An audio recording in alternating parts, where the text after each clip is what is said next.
Hello everyone. Today's audiobook is The Army of Darkness, Book 2 of the Immortal Apprentice trilogy. For those of you listening to the early ad-free version of this video, thanks so much for joining my Ream subscription and supporting the channel. It's much appreciated. Without further ado, let's get started. Chapter 1. Harper Gale sat back in her chair and took several deep breaths. She, along with her best friend West, and Baron MacLeod had arrived at the village of alchemists a few hours ago. They'd been meeting with a woman named Lynn that Harper assumed served as the village mayor when a messenger burst into the meeting room, shouting about an attack. Mention was made of an army, but Harper didn't get the details. Now Lynn was deep in conversation with two other villagers dressed in flowing gold and orange robes. The huge, nearly empty meeting room now seemed far too small. Harper badly wanted to get outside and enjoy a lungful of cool, fresh fall air. She suppressed the feeling. Whatever was going on, she needed to know about it. A quick glance at West confirmed that he looked every bit as anxious as she felt. He was chewing the inside of his cheek and constantly smoothing his ponytail. Of the three of them that arrived from outside the village, only Baron MacLeod seemed at ease, or maybe he just hid his feelings better. As a Montague noble, that was certainly a skill he'd have perfected over the years. Hoping to distract herself, Harper asked, "Do you know anything about this army she mentioned?" The Baron ran a hand through his gray beard and frowned. "No. The histories mention a war long ago with a powerful wizard, but the accounts I read were painfully vague. The idea that a wizard powerful enough to survive getting reduced to ash exists beggars the imagination, and I say that as someone that studied Lord Colt's history extensively. Hopefully, once Lynn gets done with the new arrivals, she'll give us an explanation." "I don't know much about the nobility and ranks and stuff," West said. "How exactly do these people fit into the kingdom's power structure?" Baron MacLeod snorted a laugh. "The answer to that is more complicated than I care to think about. I suppose the best way to describe it would be as separate, but still within the system. The village answers to no one but King Irving. They treat me with respect, but more because I married a villager than because I'm a baron. Though to be fair, they treat everyone with respect as long as you don't give them a reason not to." It was too complicated for Harper, and she found the first signs of a headache forming across her forehead. Fortunately, before West and the Baron could get any deeper in the political weeds, Lynn bowed to the people she'd been speaking to and came to rejoin them. "I apologize for the interruption. Our enclave overseeing the reclamation of the blighted lands has been completely wiped out by a wizard leading a pack of ghouls." Harper's jaw tightened. That had to be one of the bastards responsible for killing her father. "Where is this enclave?" "Far to the west of the village." Lynn's dark eyes seemed to pierce all the way to Harper's soul. "You seek to continue your quest for revenge." "I certainly do."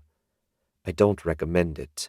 By the time you arrived, the wizard will either be long gone or in possession of the apprentice's army.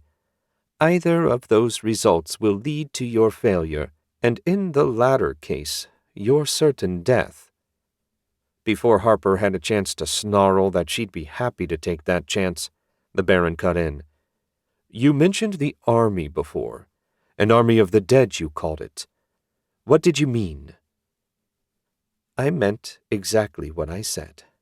Some time after the apprentice arrived here from Ahmet Sur's nation, what is now called the Deadlands, and before the war started in earnest, he summoned an army of wraiths from Astaroth's hell." "How?" West asked. "I'm no expert on that sort of magic, but don't you need to offer something from this side to get a bunch of undead or demons in return?" "Indeed." Lynn's face twisted in a bitter scowl. "He offered the lives of several hundred men, women, and children taken by force from villages near the border of the Great Forest. In the process of summoning the wraiths, he destroyed a section of forest 100 miles in diameter, a place that came to be known as the Blighted Lands. At the center of the ritual, a perfectly round cave appeared, which he named the Oblivion Deep. After his defeat, the remains of his army fled to the cave, recalled by some magic beyond our understanding. "Why not just destroy the cursed things in the cave?" Harper asked. Even as she said it, she realized that if the task was simple, the people back then would have done so. That was precisely their plan, but some spell of his protected them. All the wizards and alchemists combined couldn't break through. The barrier is powered by a hell portal at the center of the cave that feeds it endless amounts of corrupt energy. Our ancestors decided that the best thing to do would be to erase all mention of both places from the history books, then work to restore the blighted lands in the hope that no one would ever find the Oblivion Deep again. Our efforts were clearly in vain. "I realize I'm showing my ignorance to a painful degree here," the Baron said. "But what exactly can an army of wraiths do?" "They can kill with a touch to the heart or head," Lynn said. "Even a grazing blow will cause a limb to go numb. Normal weapons of steel and wood can't harm them. Only magic or mithril can kill a wraith. Their insubstantial bodies pass right through metal armor." Harper shook her head. "Heaven's mercy. They're unstoppable. How did the people of that time defeat them?" "With great difficulty. Weapons treated with special alchemical compounds to make them temporarily magical proved effective, but in the end, it was the sun sword that turned the tide. With its power, the king burned a hole through the wraith's defenses, allowing an elite strike force to reach and ultimately defeat the apprentice, though at the cost of many lives." "I need to reach the capital and warn King Irving," Baron MacLeod said. Lynn shook her head. "No, you must stay here. Should one of the enemy get their hands on you, they could compel you to show them the way to the village. We can't risk it." Baron MacLeod leapt to his feet. "I can't just sit here while the kingdom is at risk." Lynn just stared at him. "You can, and you will. The village cannot be put in danger." "I'll go," Harper said. "Though how I'll get a king to speak with me, I have no idea." Lynn's gaze shifted, and she offered a soft smile. "Have no fear. There are ways of getting the king's attention. We set up a means of identification precisely for moments like this. Preparations need to be made. You should eat and rest. Morning will be soon enough for you to depart." "I'll be going too," West said. "That is one option," Lynn said. "Another is that you remain behind and we teach you magic that will be of great use in the coming battle. As ever, there will be far too few true wizards, especially given the prevalence of magical engineers." She added those last two words with a hint of distaste. West looked at Harper, then back, clearly conflicted. "No need to decide now. Talk amongst yourselves and let me know in the morning." Lynn stood, a clear indication that the meeting was over, and led them to the door. Outside, a very young man without a hair on his head, dressed in the same orange and gold robes, bowed to Lynn. "Guide them to the guest cottage and make sure they have whatever they need," Lynn said. "If you have any requests, just ask Shin. Oh, could you leave the demon amulet with me? I'd like to show it to our head alchemist." West quickly dug the box out of his pack and handed it over. "Be careful. The demon likes to make promises." Lynn's smile didn't reach her eyes. "Don't they all? I'll see you in the morning." Harper and her companions followed Shin along several raised walkways that connected the various trees and formed a sort of road through the village. West kept his gaze directed firmly at the sky, drawing a smile from Harper. She'd never had a problem with heights, eagerly climbing the highest trees as a child only to get yelled at by her mother. Dad, on the other hand, had just smiled quietly when he watched her. He'd only gotten upset with her once, when she first started hunting. Harper wounded a deer and gave up the chase before finding it. He hadn't yelled, but the disappointment in his eyes had hurt worse than getting screamed at. She never abandoned a hunt again. Shin finally stopped in front of another round house, this one a bit smaller than the building where they'd had their meeting with Lin.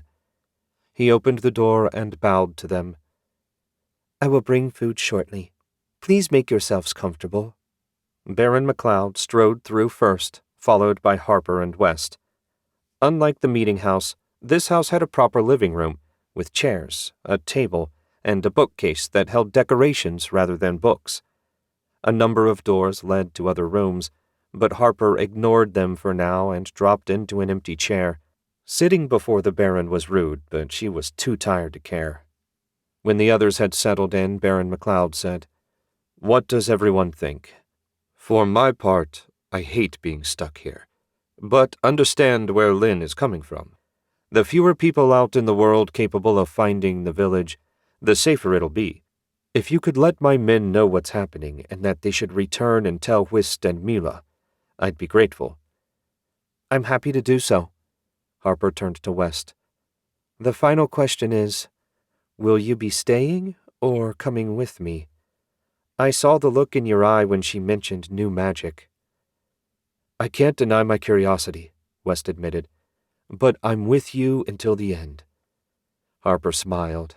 That was a sweet sentiment. "I think you should stay. Much as I appreciate you wanting to come with me, learning magic capable of killing the monsters that might be coming against us is important. I plan to avoid as many people as I can until I reach the capital. For now, at least, fighting is to be avoided." West chewed his lip. "Are you sure?" Harper nodded. "I'll do my best to return quickly, assuming the king wants to send an envoy. If not, well, I'll see you when I see you." West finally nodded, his expression still conflicted. "I'll do my best to get stronger so I can be more help when the time comes." She had no doubt that he'd do his absolute best. West always did his best. She was also surprised to find that the thought of leaving him behind filled her with apprehension. Despite the fact that she always intended to seek her revenge alone, they'd been a team from the beginning. Going their separate ways felt wrong. Hopefully, they wouldn't come to regret it. Chapter 2.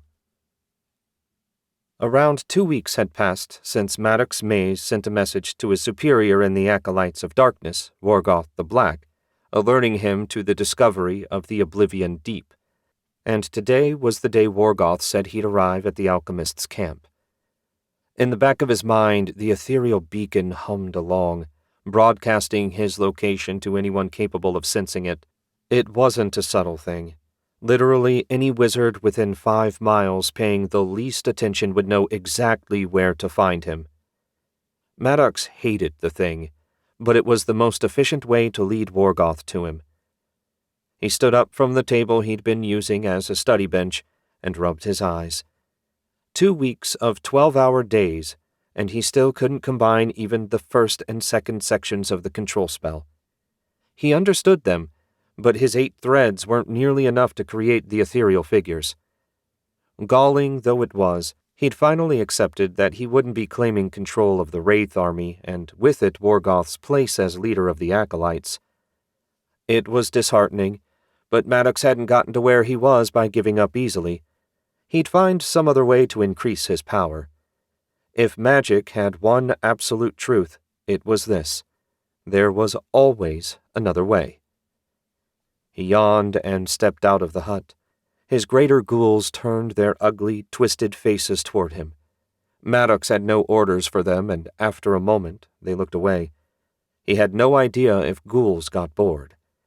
They'd basically been standing in the same spot, staring into the forest for days on end with nothing to do. The lesser ghouls weren't smart enough to get bored, but the greater ghouls he was less certain about. Not that he cared. As long as they obeyed, their happiness with their situation concerned Maddox not in the least. One of the ghouls snarled and sniffed the air. Worgoth must be close. As soon as he thought it, the man himself stepped into the clearing. His gray robes were immaculate, his bald head freshly shaved, and his foot-long goatee fixed in a 3-strand braid. All in all, Worgoth looked ready for a night on the town rather than a long climb down into a deep, dark hole in the ground. Strangely, he had no undead to guard him. Was that confidence or arrogance? Likely the former, given how strong he was. "Brother Elgin," Worgoth said.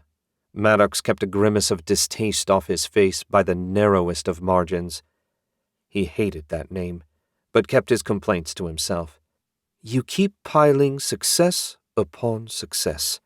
I figured it would take far longer for you to locate the Oblivion Deep." "I got lucky," Maddox said. "If I hadn't run into those alchemists, Astaroth knows how long I would have been wandering around. We have plenty of daylight left. Do you want to go directly to the pit?" "By all means. I'm eager to see what the apprentice left us." With a mental command, Maddox ordered one of the greater ghouls to take the lead, and the other to remain behind with the lesser ghouls to defend the camp. Not that he expected trouble, but why take chances? He also took a moment to deactivate the beacon. Now that Worgoth had arrived, it served no purpose. They set out at a brisk walk. To break the silence, Maddox asked, "Did you have any trouble relocating the base?" "No, but it was a nuisance. I wish I could have been there to see Baron MacLeod's face when my little surprise detonated." Worgoth shrugged. "Ah well, I'll just have to be content to use my imagination." "Think you got lucky and killed the Baron?" Worgoth barked a laugh. "Ha! Not a chance. I have yet to see a nobleman with the courage to be the first into danger. Most likely I succeeded in killing a handful of expendable lackeys.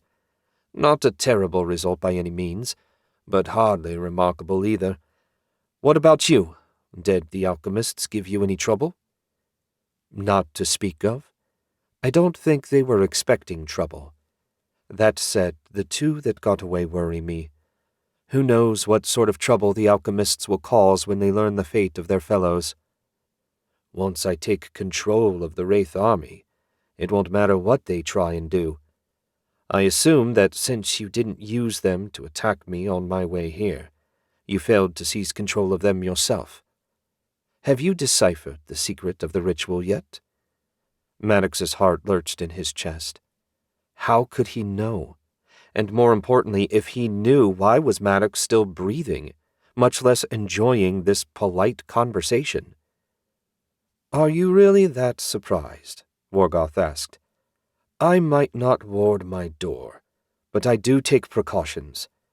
There's a little bauble on my bookcase that captures the likeness of anything that enters my room when I'm not present.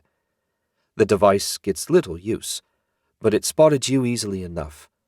In truth, I would have been terribly disappointed if you hadn't taken the opportunity I left you.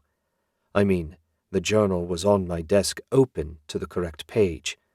That was as obvious an invitation as I dared give." Maddox was having a great deal of trouble wrapping his mind around what Worgoth was saying. None of it lined up with his understanding of the man's nature. At last, he asked the only coherent question he could think of. "Why?" "Partly as a test. I knew you were ambitious, but I wanted to see how ambitious. Based on your efforts when we opened the second urn, I knew you lacked the power to make the ritual work. That much was clear from the moment I first read it. You understand that much?" "Yes, my inadequacy has become painfully clear since I started studying the ritual. I suppose the army will be all yours now?" "Unfortunately, no." Maddox cocked his head and looked back at Worgoth. "No? You are not the only inadequate one. 8 threads might not be enough to activate all 3 phases of the ritual. But, alas, 12 aren't enough either. We shall have to work together and share command." "You knew?" Maddox snarled and spun to face his so-called brother. "You let me take the ritual and waste my time knowing I'd fail. Why? Why not just tell me from the beginning?" "As I said before," Morgoth seemed untroubled by Maddox's rage, "you're ambitious. I decided to take advantage of that. All your effort has ensured a thorough understanding of the ritual. Would you have tried as hard to master it had you known success was impossible?" "Doubtful." "Exactly.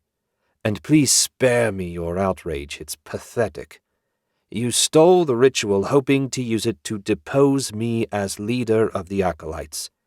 You're hardly some innocent who's been taken advantage of. Shall we resume the trek?" Maddox spun back around and stalked after the lead ghoul. Morgoth was right, damn him.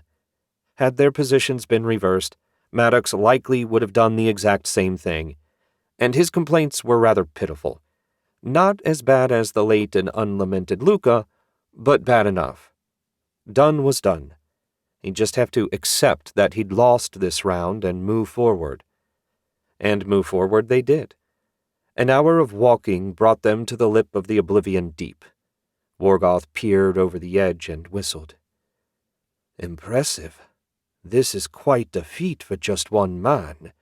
Even one man drawing on the power of hell." A random thought occurred to Maddox. "Did you take up the worship of Astaroth because the apprentice did as well?" "Of course. As co-religionists, surely that makes him more likely to see us as allies." Maddox chuckled. "That seems optimistic, given we're all demon worshippers." "Fair point. However, given that the apprentice is more powerful than all the cultists combined, my hope is that he'll accept our service rather than see us as a threat."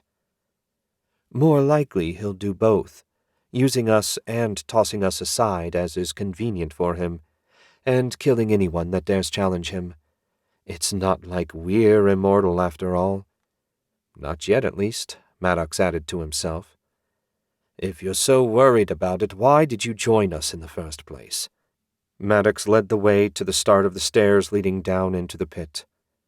"Don't misunderstand. Were our positions reversed, I'd do exactly the same thing. I didn't intend my comments as complaints, merely my thoughts about our future. I accepted that reality the moment I decided to join the Acolytes." Morgoth chuckled. "How cynical." The pair descended the rest of the steps without further conversation.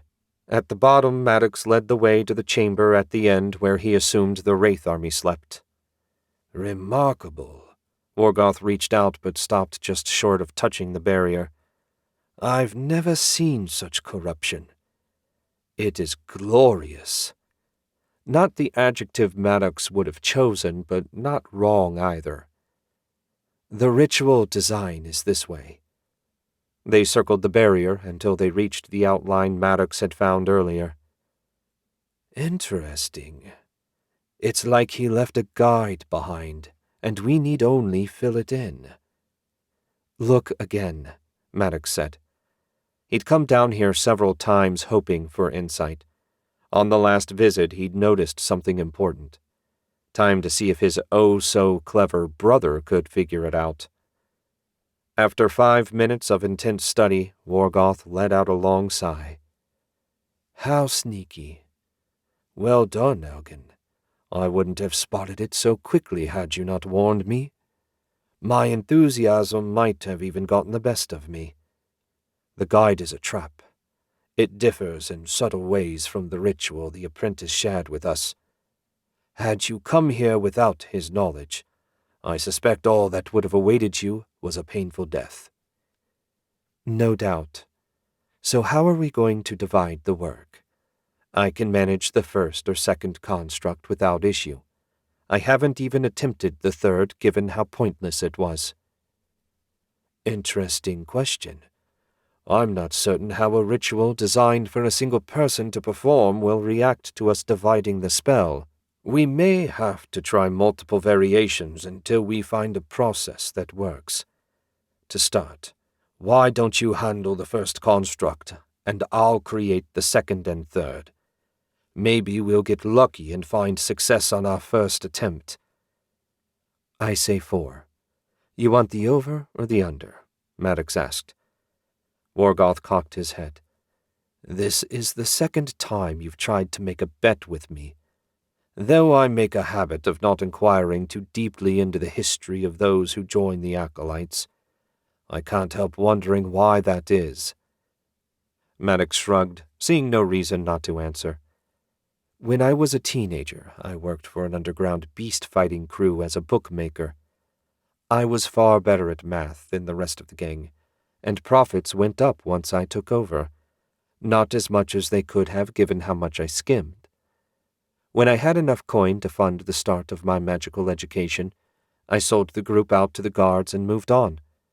Last I heard, they were all in irons breaking rocks for gravel. Worgoth smiled. Not terribly loyal of you. Loyalty doesn't fill an empty stomach or increase your power. And if you imagine others will repay your loyalty in kind, then you're a fool who deserves what he gets. I swear, the more I learn about you, the more interesting you get. Shall we begin? Maddox nodded, and the ether gathered around him. In the back of his mind, he wondered why he bothered telling Worgoth that story. He hadn't shared it with anyone before now. There was something about the man that made you want to talk to him. Not magic, some quirk of personality. He'd have to be on guard. Focusing his entire will, Maddox began shaping the ether. Chapter 3. Harper, as was her habit, rose with the sun. The bedroom she stayed in was comfortable but unremarkable. The only thing she found odd about it was the lack of a proper bed. Instead, the mattress lay directly on the floor. It was thick and soft, so she had no complaints, but she still found it kind of weird. Must be a cultural thing she didn't understand. As soon as she finished dressing, Harper stepped into what she thought of as the living room. Didn't look like West or the Baron had gotten up yet. Since they had no kitchen, she couldn't start breakfast. The grilled meat, vegetables, and flatbread they'd had for supper the night before had been delicious, and she was eager to learn what the alchemists typically ate for breakfast. She poked her head out the door and found another youth in orange and gold with a shaved head standing in the cold a few feet from her door. Had he been there all night? That struck her as some sort of horrible punishment, or maybe a test of endurance. The youth bowed to her. Good morning. Would you like breakfast? Please. Did you stand there all night? I had the honor from midnight on. Shin will be back on duty in an hour. I'll need a few minutes to fetch your meal. With another bow, the unnamed youth hurried away. Harper shook her head and closed the door. Everyone seemed a bit uptight around here. Or maybe they were just overly serious. She didn't know them well enough to say. Another door opened and Baron MacLeod emerged. I'll never get used to sleeping on the floor. They have access to unlimited wood and some of the finest artisans I've met. Yet no one knows how to hammer a bed frame together. Did your wife ever say anything about it? Harper asked. No, and I never asked. She seemed content to sleep in a proper bed, and I certainly wasn't going to suggest otherwise. I heard voices a moment ago. I asked our guard about breakfast. The Baron dropped into one of the living room chairs. Those boys aren't guards. They're initiates, future alchemists. They spend the first few years of their apprenticeships performing menial duties to make sure they don't get too full of themselves. Anyone that shows a bad attitude gets booted from the training. Not that many do. These are the most disciplined people I've ever met. Before Harper could ask another question, West emerged from his room. His hair was going in every direction, and he yawned. Morning. Did I hear mention of food? On its way, Harper said. Sleep well? Pretty good, as long as I didn't think about the size of the drop should I fall through the floor. There was a knock, and Harper hurried to open the door. The young man stepped through and made his way over to the table in the center of the room. The laden tray he carried looked to be about all he could carry. He set it down with a little grunt of relief. "Madam Lin wishes to speak with you as soon as you finish. Just let me know when you're done and I'll go get her." "Thank you," Harper said, "and good luck with your studies." He bowed without further comment and left them. "You shouldn't wish him luck." The Baron, along with West, started uncovering the dishes. "They consider that tempting fate. The correct thing to say is, may your hard work bear fruit. That emphasizes the person's effort, rather than something as fickle as luck." Harper joined them and peeked into the steaming dishes. The scrambled eggs and sausage looked familiar, but some of the other stuff, particularly a milky gruel, were new to her. Just to be safe, she stuck with the familiar. After eating a few bites, Harper said, "I didn't mean to offend him." "Don't worry. You won't offend anyone here with an offhand comment like that. As outsiders, they take our ignorance in stride. Despite having been a part of Montague for centuries, they still consider natives like us barbarians. That offended me for years until I finally understood they didn't really mean anything bad by it. Where they come from, anyone from outside the Empire is considered a barbarian." Harper put the local idiosyncrasies out of her mind and got back to eating. If she was leaving soon, she wanted to do it on a full stomach. When they'd eaten their fill, the youth collected the empty tray and hurried off to get Lin. 15 minutes later, there was a knock, and Harper opened the door for Lin and a second man, the first she'd seen with hair. His was snow-white and hung to his waist in the back. A long, drooping mustache hid his lips. His robe, like everyone else's, was the familiar orange and gold. Both of them were loaded with gear which they spread out on the table. "I hope your first night with us was pleasant," Lin said with a bow. "Perfectly," the Baron said. "What's all this?" "Gifts for Harper. Items that will make her journey south both safer and more comfortable. But first, let me introduce you to our master alchemist Zan Shi." Lin shifted her focus to West. "Master Zan examined the amulet you brought us and was most impressed with your strength of will. The demon imprisoned within, while relatively minor as demons go, is still above average for what you're likely to encounter outside of hell." "Thank you, I think," West said. Harper stared at the goodies covering the table, especially a bundle of arrows whose four-bladed broadheads gleamed like her father's sword. "I'm sure you'll wish to leave as soon as possible," Lin said. "Let me explain the gear we've arranged. I see your gaze was drawn to the arrows. As you've no doubt guessed, the heads are silver steel. Should you be forced to fight demons or undead, you will find them vastly more effective than regular steel. With an insubstantial enemy like the Wraiths, you can use these to kill multiple targets with a single shot." "Wow," Harper said. She had a rough idea how rare and valuable silver steel was, which told her how precious a gift she'd been given. "That takes care of one of the main things I was worried about traveling on my own." Lin's lips quirked up a fraction before her face resumed its stoic expression. "The satchel contains a special alchemically enhanced food supply, enough to last you 3 months. Harper frowned at the little bag. It couldn't hold more than a couple pounds of jerky.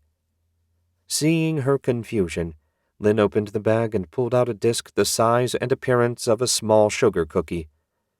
"This holds sufficient nutritional value to last you half a day. Eat one when you wake up and another at noon, and you'll require nothing else save water." "And plenty of it," Master Zan chimed in. "Try to drink a full skin's worth every day. That'll make the supplements function at maximum efficiency. And don't worry about the quality of the water. They have health-enhancing properties as well, so you won't get sick no matter how brackish the water you drink." "Thank you for the explanation, Master," Harper said. "What about the lantern?" The lantern in question looked like a normal, everyday item you could find in any house in the kingdom. Made of glass and red-painted metal, it seemed insufficiently remarkable compared to the rest of the items. "Isn't she something?" Master Zan asked, in a tone usually reserved for when your daughter accomplished a great milestone. "This is one of the few artifacts we've successfully created by following the plans of an arcane lord. When you light it, it creates a 15-yard circle that no creature of corruption can enter. The effect lasts for 16 hours, plenty of time to get you from sunup to sundown." Harper stared. She couldn't begin to imagine how much such a thing was worth. "You're worried about the undead army," the Baron said when the silence had stretched for a moment too long. "Indeed," Lynn said. "The lantern and weapons will give Harper the best chance to reach the capital so she can deliver our warning. There's one last thing." Lynn pulled a gold amulet out of her robe and lifted it over her head. "This will prove to anyone that sees it that we sent you, and that you should be allowed to speak with the king immediately." Lynn draped it over Harper's head, and she quickly tucked it out of sight. "Thank you for everything. With these gifts, I'll have no excuse should I fail." "Should you fail," Lynn said, "there will likely be no one left alive to complain." Chapter 4. Yaemon wasn't sure how long he'd been wandering around the Great Forest. He knew how long it felt like. Eternity.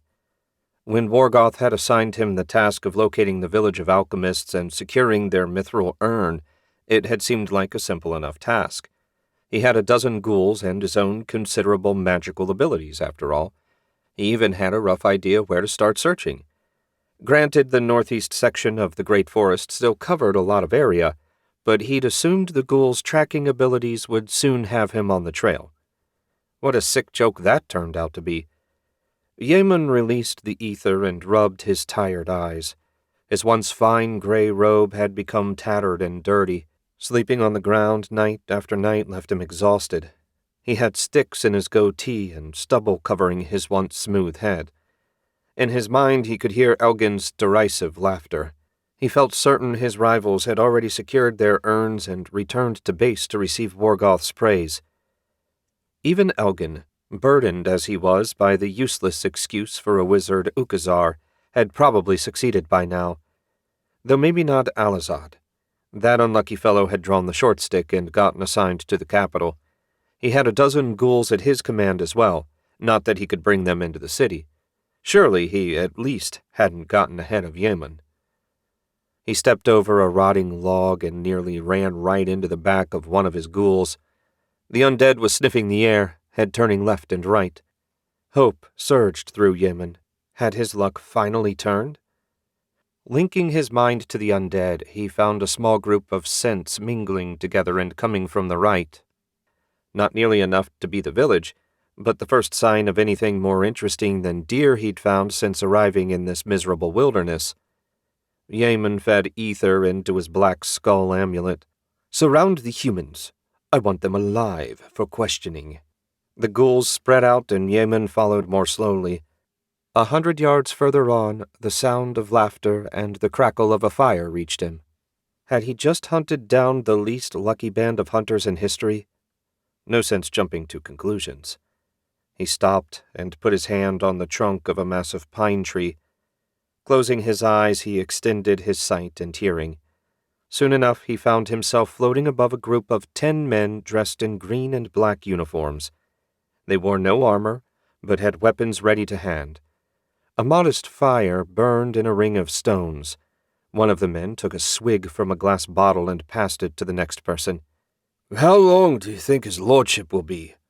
Another soldier shrugged. "Who knows? Depending on how much he has to discuss with the alchemists, I'd guess a week at least. We've got plenty of supplies, no need to worry." "Well, I'm worried less about running out of supplies than I am about boredom," a third soldier said. "How about we go hunting tomorrow? Some fresh venison would be nice." This brought murmurs of agreement. Yemen ended his spell and frowned. 10 bored soldiers waiting for their lord to return from a meeting with the alchemists. Interesting. It couldn't be King Irving given the meager number of soldiers. Even one of the dukes would have a bigger entourage than this. But as far as Yemen knew, they were the only nobles that knew how to find the village. Blackmailing the information out of one of the dukes had been discussed, but Worgoth decided revealing the acolyte's existence to someone of such high rank wouldn't be wise. Yemen had agreed at the time, but now that he'd been searching in vain for weeks on end, he was questioning that decision. Maybe the thing to do was to wait until the noblemen returned and get him to lead the way back. Yemen smiled to himself. Yes, that was the way. But first he needed a bit more information about who he was dealing with. "Take them." The ghouls surged silently into the soldiers' camp, prompting Yemen to smile. It had taken him years to figure out how to get the ghouls to attack without snarling or roaring. Not that the intimidating sounds didn't have their place, but when you wanted to take a target by surprise, letting out a huge noise first kind of defeated the purpose. There wasn't even a fight to speak of. A minute after giving the order, Yemen strode into the clearing and found all 10 guards pinned to the ground by ghouls who had them by the neck, their claws just short of digging in. A perfect result. Splendid. Maybe he'd let the ghouls eat one of them as a reward. He looked the men over for a moment, then asked, "Who is in command here?" When no one spoke, he shook his head. "Are you really going to make me torture such trivial information out of you? You are all defeated, captured, and in no position to negotiate. Answer my questions and don't cause trouble. That's all you need to do to guarantee living another day. Now, I'll ask this one more time before things turn ugly. Who is in command here?" I am, sir. Sergeant Thomas of the House Guard." Yemen put the sergeant's age at around 40. He was clean-shaven and muscular with short-cropped hair. All in all, he looked like any child's idea of a soldier. "See? That wasn't so hard. Lift him up." The ghoul holding Thomas down jerked him to his feet, never releasing his grip on the man's neck. A single scratch of its claws would paralyze Thomas for half an hour. Given Yemen's disinterest in further waiting, he hoped Thomas wouldn't do anything foolish. "Now," Yemen said, "exactly whose house do you guard?" "Baron MacLeod, sir." Yemen saw no lie in the ether. That was strange considering the last he knew, Baron MacLeod's daughter was a resident of their dungeon. It seemed matters had taken a turn during his time playing scout. "And what brings the Baron here?" "He brought a warning to the alchemists about, you people, I assume. We set out not long after Lady Mila returned home." That confirmed why the Baron had betrayed them. Curious as he was about how she had escaped, it wasn't relevant to his mission. "And how is it that the Baron knows his way to the village?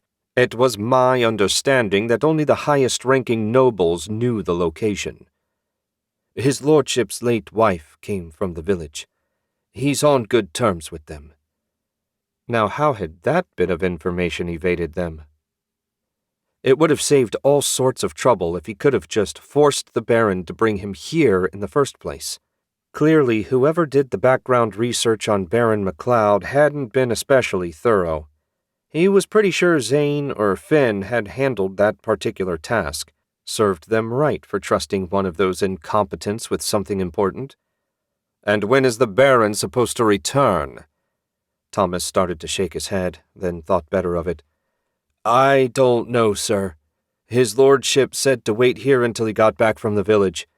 We have supplies enough for several weeks, so I assume within that time frame."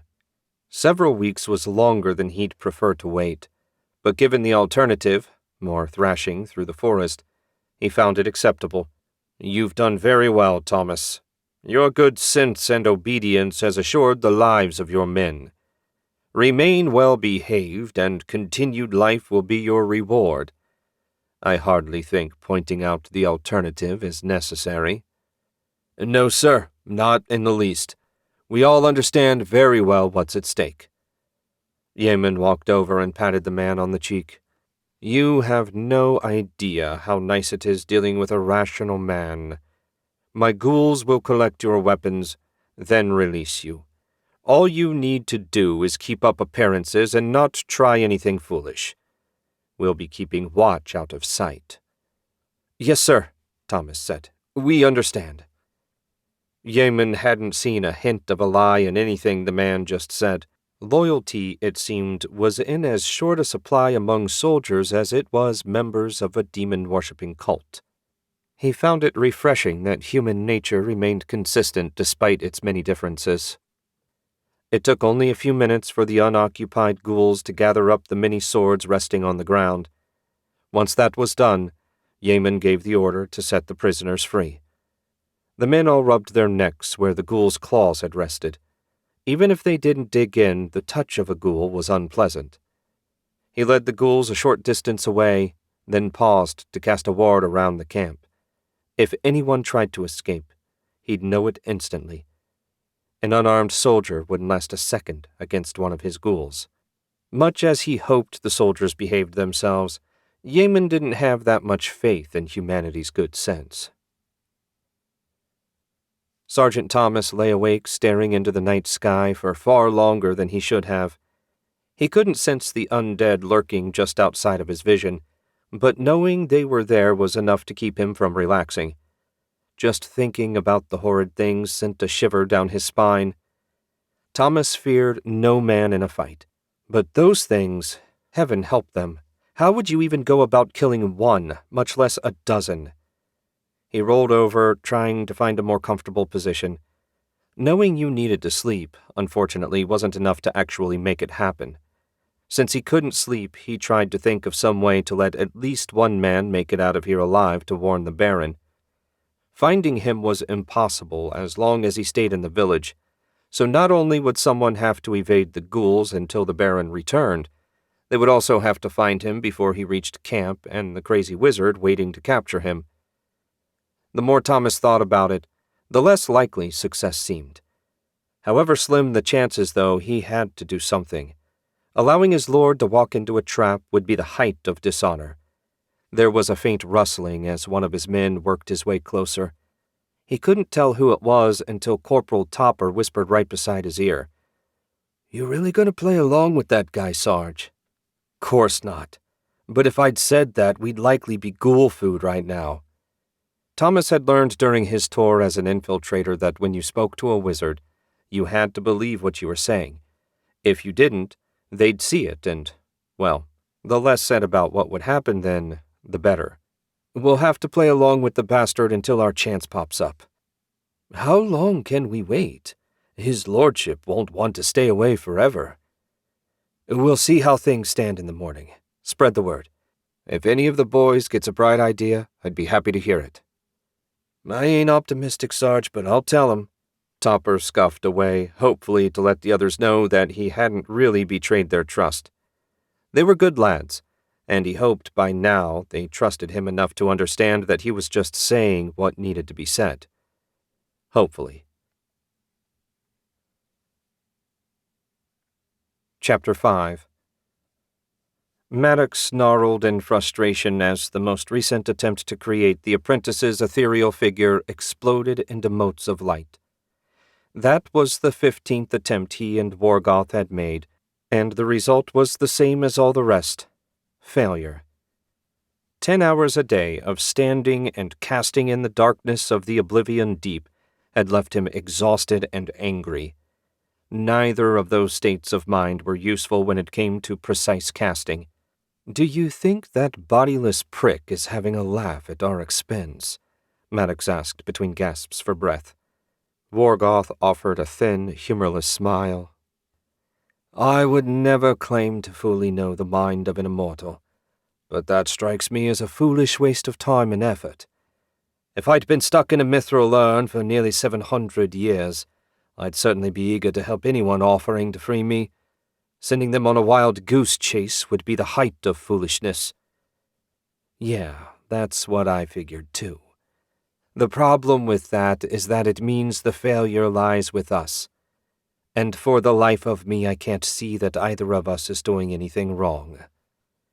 Clearly, the problem lies with the way we're assembling the ethereal figure.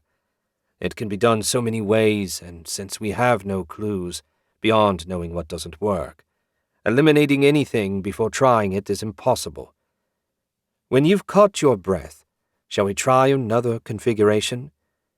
Maddox kept his annoyance at the condescending question firmly under control. Might as well. What did you have in mind this time? Perhaps if we each create half of each figure, then bring them together as one? We haven't tried that yet. Maddox made no comment as a sudden thought came to him. This ritual was designed for a single person to perform, right? Morgoth nodded. But as has become clear, neither of us is powerful enough on our own to complete it. Right. What if that's the problem? If the barrier can tell two people are trying to trick it into opening, then no configuration will work. A disagreeable notion, but one I can't deny is possible. If you're right, how do you suggest we proceed? I think one of us needs to fully control our combined magic. If we both gather ether, and then you shape it into the complete design, that might make the barrier believe a single person is doing it. Morgoth stroked his goatee. An intriguing theory. You realize that if you're correct, letting me complete the ritual on my own, even using your power for some of it, is likely to leave me as sole master of the Wraith army? I admit that isn't my preferred result. However, I also understand that, should we succeed in freeing the apprentice, he will reclaim control of the army as soon as he's able. In the end, the army is a tool we need to use to free him. We have no hope of success otherwise. Morgoth's face scrunched up in an unreadable expression. One final question before we try your experiment. Why not volunteer to control your magic and mine? Then you would be the one to control the army. Maddox couldn't believe he was about to say this out loud. Because I think having you do it gives us the best chance of success. Morgoth's expression smoothed into its usual confident smile. You impress me more and more all the time, Elgin. I doubt there are more than a handful of people that would be capable of making such an admission in your position. None of the other acolytes could do it, I'm certain. Very well. Let us begin. As he started slowly gathering ether, Maddox considered the one detail he neglected to mention. That being his fear that using so much more energy than he was naturally capable of wielding might end up killing the person trying to control it. He was perfectly happy to let Morgoth assume that risk for temporary control of the army. When Maddox had gathered what he hoped was enough ether, he sent it over to Morgoth, who was surrounded by a glowing cloud of his own power. A thread ran through the whole thing, corralling it and giving it the correct shape.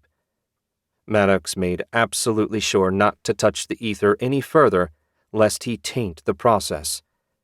He felt no sign of strain, which convinced him that he had properly disconnected from the power he'd summoned. Morgoth, on the other hand, had his face twisted up in a pained grimace as he fought to shape the ether into the correct design. Remarkably, he was succeeding.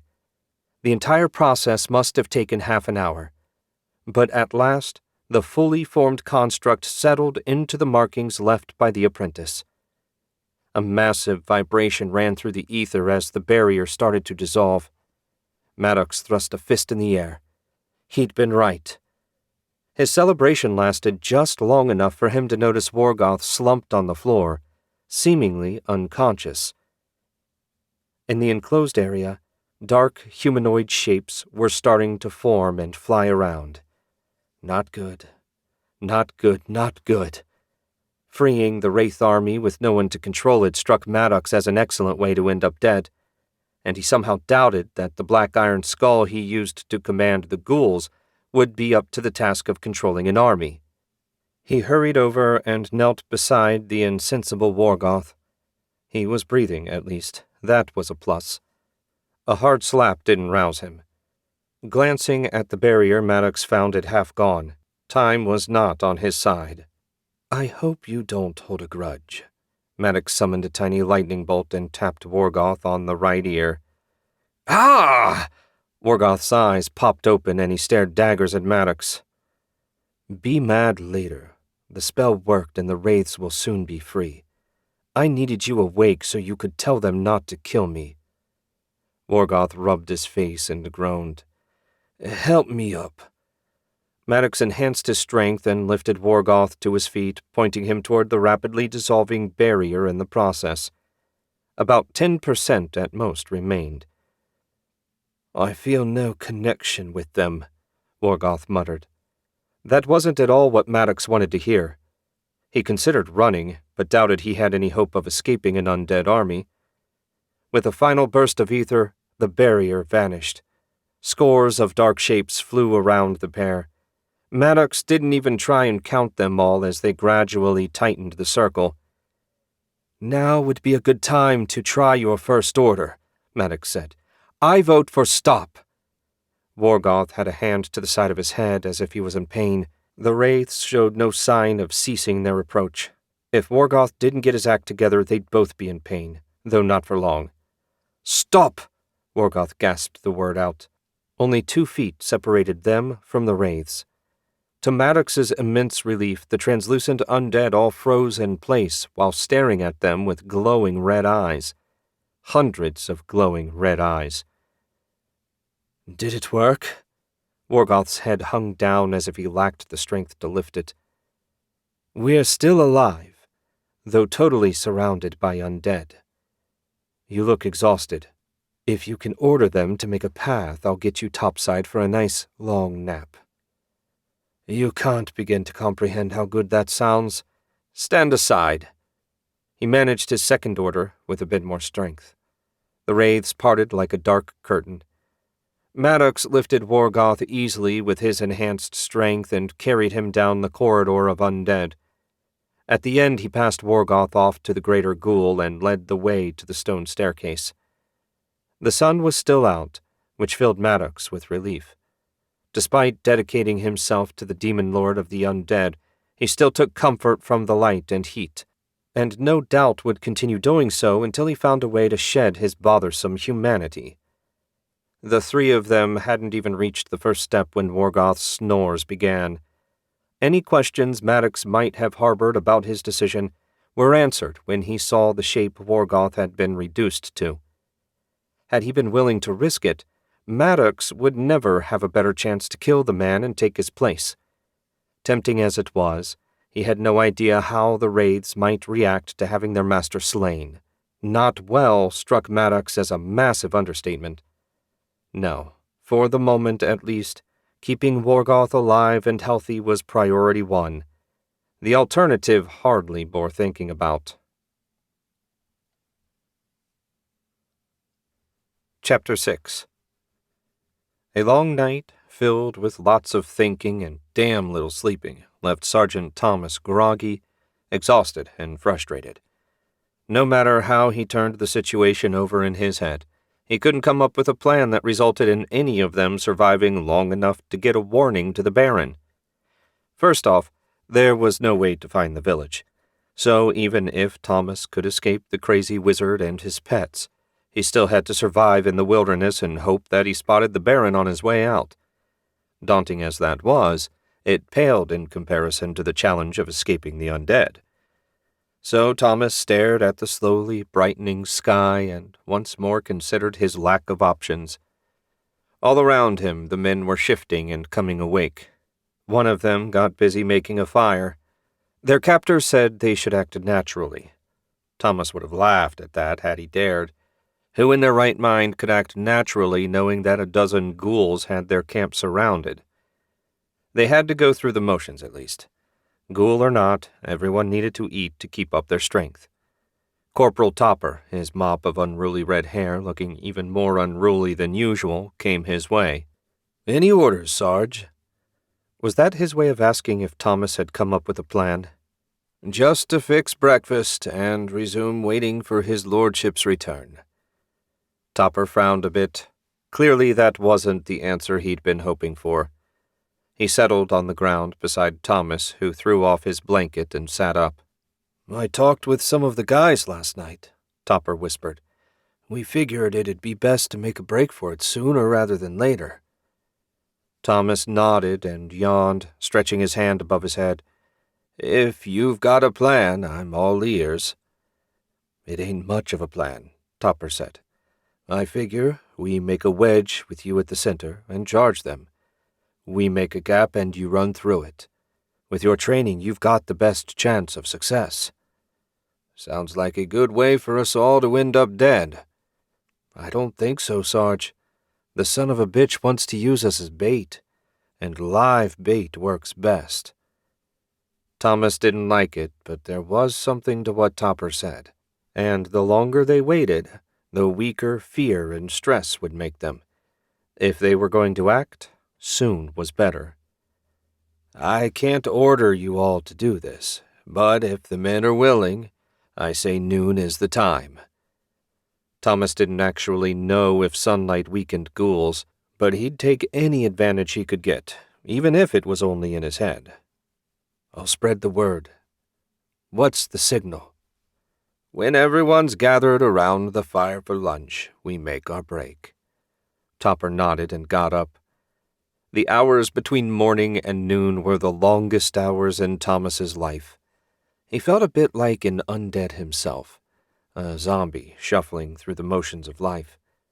Talking to his men like they weren't all going to be dead in short order was one of the most difficult things he'd ever done. But he had to do it. If the wizard was paying attention at all to his prisoner's behavior, he couldn't give away any sign of the escape plan. Speaking of the wizard, it seemed strange that the man hadn't put in another appearance. Was he really that concerned about the Baron spotting him and evading the trap? Given the magic at his disposal, that seemed unlikely. Eventually, Thomas forced himself to stop trying to outthink the wizard. He was a simple soldier, and the mind of someone capable of both wielding magic and controlling monsters was beyond him. After an interminable wait, Topper called from the fire. "Stew's ready!" The men hurried over, all of them careful to give no sign of what they planned. Bowls of stew were ladled out, and when everyone had a serving in hand, Thomas nodded. As one, they spun and charged in a flying V formation with him at the center. At the edge of camp, 2 ghouls appeared. The 4 lead soldiers leapt at them, forcing them far enough out of the way for the rest of the group to pass. Thomas focused on running and not thinking about what would happen to them. 50 yards into the woods, Topper said, "Keep going, Sarge. We'll hold them as long as we can." "Brannock bless you all." Thomas kept running with all his might. The great forest, Harper decided as she wove her way through the massive evergreens, really wasn't that much different from any other forest. It was just more extreme. Everything was bigger except, happily, the animals. Working her way south, alone, made her feel a bit homesick. It seemed like a long time since she'd done anything without West at her side, even though it had only been a few weeks since the wizards murdered her father. She smiled when she remembered her parting with West. It had been equal parts awkward and sad, eventually ending with a hug and a promise to see each other again soon. Harper hoped he could put her out of his mind and focus on learning all sorts of useful magic. West had a bad habit of dwelling on things out of his control. Her smile turned bitter. Says the woman obsessed with avenging her father. That, at least, was something not completely out of her control. She turned west and scowled. Somewhere over there waited the last of the men responsible for her pain. And here she was going in a different direction. Harper hated being responsible sometimes, but knew without a doubt that she was doing the right thing. For as long as she could remember, in the back of her mind lived a tiny fragment of her father's voice. That voice would whisper when she was doing the right or wrong thing. She didn't always listen to it, but she did hear it. The amulet Lynn gave her felt heavy against her chest. Delivering this warning was a huge responsibility. Before meeting Baron MacLeod, Harper hadn't even spoken to a noble. The idea that she had to talk to the king about something so important made her knees wobble in a way even facing the hellhound hadn't. Well, she still had a long ways to go before having to deal with that. Right now, the task was finding the Baron's soldiers and letting them know that they didn't need to wait for him any longer. She couldn't help smiling when she remembered his grumbling about Lynn's refusal to let him leave the village. Harper seriously doubted many people refused the Baron anything. She froze when a branch snapped somewhere to her left. A moment later, she heard the roars. A chill ran down her spine. Nothing natural made that sound. A deep breath steadied her. Harper lifted her bow from its holder on her back, strung it, and pulled one of her new arrows out of her quiver. Their nocks were cut differently than the ones she was used to, making it easy to take the right one without looking. She set it on the string and waited, every sense alert for whatever was coming at her. It turned out that what was coming at her was one of the Baron's men with a trio of ghouls at his back. Harper drew and loosed, a silent prayer to Brannock on her lips. Please let the arrows be as effective as Lynn claimed. The arrow took the ghoul in the center of its chest. It dropped like a rock. Harper only vaguely noticed as she was already sighting down the second monster. It fell as quickly as the first, and the third joined it a moment after. Harper grinned. She didn't even need to hit them in the head to kill them with these arrowheads. Speaking of which, she didn't have so many that she could leave them behind. As she headed toward the dead ghouls, the soldier seemed to finally realize nothing was trying to kill him at the moment, and stopped. He trotted back to Harper just as she reached the first ghoul. Much obliged, young lady. Had you not been here, I doubt I would have lasted another half-mile. Any day I get to kill ghouls is a good day. Harper ripped the arrow free and stared as the ghoul's black blood steamed away until the silver steel looked every bit as perfect as before she shot it. What are you doing running from ghouls instead of waiting in camp like you were supposed to? And what's your name again? I'm Harper. Sergeant Thomas. Yesterday afternoon, a wizard leading a pack of ghouls showed up in our camp and took us prisoner. He said he wanted to use us as bait to lure the Baron into a trap. He wants his lordship to lead him to the village of alchemists. Lynn needed to go into the fortune-telling business. That was exactly what she said might happen. Harper went to the next ghoul and ripped her arrow out. Where is his lordship, Miss Harper? Still in the village. The people in charge refused to let him leave for exactly the reason you described. I suspect he'll be going nowhere until the current crisis is over.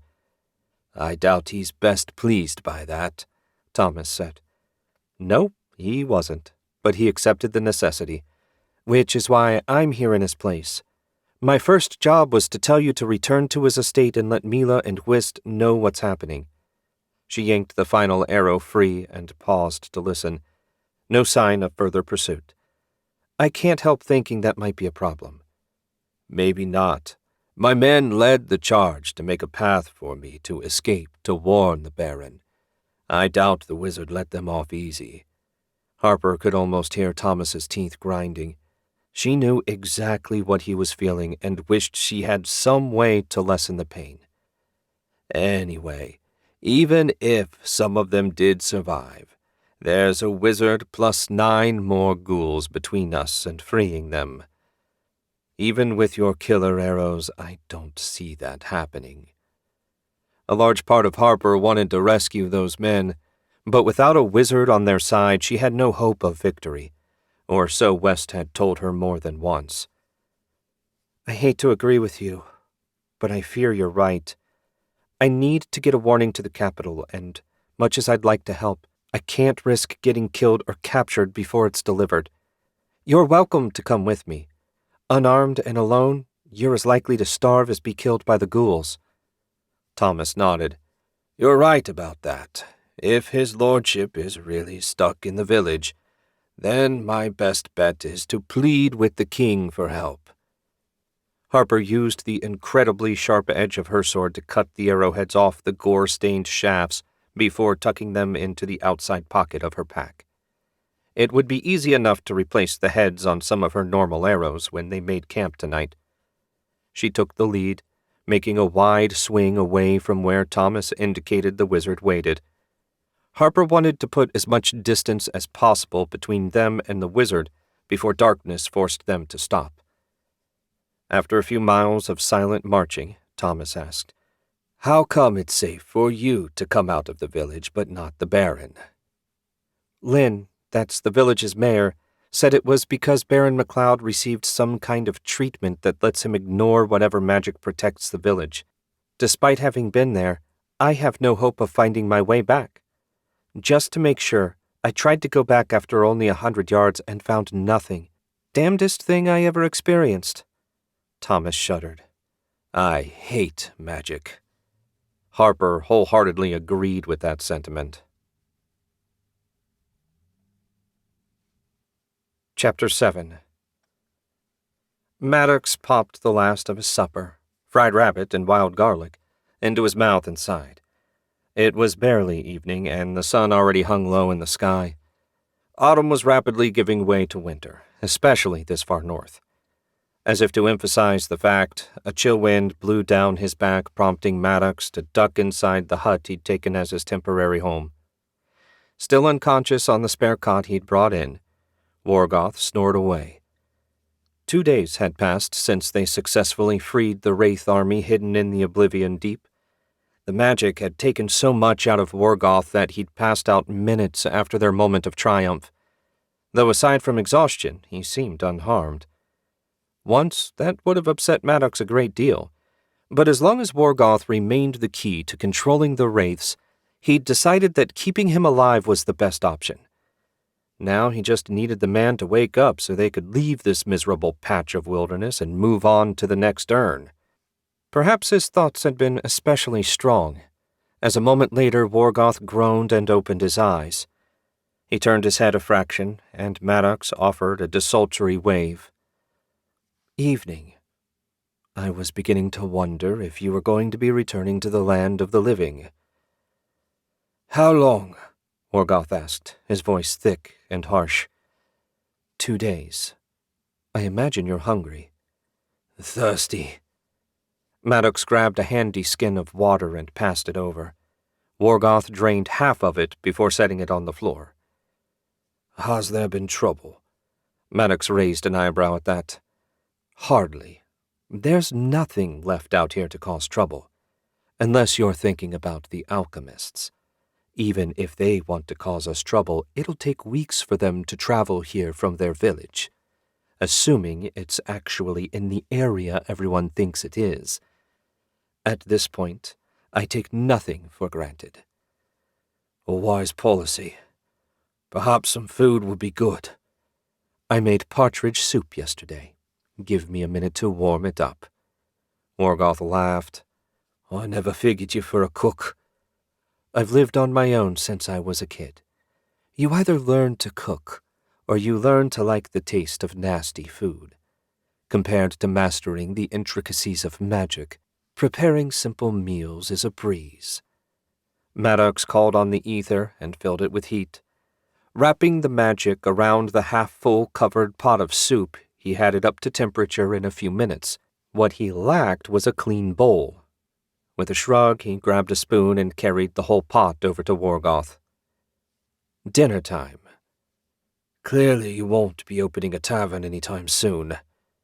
Despite his complaints, Worgoth dug in with a will. "Not bad."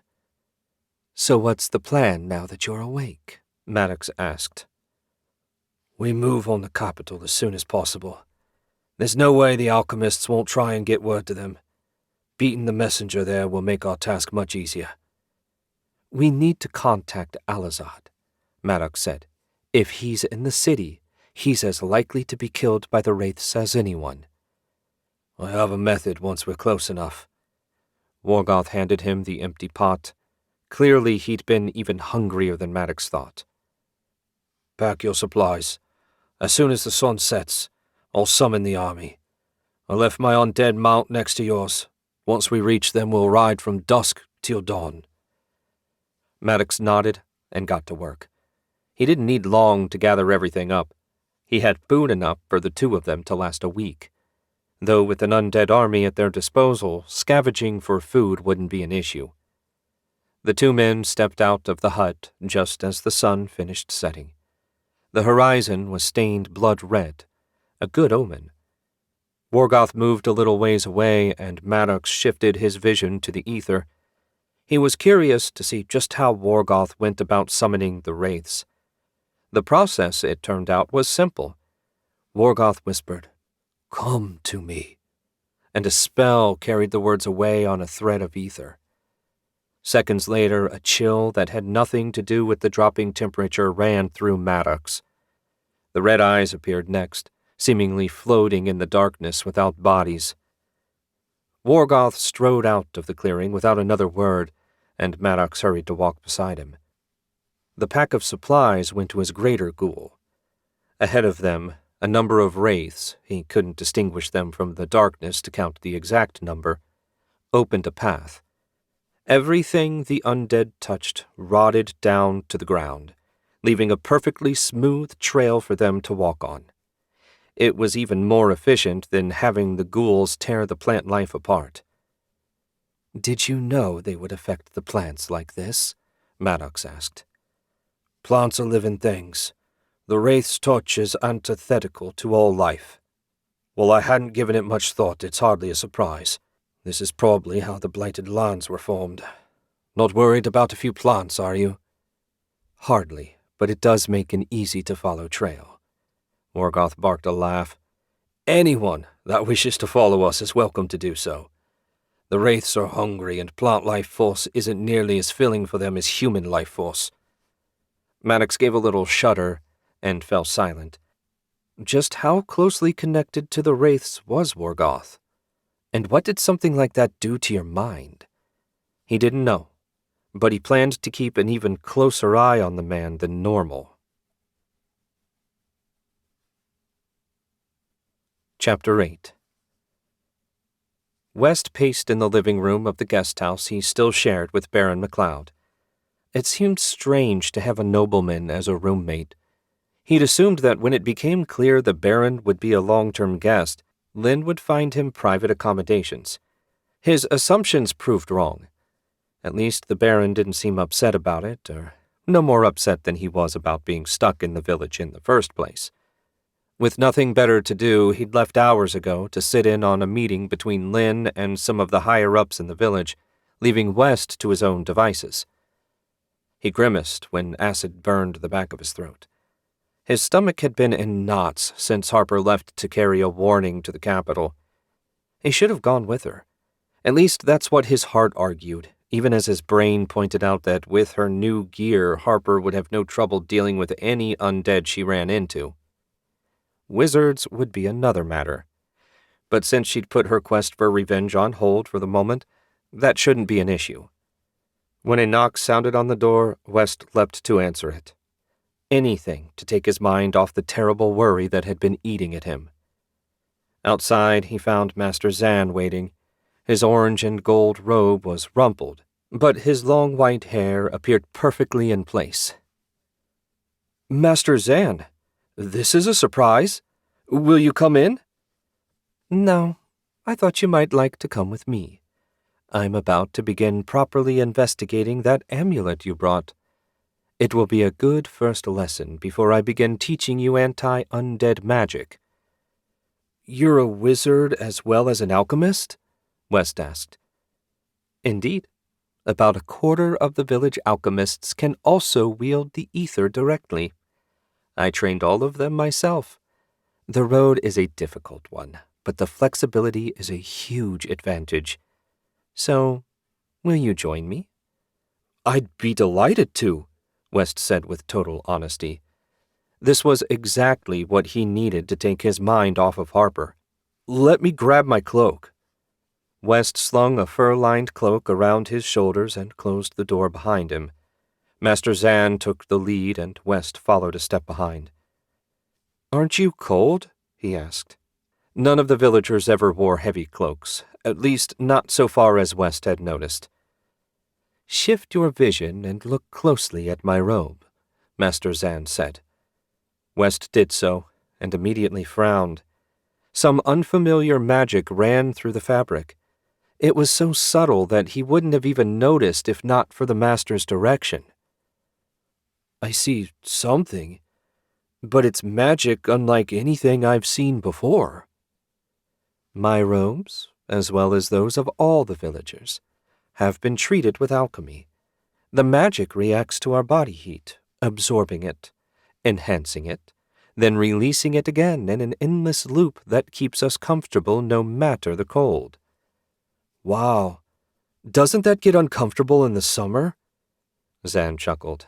"We also have a set that does the opposite when it's hot out. Making them is good practice for the young alchemists, so they serve two purposes."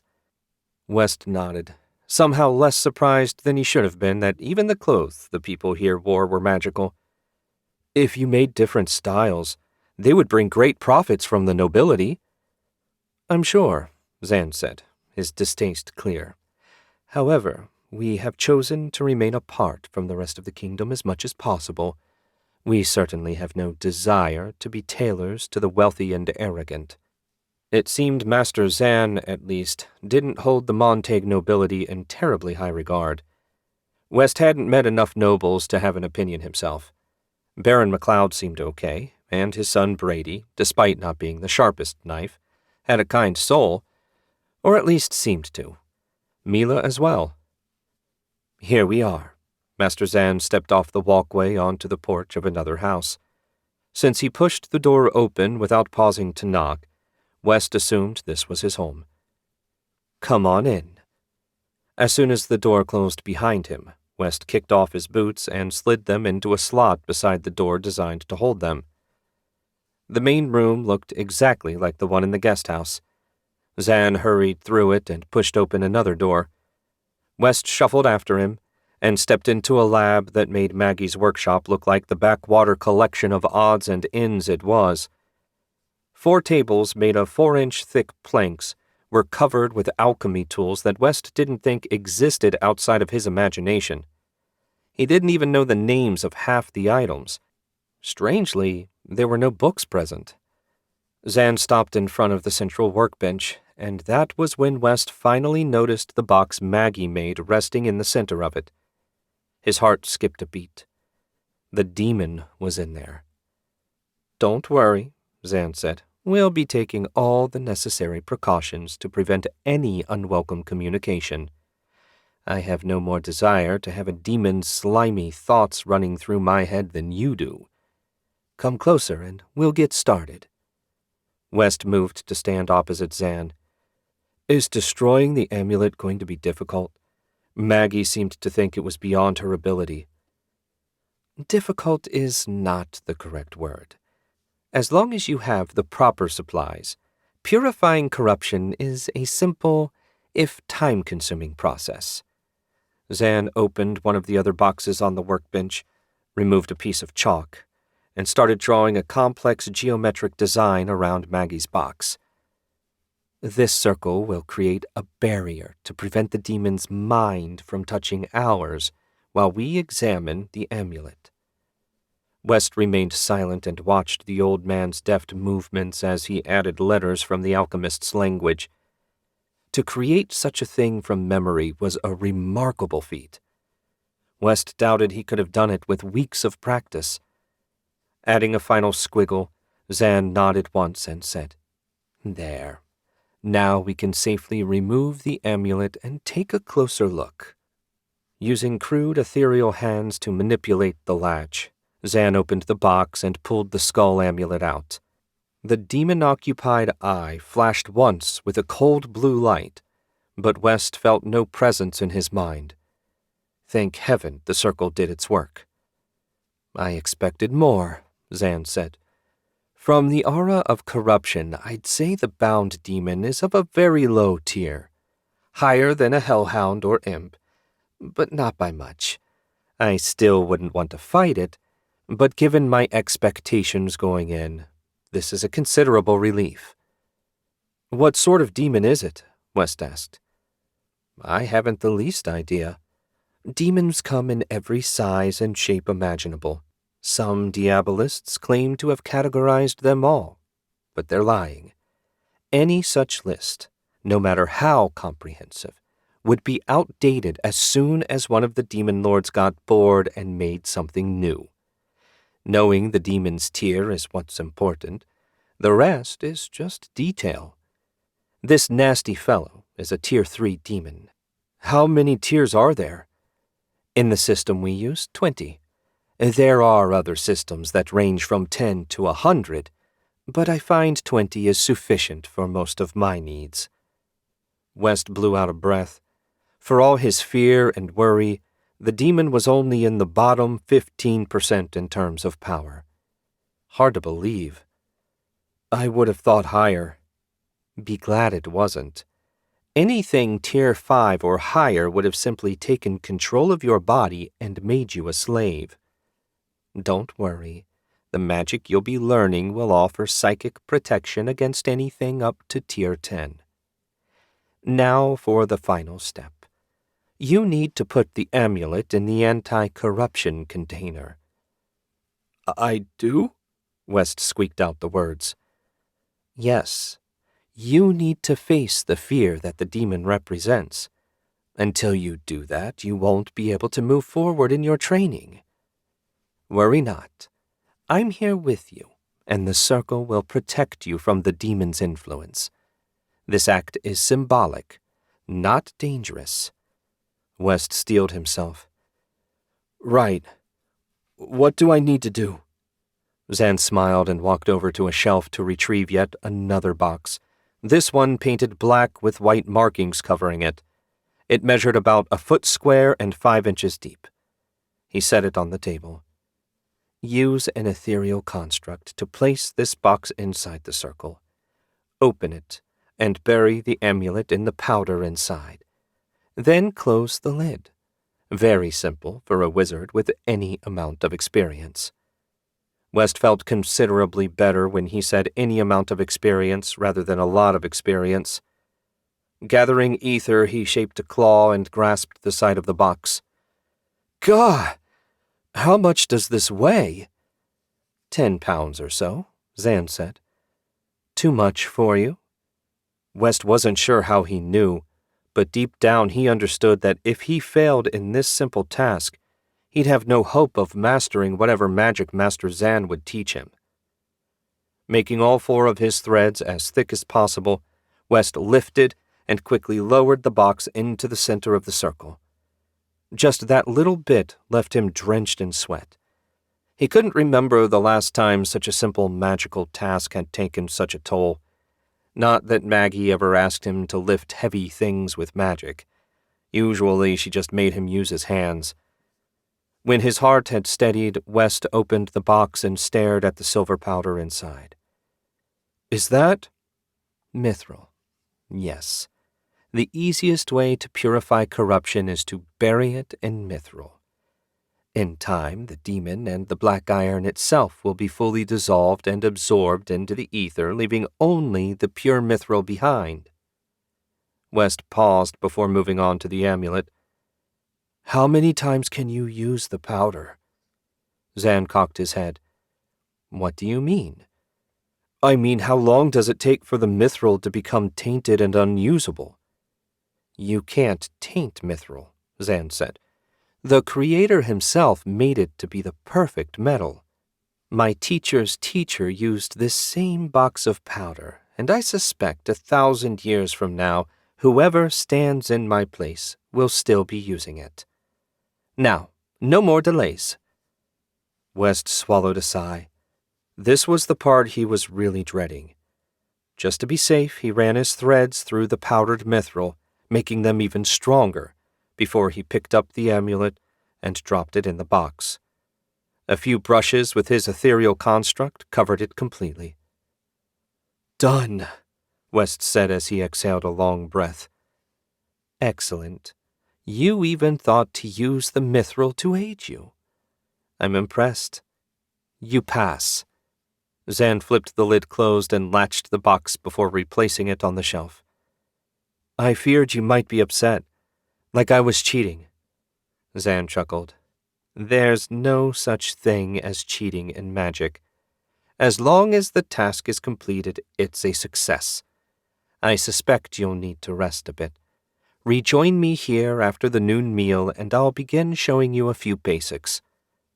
West bowed, doing his best not to let his relief show.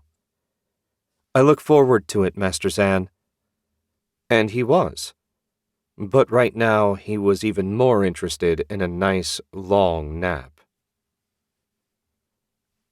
Donovan MacLeod once again found himself in the one-room house where he'd first spoken with Lynn. She had joined him again today, but it wasn't just the two of them. 3 men and 2 women, all at least a decade older than him and all dressed in the familiar orange and gold robes, had come as well. The exact subject of the meeting was a little hazy, but had to have something to do with the current crisis, the one that resulted in him being stuck in this village for the foreseeable future. "Thank you for joining us, elders," Lynn said. "And, of course, thank you, Baron MacLeod, for your presence as the kingdom's representative as well." Donovan offered a nod of acknowledgement, but no comment. There were always formalities at these sorts of meetings, and he hated them every time he had to deal with them. Anything that hastened things along, the better, as far as he was concerned. "Last night," Lynn continued, "I read the book the Baron's youthful companions brought from the ruined tower. It was a fascinating work, a journal written not long after the immortal apprentice was first defeated. It details the disposition of all of the mithril urns." "I thought that was meant to be kept secret," one of the female elders said. "As did I," Lynn said. "It seems Master Thexius had other ideas. He tracked down and made contact with the other guardians, not counting us and the king, of course." "And who were these mysterious guardians?" Donovan asked. "And who is Thexius?" "I'll answer the second question first," Lynn said. "Master Thexius was Lord Colt's last apprentice and the strongest wizard in the kingdom after his fall.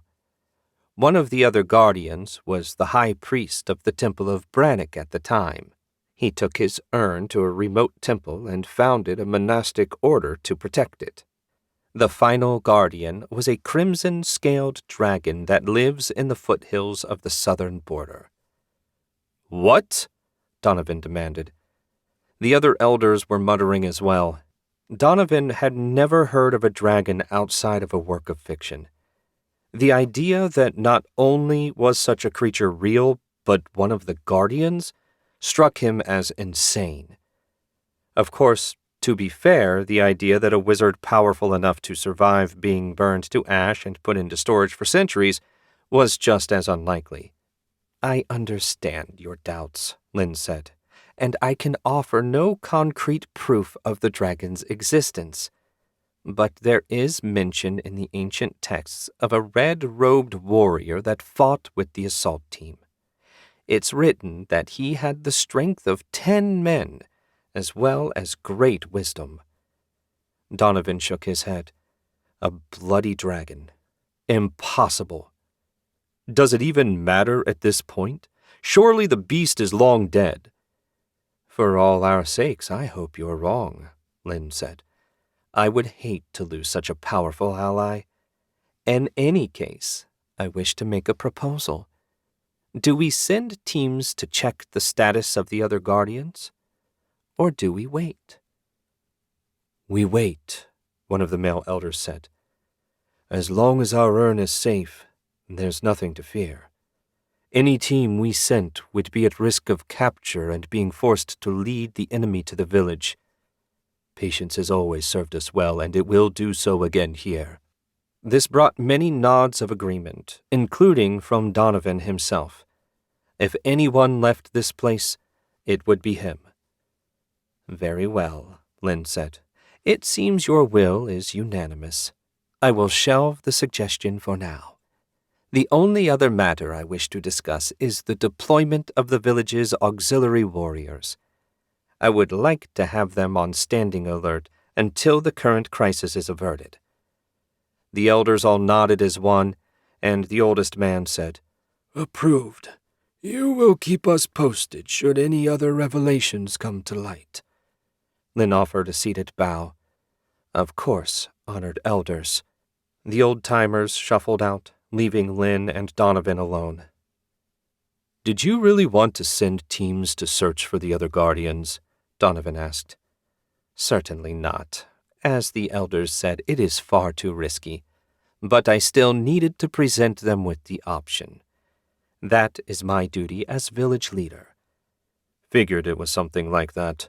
I don't suppose there's any way to find out how that girl is progressing." "I fear not. I would very much like to know how she's doing as well, but we lack the magic to follow her progress. Do you believe she will have trouble?" "She seemed competent during our brief time traveling together. Still, it's a big ask for a girl her age." "Then I suppose we will both just have to pray she's up to the challenge." Donovan nodded. He wasn't much on prayer, but this once, he might make an exception. Chapter 9. Maddox had ridden undead horses many times over the years, and always found them to be awkward and slow, though tireless. At least he found them that way before Wargoth ordered one of the wraiths to possess the beast. Now the two men were racing their way south at the speed of the wind, surrounded by a dark haze that was the wraith army. Between the necessity of traveling at night and largely avoiding the roads, they had yet to encounter any fellow travelers. As they got closer to the capital, that would have to change. Not that Maddox was worried about opposition. The wraiths would sweep away anything that tried to stop them, at night anyway. During the day, they would be considerably more vulnerable, with only a handful of ghouls to protect them. He glanced back and smiled. Through the darkness, he could just see his servants being carried along by the cloud of wraiths. There was a small part of Maddox that wished he could understand what the ghouls were thinking. As strange as the racing undead horse felt, getting carried by the wraiths had to be an order of magnitude stranger. At least the ghouls didn't have any life force for the wraiths to drain. Their course suddenly shifted, forcing Maddox to tighten his grip.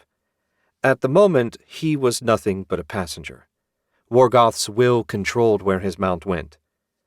They finally came to a halt in a clump of trees near a shallow river. Wargoth dismounted, and Maddox followed suit. "Why are we stopping here?" he asked. "We're about 5 miles from the capital," Wargoth said, "and only an hour remains before sunrise. This is a good place to stop for the day. We have to make contact with Alazad before sunset so we can plan the attack." "That will be your job." Maddox stared for a moment. "I thought you said you had a way to contact him when we got close enough." "I do." "You. Go to the city and use resonance magic to locate his amulet. Once you've done that, get somewhere secure and mark your location in the ether. I'll send the wraiths in after dark and order them to kill everyone outside the area you've marked. Once they're finished, it's a simple matter to find and claim the urn. Whatever you do, don't leave the marked safe zone." Maddox would have liked a few hours' sleep, but that would have to wait until he found Alazad. Should be simple enough. If there was more than one Black Skull amulet in Montague City, he'd be shocked. "Fine. How much do you want me to tell him?" "Everything. Alazad won't be of any use if he doesn't know what's going on. I wonder if he's even located the urn yet." Wargoth shook his head. "Surely he's managed at least that much. I'll see you tonight, and remember, Don't leave the safe zone until I arrive to get you." "Don't worry," Maddox said as he set out for the city. It wasn't like he planned to wander the streets with an army of wraiths everywhere. Marshall Wright knew a dream when he entered one. A dead giveaway was the floating. He only floated through the sky when he dreamed, and not just any sky. Today, he floated above the clouds, and in the distance a golden fence was visible. Up close he could see that the fence was actually a massive wall that marked the entrance to heaven. He hoped not to see the other side of it for many years yet. The question now? Why was he floating in the general vicinity of Heaven's Gate? The answer came a moment later when a male armored warrior appeared before him. The massive figure was like a soldier turned into a giant and given white wings. He carried a sword bare in his right hand. Marshall did his best to bow, but the uncontrolled floating made it difficult. "Lord Brannock, I'm honored to stand before you. How may I serve your glory?" "A great darkness is coming to Montague City. Should you fail, everyone will be dead by midnight." Marshall tried to swallow and failed. What sort of danger could kill an entire city in less than a day? "How do I stop it?" "You can't. All you can do is save as many people as possible. Go to the king and warn him. Only his power can stop the darkness." "Can you tell me nothing else, Lord Brannock?" "I wish that were possible, but there are rules, and if I break them, then other, darker powers will be free to act as they wish as well. That would not be good for your world. This warning is the best I can offer. The rest will be down to you." Brannock started to fade away, leaving Marshall with more questions than he could count. Before he was fully gone, the image of a black skull appeared. "Beware of anyone carrying this symbol. They are the source of your doom." Marshall sat up in bed with a gasp. Light was just peeking through the crack in his curtain. Dawn then, about 18 hours before the city fell. He had very little time. Throwing off his sheets and rolling out of bed, Marshall dressed and belted on his sword. Ready to face what would hopefully not be his last day, he strode out of his modest bedchamber and made for the front of the temple. Guards on duty snapped to attention as he passed, but no one spoke. He must have had that expression on at the moment, the one the younger acolytes called his high priest face. Not even taking time for breakfast, Marshall went straight outside and turned up the street to the castle. The bitter cold slapped him in the face. An inch of fresh snow had fallen during the night. Turning back for his cloak would be a waste of time, so he wrapped himself in an ethereal bubble that quickly heated the air to a comfortable temperature. The guards on duty didn't have that luxury. They stood shivering in front of the main gate, their teeth almost audibly chattering. They both straightened as Marshall approached. "Good morning, Lord Wright," the elder guard said. "If you wish to see the royal family, I fear you're a bit early." "I'm not nearly early enough. I bear a message from Brannock himself." Both guards immediately made the sign of the inverted sword. "Open the gate!" The portcullis clanked up, and Marshall ducked under as soon as possible. That was the easy part down. Getting access to King Irving at this hour would be a more daunting task, even for him. He considered his options as he crossed the courtyard, the snow crunching under his boots. There was a protocol for emergencies, and this certainly qualified. At the keep itself, 2 more half-frozen guards hastened to open the door for him. Marshall was well known, both in the castle and the city at large, and only a direct order from the king would be enough to keep him out no matter what time he showed up. Inside, he released his spell and gave a little shake. The sitting area where guests awaited the king's pleasure was, of course, empty at this hour. A quick glance around revealed no guards or servants. Everyone was probably gathered near the kitchen in hopes of a warm breakfast. Since he didn't even know where the king slept, Marshall headed for the kitchen. Whoever brought the king his breakfast would be able to direct him. He'd passed several halls and had just caught a whiff of baking bread when a voice called out, "Lord Wright? What brings you here at this unholy hour?" He came to a stop and turned to see Lord Alfred, Minister of Finance, shuffling his way. The old man had to be approaching 80 and had served the previous king in the same capacity. He was already dressed in his formal black and green robes of office. "Alfred, it seems Brannock smiles on me after all. I need to speak with King Irving at once. The Sword Lord has given me a prophecy." "If you're here now, it must be a bad one. Come along." Alfred led him down a side passage that Marshall had never followed before. "Can you tell me about it?" He debated a moment, but considering what had to happen, saw no point in staying silent. Marshall relayed everything that occurred in his dream. "Heaven's mercy," Alfred said. "That's not much warning time and even less detail. He said nothing about the approaching darkness?" "Only that the king was the only one that could do anything about it. What, I have no idea." "Hopefully His Majesty will know what the Archangel is speaking of."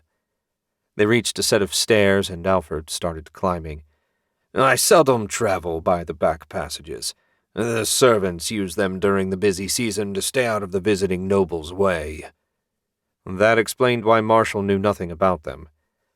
"Can I ask you to prepare an order for all the guards to be on the lookout for anyone carrying a black skull amulet? I wish to have it distributed as quickly as possible. My one hope is that if we can catch the person responsible for whatever darkness is approaching, perhaps we can stop it before it starts." "I can, certainly, though it will require the king's seal to make it official." "I'm sure that won't be an issue after we talk." "Thank you, Alfred." "Not at all, Lord Wright. In an emergency, everyone is expected to give their all, even an old man like me." At the top of the steps, Alfred stopped and pointed left at a door with yet another pair of guards outside. "His Majesty's bedchamber. My office is the other way. I'll bring the orders as soon as I'm done." Marshall nodded and hurried toward the closed door. The guards on duty stared at him for a moment before looking anywhere but at him. Their hands shook on the shafts of the spears. Since Marshall wasn't scowling and in a rage, he assumed something else served to frighten them. "Gentlemen," Marshall said, "I need to speak with the king on a matter most urgent. If you would be so kind as to announce me." His Majesty locks the door from the inside," the right-hand guard said. "We can't just open it." "A few hard blows from your fists should get his attention. Unless you wish to take responsibility for the fall of Montague, I suggest you act quickly." The poor man's knees wobbled, but at last the spokesman turned and buffeted the door with several heavy blows. Wheezing and trembling faintly, he backed up a few steps to wait. Fortunately, the wait was a short one. A faint click sounded, and the door swung open, revealing a scowling King Irving, wrapped in a dark green robe, glaring out at them. "There better be a damned good reason for that racket." "I've had an oracle from Brannock," Marshall said. "I prefer not to discuss it in the hall." The king's jaw dropped slightly, and he quickly moved out of the way. "Come in. Do we need anyone else before we begin?" "No. I've asked Alfred to prepare some documents while we talk, but otherwise I think it's best if we handle this matter privately." "Right." Turning to the guards, the king said, "When Lord Alfred arrives, alert me at once. Otherwise, I'm not to be disturbed until I tell you otherwise." The guards offered crisp, silent salutes, and Marshall stepped inside. A huge canopied bed was in disarray, but he ignored it and went right to the sideboard where several glittering carafes held amber liquid. Marshall poured 2 glasses and sat in one of the leather chairs off to one side next to the waiting king. "Bit early for that," King Irving said as he accepted the glass. "You'll want it before I'm done." Marshall drank half his glass and grimaced. He was too old to be drinking before breakfast. "I'm going to tell you everything. It won't take long, and I'd appreciate it if you held off on any questions until I finish." "Before you begin," the king said, "you're certain this was an oracle and not just a dream?" "Absolutely. Brannock spoke to me before the gates of heaven themselves. There can be no mistake." King Irving took a long pull on his drink. "I was afraid you were going to say that." "Go ahead." Marshall did so, relaying everything Brannock had told him in detail. It didn't take long. "So does that make any sense to you?" "He's talking about the Sun Sword. The darkness must be a demon or undead or something equally nasty. That's the only thing I can think of specific to me. As for the skull amulet, no idea. From the sounds of the warning, I fear you have no hope of defeating the darkness, but rather will be forced to hold it at bay. That would be the second function of the sword. I can protect a few hundred people without issue. Assuming I can't actually defeat whatever's coming, that leaves tens of thousands dead. I can't believe I'm saying this, but if the worst happens, I'm glad it happened in winter when so many citizens are holed up on their farms." Marshall stroked his chin and thought about their current predicament. Not that it did any good. Without a more accurate idea of the threat, he had no hope of coming up with a plan to stop it. A knock on the door interrupted the gloomy atmosphere. "Lord Alfred, Majesty." The king stood and went to the door. Alfred waited outside, a rolled-up scroll in his hand. "I've written up the necessary orders, Majesty."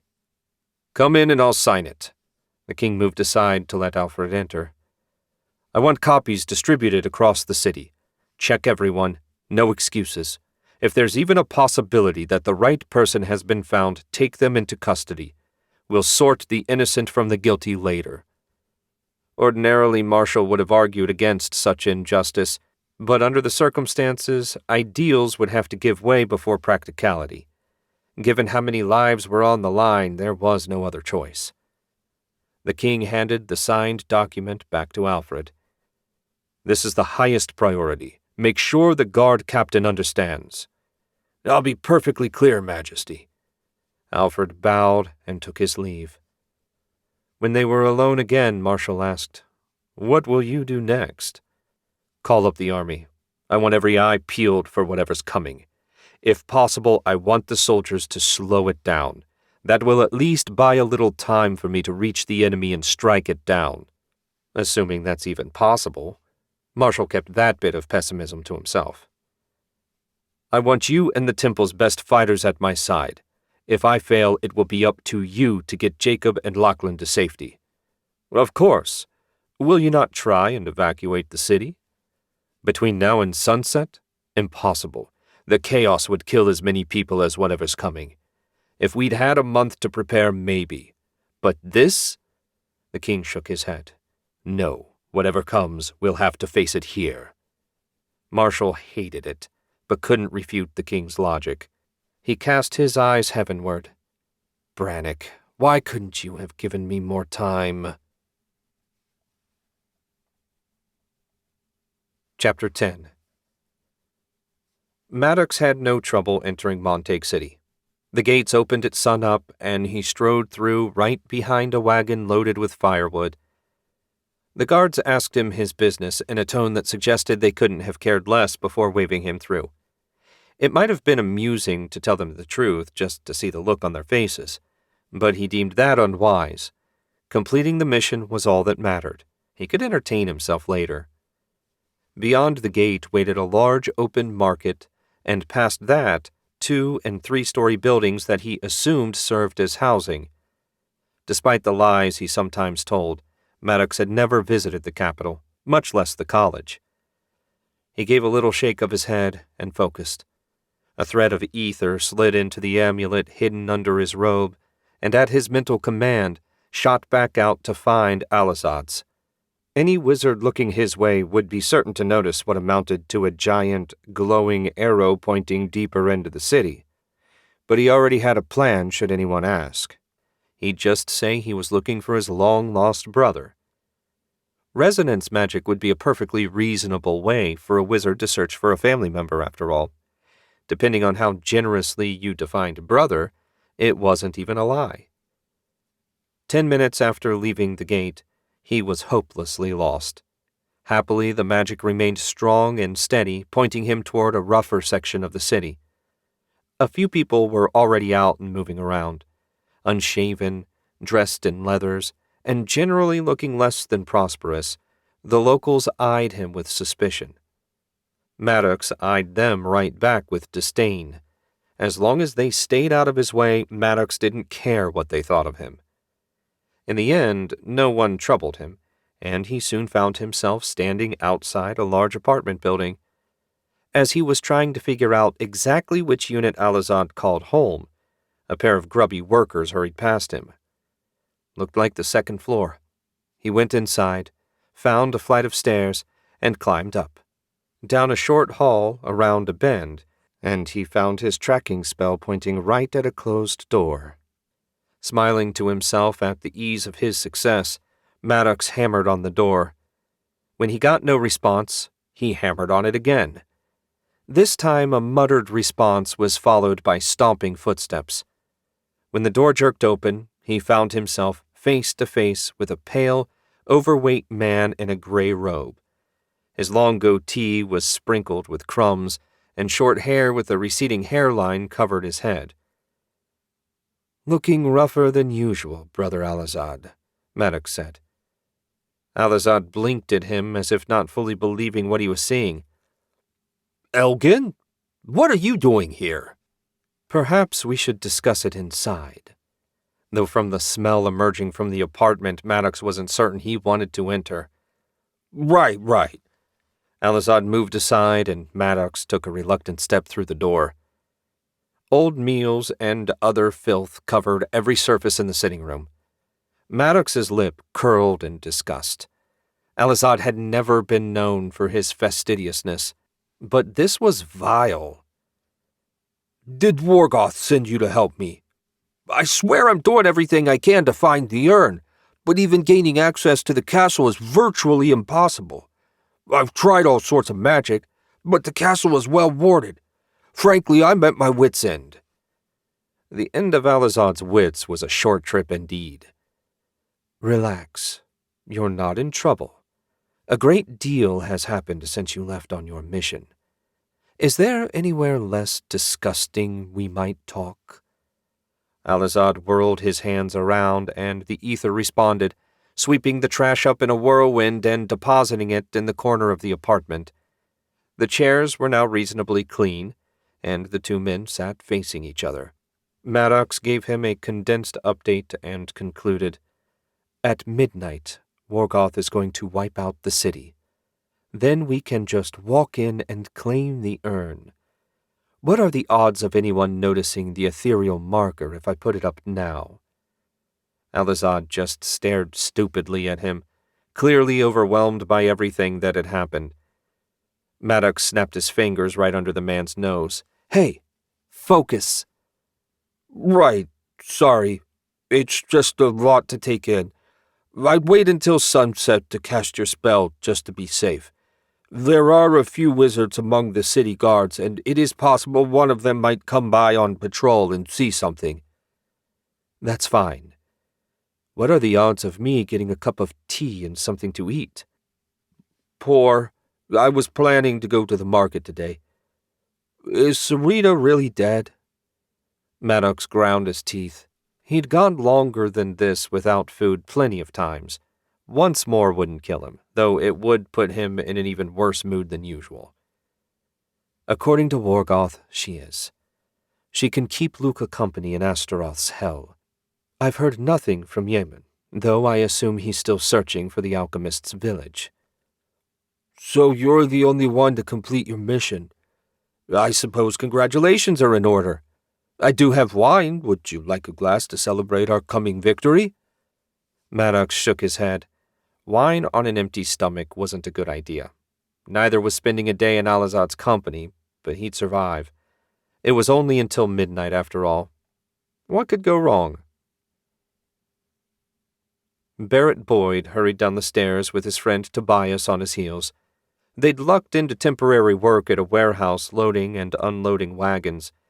The coin wasn't great, but at least it allowed them to contribute something in exchange for staying with Elias. The former ranger insisted it wasn't necessary, but Barrett hated the idea of being dead weight. Not to mention, sitting around day in and day out with nothing to do bored him to tears. Not that his new career was overly entertaining, but at least it got him out of the apartment. At the bottom of the stairs, he made a right and headed for the street exit. Barrett had barely emerged when he was forced to dodge around a figure in a gray robe. He didn't get a good look, but Barrett would never forget that bald head and goatee. The man they just passed was the bastard that wanted to kill them before he settled for erasing their memories. Barrett made sure not to give away any sign that he'd recognized the wizard, hurrying away until he found an alley to duck into. "What are you doing, Barrett?" Tobias asked. "We're already late." "We're going to be later. That was one of the wizards we just passed." Tobias's eyes widened. "One of the ones that killed Dawson?" "Yep. We're going to see where he goes, then tell Elias so he can get a bunch of guards together to arrest him." "I thought Harper was going to deal with him." "Looks like that didn't work out. Though his buddy is missing, maybe Harper got him and this one escaped. Don't matter much right now." Barrett looked around the corner in time to watch the wizard enter their apartment building. "Come on." "This is a really bad idea, Barrett." He couldn't argue with that, but if the wizard was here, it meant trouble. "Stay here, then. I won't be long." Tobias grabbed his arm, but Barrett pulled away and marched back the way he'd come. Not rushing or furtive, just like a man that forgot his lunch or something and had to return home. Inside, he paused and listened. There were footsteps on the stairs to the second floor. No one else had entered, so it had to be the wizard. Wherever he was going, it was on the second floor. That was enough detail for Barrett. He wanted to know exactly where the wizard was going a good deal less than he wanted to risk getting caught. He nearly leapt out of his skin when Tobias put a hand on his shoulder. "I got nervous." "You just shortened my life by a year. He went to the second floor. We can tell Elias and he can have the guards search the entire floor. No need for us to get any closer." Tobias nodded eagerly at that, just as Barrett knew he would. Neither of them wanted anything to do with those wizards, and only Barrett's fear of what he might be up to convinced him to do this much. They made the turn to the apartment they shared with Elias. Barrett pushed the door open and found Elias smoothing his uniform. The former ranger looked from Barrett to Tobias and back. "Did you guys forget something?" "Worse," Barrett said. "We passed one of the wizards that killed Dawson. He's here, in this building, somewhere on the second floor." Elias's jaw dropped a fraction. "You're absolutely certain?" "I'm not likely to forget that son of a bitch's face any time soon. It was him. Why he's here I couldn't tell you, but you could be sure it's not for anything good." "Shit. At least I'm working with Octavia today, so if I run a little late, she won't give me any grief." Elias ran a hand through his close-cropped hair. "Okay, I'm going to talk to the local guard commander. I don't know him personally, but during our previous encounters, he struck me as a competent professional. At a bare minimum, he'll send someone to investigate." Barrett nodded. "Make sure he knows to send plenty of people. Half a dozen guards won't last long against a wizard. Guess we'll head to work." Elias shook his head. "Don't. Go to the Plowman. I've got a sick feeling and I've learned to trust it. If everything goes to hell, we'll meet up there." "Fine with me," Barrett said. He felt bad about just ditching work, but in the end it made little enough difference. "Be careful. Don't worry about me. As soon as I make my report, I'm headed for the castle. I want to talk to Octavia, and hopefully I can get word to Jackson as well. Brannock willing, we'll all meet you at the Plowman after my shift. What we can do about the current situation is another matter altogether." Elias hurried out, and Barrett followed at a more sedate pace. "Is this okay?" Tobias asked. "If nothing happens, we'll be out of a job." "If the worst thing that happens today is us losing jobs we hate, I'll consider that a victory." Deep down, Barrett knew there was no possibility he'd get that lucky. Chapter 11. The city was coming to life as Elias made his way toward the district guardhouse. Workers of all sorts were emerging from their homes to make the trek to their place of employment, all of them blissfully unaware of the danger that had arrived in the city. Elias envied them their ignorance. Were it within his power, he'd have happily forgotten everything Barrett had told him. He swallowed a lungful of cold morning air. No, that was a lie. Much as he hated the mess he found himself in, it was better to at least have some hope of making a difference. Whether that hope came to anything or not was a different matter. Turning down a seldom-used street, Elias was nearly run over by a squad of guards jogging at high speed away from their guardhouse. He stared at their backs. Nothing was burning, and no one was screaming. So what the hell could have motivated them to move that quickly? The city guards had many good qualities, but an excess of ambition usually wasn't one of them. Offering a silent prayer to Brannick that some other, even greater threat hadn't appeared in the city, he continued on to the guardhouse, a 2-story building nearly as sturdy as a fort. There was no line of people outside waiting to complain about some minor disagreement. That was a bad sign. The complainers would be there unless the guards told them off, and they seldom did so since it pissed off the locals who assumed, rightly, that the guards were there to listen to them complain. He crossed the street and pushed through the unlocked doors into a large open area with a half-wall blocking access. A single guard sat behind it, his fat face ruddy and covered in sweat. He took one look at Elias and bared his teeth. "We're in the middle of an emergency here. Come back tomorrow." "I have something important to report," Elias said. "I'm a soldier assigned to the castle armory. This is serious." "From the castle, you say?" The guard's attitude softened a fraction. If there was one thing that always got people's attention, it was mention of his employer. "Let's hear it." "I spotted a dangerous wizard in my neighborhood. He's responsible for at least one death and likely more. What his business is in Montague City, I can't say, but I am certain it's not good." "A wizard. Does he have a black skull amulet?" The guard on duty had gone from vaguely dismissive to all ears. Did Barrett mention something like that during one of their many conversations? Elias was pretty sure he had. "That's right. He's holed up in a second-floor apartment in my building. I'm not sure which one, since I didn't want to move too close and get caught." The guard turned toward the rear of the building, Elias forgotten. "Commander! We've got a lead." One of the closed doors along the back wall slammed open, and a burly man in a uniform not that dissimilar to Elias's quick-marched to the front of the room. "This fellow saw a wizard carrying an amulet that matched the description sent by the castle." "Where and when?"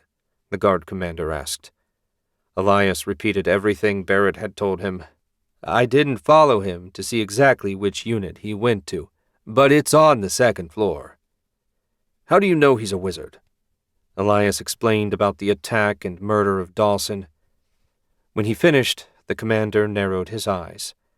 "So you're only repeating what you heard. You're not a first-hand witness." "As a soldier, I assumed I'd have a better chance of getting the news to someone quickly. My friend is a good man, but as common as they come." "And you imagined that him being a commoner would affect how we treated him?" Elias swallowed a laugh. "Are you saying it wouldn't have?" The commander's lips peeled back in a little snarl, but he couldn't say it. "No, much as I wish it were otherwise. Give us your address and we'll check it out. Orders from the castle make this our top priority." Elias did so, then added, "I'm on my way to the castle now. I'll spread the word and hopefully get you some extra help just in case."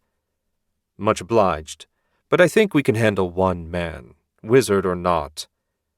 "I pray to Brannock that you're right. He murdered my commanding officer, and I'd be most pleased to see him hang for it." Elias offered a salute and hurried out of the guardhouse. He'd taken care of part of his duty, now to get to the armory and find Octavia. It took a little longer to reach the castle today since he was coming by an unfamiliar route, but soon enough the gate guards were waving him through. Both of them looked tense, their faces pale and eyes dark. Clearly, whatever order had the guards on edge had been given to the castle soldiers as well. Elias wanted details, but had yet to run into anyone either able or willing to offer them. Crunching across the snow to the armory, he passed dozens of soldiers running here and there, all of them armed despite being on the grounds and not at a post. The chaos was making him wish for a sword of his own, even though he had no idea who he might use it on. The massive armory doors were wide open, and people were busy scurrying around the many suits of giant armor. It looked like when the princes had their duel, only all the suits were getting attended to, not just a pair. Chief Reed was overseeing things himself. Since this was his day off, that couldn't be a good sign. Keeping his distance, Elias looked around and soon spotted Octavia standing beside a Mark IV. She was staring at its chest, though why was unclear to him. No doubt the answer involved magic. He strode over, making sure to stomp his boots so he wouldn't take her completely by surprise. He was a few strides away when she turned to face him. Her smile made her otherwise plain face light up. Maybe no one would agree, but she was beautiful to him. "You're late." She looked around, then gave him a quick kiss on the cheek. "It's been a crazy morning." "You're telling me. Is there somewhere we can talk? Some things have happened that you need to know about." "No. Ian's on the warpath and I need to finish checking this unit's power crystal. Orders came down to be ready for full deployment at a moment's notice." "Can you listen and check at the same time? I really need your advice." "Sure. Stand behind the unit's right leg and I'll block you the best I can." Her gaze shifted back to the suit of armor. Elias moved to stand where she'd said and laid out everything that had happened since he spoke with Barrett. "Anyway, whatever's going on has the guards in an uproar. That crazy wizard being in the city has me nervous, and I have no idea what I should do about it." "Word is the High Priest of Brannock received an oracle last night. There's a dark force headed for the city tonight, and someone with a black skull amulet is mixed up in it. I'll wager copper to platinum that's your wizard. Maybe we'll get lucky, and the guards will grab him and end the threat. And I say maybe because if the problem was that easily fixed, I doubt an archangel would have gotten directly involved."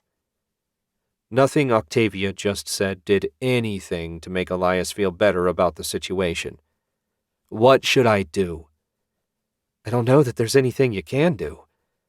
When we're finished for the day, we can go to the Plowman together and try and come up with a plan. Other than that, just help out however you can for now." Elias was afraid she was going to say that, but there was nothing for it. With no better option, he got to work. Chapter 12. A desperate and disgusting search through Alazad's kitchen turned up a weevil-free biscuit and half a smoked sausage. It said something about how hungry Maddox was that this struck him as an edible breakfast. A quick slice of his dagger removed the chewed-on end of the sausage, and he dug in.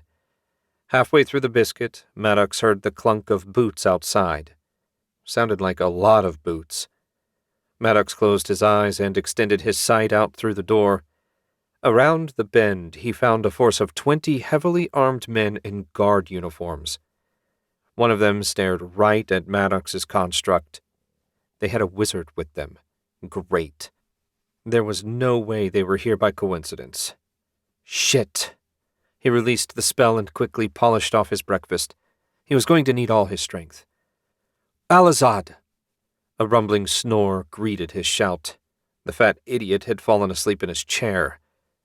Grumbling to himself, Maddox stalked into the living room and kicked the chair over, occupant and all. Alazad sputtered and stared up at him. "What's the big idea?" "Guards are coming, and they've got at least one wizard with them." Alazad scrambled to his feet. "How could they have found this place?" "How should I know? We need to get ready for a fight, assuming you don't want to surrender." "That wouldn't end well for us." Alazad stood and turned toward the apartment's sole bedroom.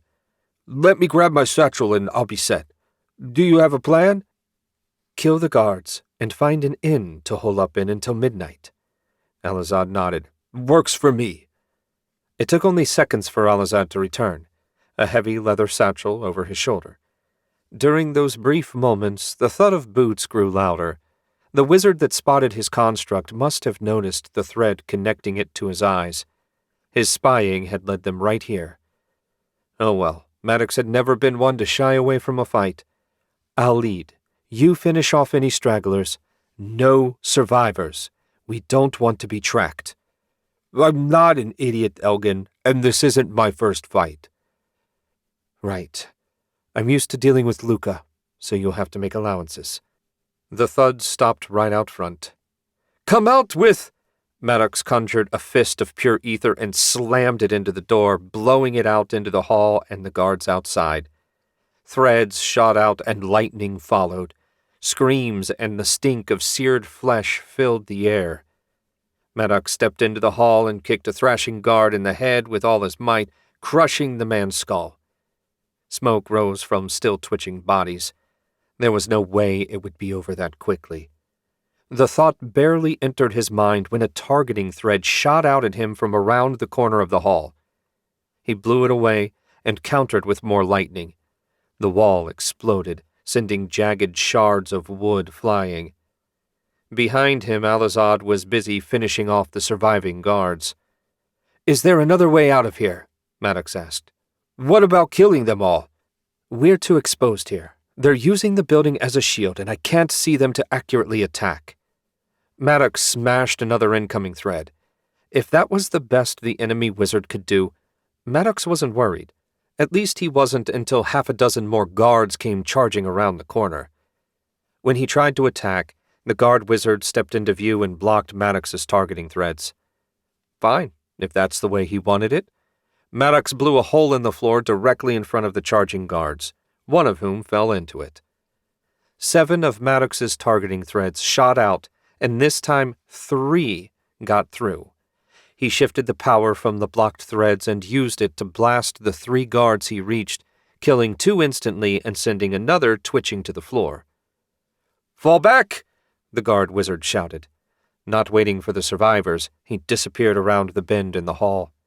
Flames shot over Maddox's head as Alazad struck down the guards attempting to flee. When the roar faded, Maddox ran after the fleeing wizard, careful to keep his vision shifted to the ether lest he walk into a trap. At the corner, he peeked around and found nothing but an empty passage. If his quick count was right, there was 1 guard unaccounted for. Maddox would have bet a great deal that the missing man was on his way to collect reinforcements right now. "What now?" Alazad asked. "I doubt running away and hiding will work." He was right, damn him. And if they didn't have a secure spot to hide, Maddox couldn't conjure the ethereal marker he needed to keep out the wraiths. "Where did you leave your ghouls?" Maddox asked. "At the bottom of a pond in a park outside the city. Why?" "Hiding here isn't going to work. That means we need to get out of the city and collect reinforcements of our own. Worgoth is attacking here, so even without the barrier we should be safe outside the walls." "Those weren't his orders," Alazad said. "His orders were to make contact and get somewhere safe. Worgoth said nothing specific about staying in the city. And even if he did, I have no interest in fighting however many guards and soldiers the powers that be plan to send against us. I could kill scores, but even that wouldn't make a dent in their numbers." "Good point. I came from the west and that's where the park is. Northgate is the nearest exit. Let's head there and swing around." Alazad took the lead and Maddox was happy to let him. He had to know the city better, after all. At the bottom of the steps, Alizad paused and glanced out the door. Uh-oh. What? Maddox brushed him aside and looked out. Dozens of guards were pouring into the area, while one man waved at the apartment building. From the ethereal glow around his body, that had to be the wizard. Or worse, another one. No chance of getting out that way. "Where's the back wall?" Maddox asked. "This way." Alizad led him down another empty hall. A little ways ahead, a door opened, and a woman stuck her head out. She took one look at Maddox and Alizad before slamming the door shut again. It heartened him to know that there were still sensible people in the world. Alizad stopped and pointed at a blank section of wall. "This is it, but there's no door on this side of the building." "Good. Hopefully they'll think they don't need to guard this side." Maddox conjured an ethereal circle and set it to spinning, adding power as he did. When it touched the wall, it sliced a perfect disk out of it. No guards were visible outside. An invisibility spell settled around Maddox and Alizad, and he led the way out. Alizad had sense enough not to speak, as voices coming from nowhere would kind of defeat the point of being invisible. On the other hand, he didn't want to get separated either. "Lead the way and take your time," Maddox whispered. Ahead of him, Alizad was distinguishable as a faint, ethereal glow. That was the downside of an invisibility spell.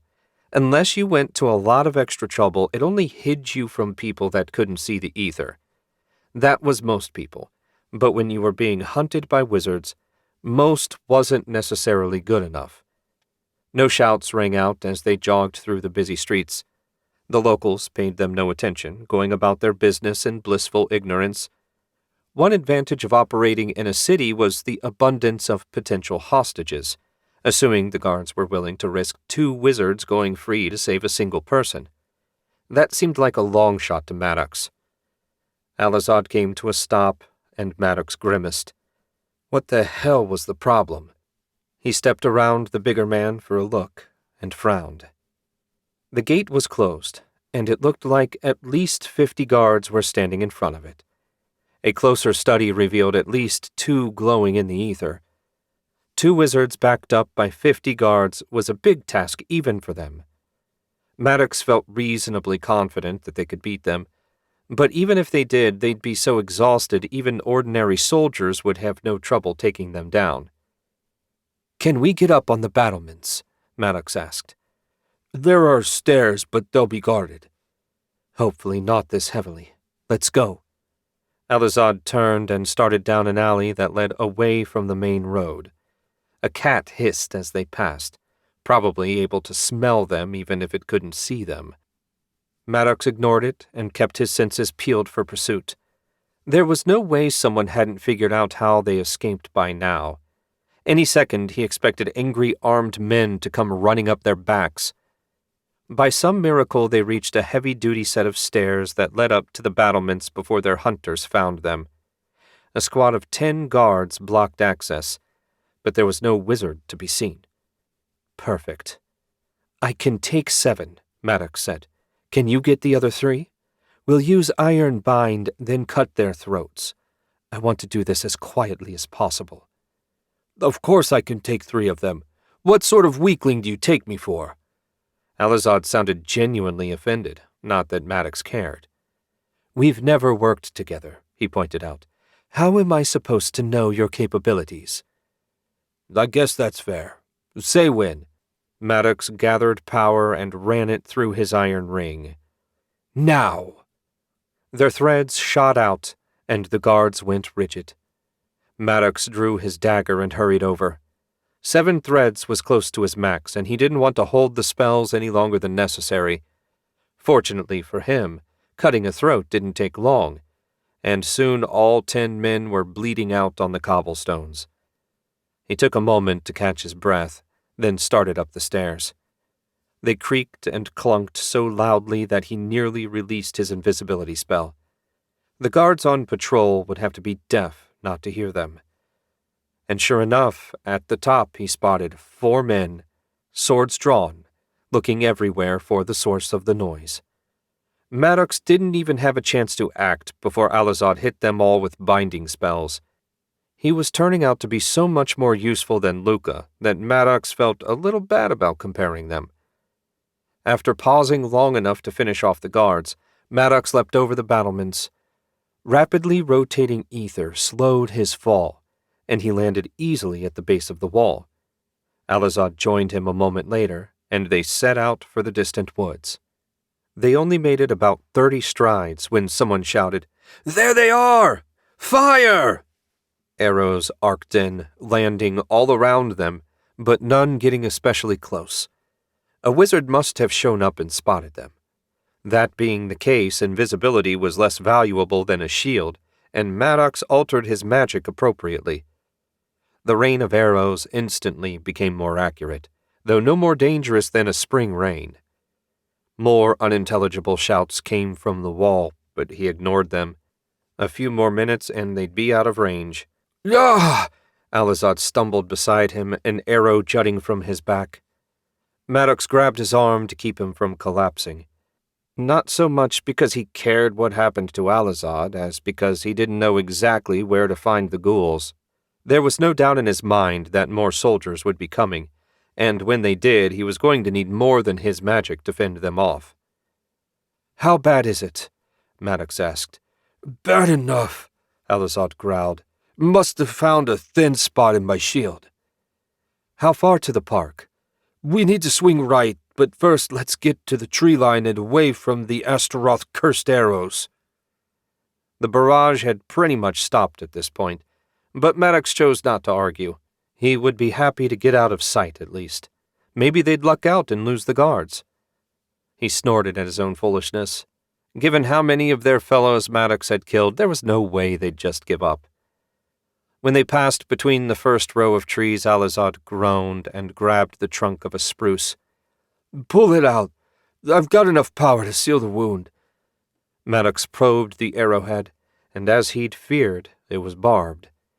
It took little enough effort to bend back the barbs, then push the flesh away from the metal.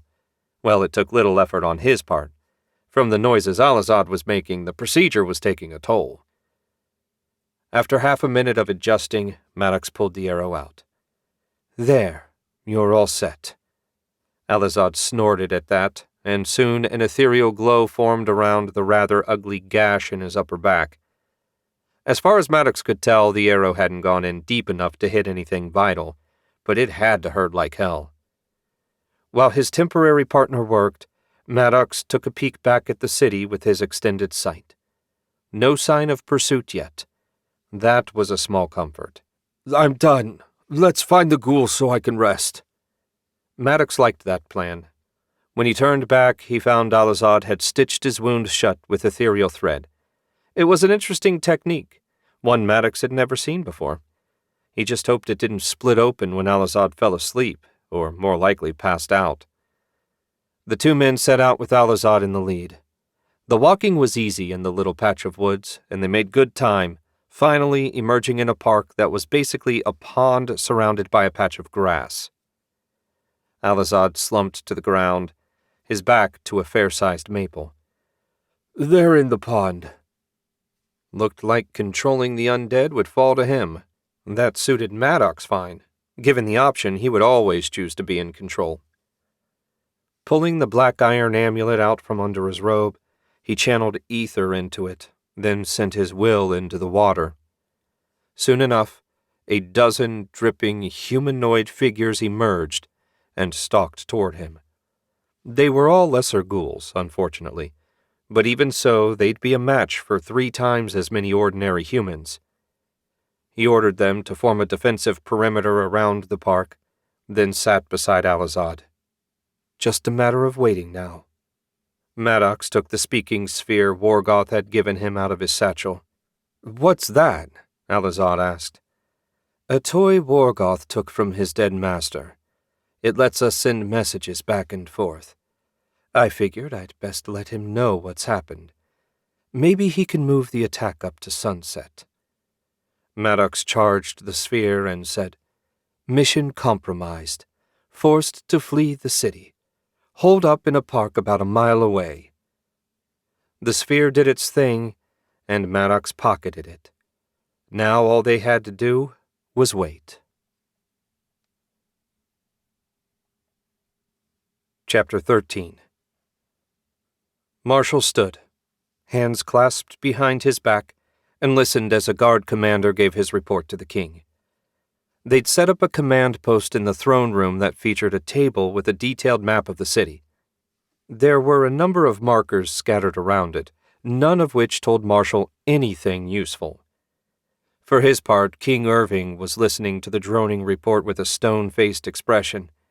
It wasn't the guards' fault they couldn't find the person with the skull amulet. Tens of thousands of people called Montague City home. Finding one person was like finding a particular needle in a stack of needles. He glanced at one of the windows. Mid-morning had come and gone. It felt like their time was running out far too quickly. Despite his most fervent prayers, Brannick hadn't seen fit to offer Marshall any more details about the coming darkness. His master's unwillingness to provide more help frustrated Marshall to no end, but he couldn't exactly argue with an archangel. "And that concludes my report," the guard commander said. The king leaned forward, his lips set in a grim line. "That was an awful lot of words to tell me you've made no progress." The unlucky fellow opened his mouth as if he wanted to argue, but in the end, what could he say? He actually hadn't made any progress. The throne room door burst open and another man in a green and black guard uniform came racing in. "Majesty, we've made contact with a pair of wizards. The person that gave us the tip said that one of them was wearing a skull amulet." The king leapt to his feet. "Where are they now?" "Fleeing through the northern residential section. The last report I received indicates that they already wiped out one guard patrol save for the wizard and one messenger. Reinforcements have been dispatched." "Take whatever forces you need," the king said. "But I want those wizards, alive if at all possible. We need more information about whatever this threat is, and they're the only ones that can give it to us." The guard saluted.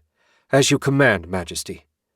When both guardsmen had left the throne room, the king turned to Marshall. "Are these two the threat Brannick warned you about?" Marshall shook his head. "I don't know. If one of them truly has the skull amulet, then I must assume they are at least involved. What we don't know is if there are any others around with such an item. If the guards can take them alive, it would be a huge help. It seems we shall have to hope they all do their jobs." Worgoth lounged under a tree, his eyes partway closed. Anyone that saw him might think he was napping, but the truth was, he had his consciousness divided between his body and the wraiths that even now slept in the earth. Maybe sleep was the wrong word. They were fully aware of what was happening. He felt their eagerness to attack the city. He shared that eagerness, though for different reasons.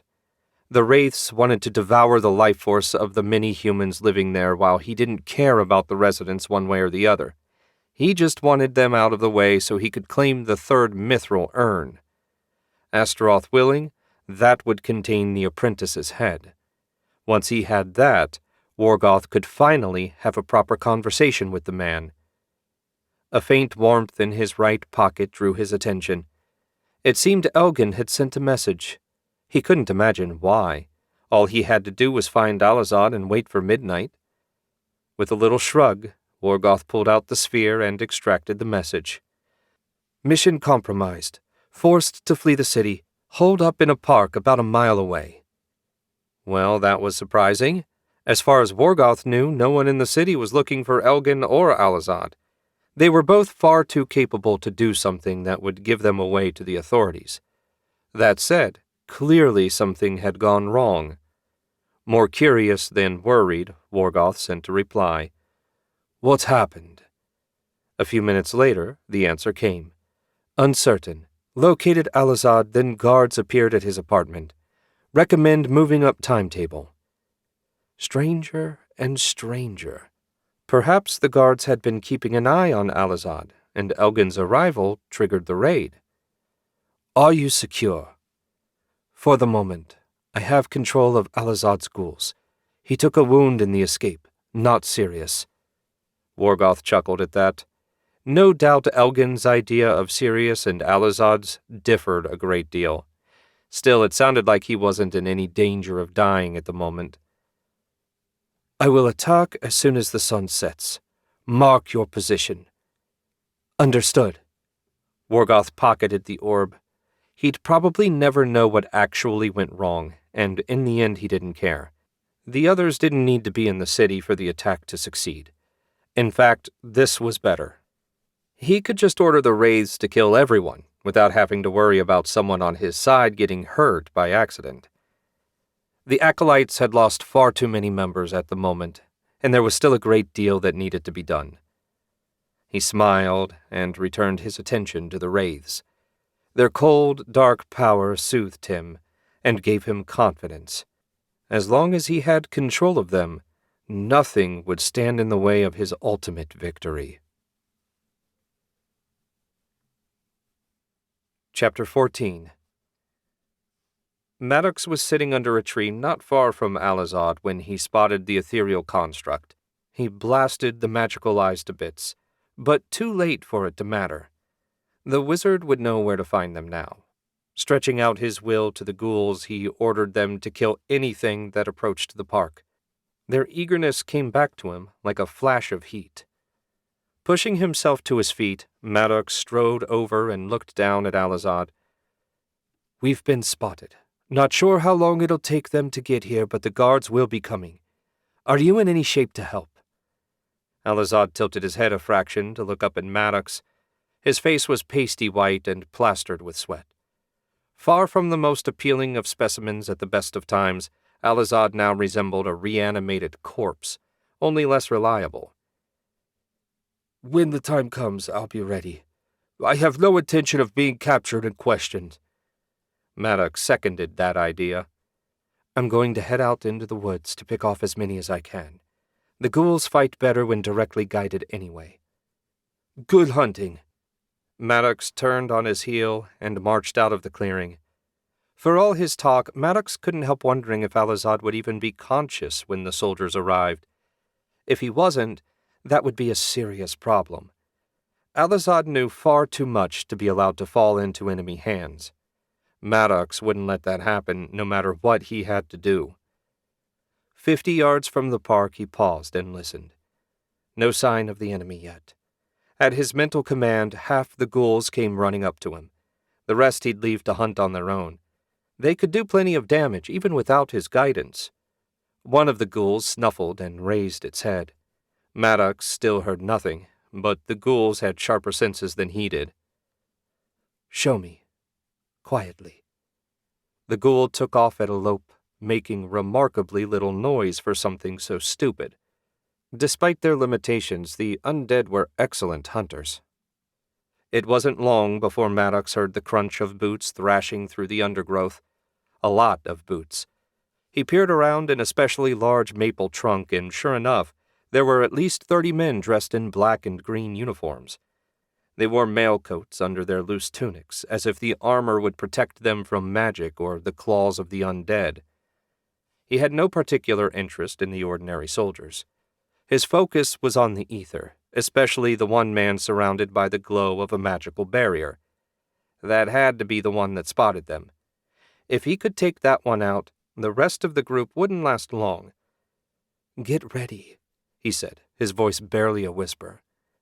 The ghouls tensed and bared their fangs. As expected, they were always ready to kill.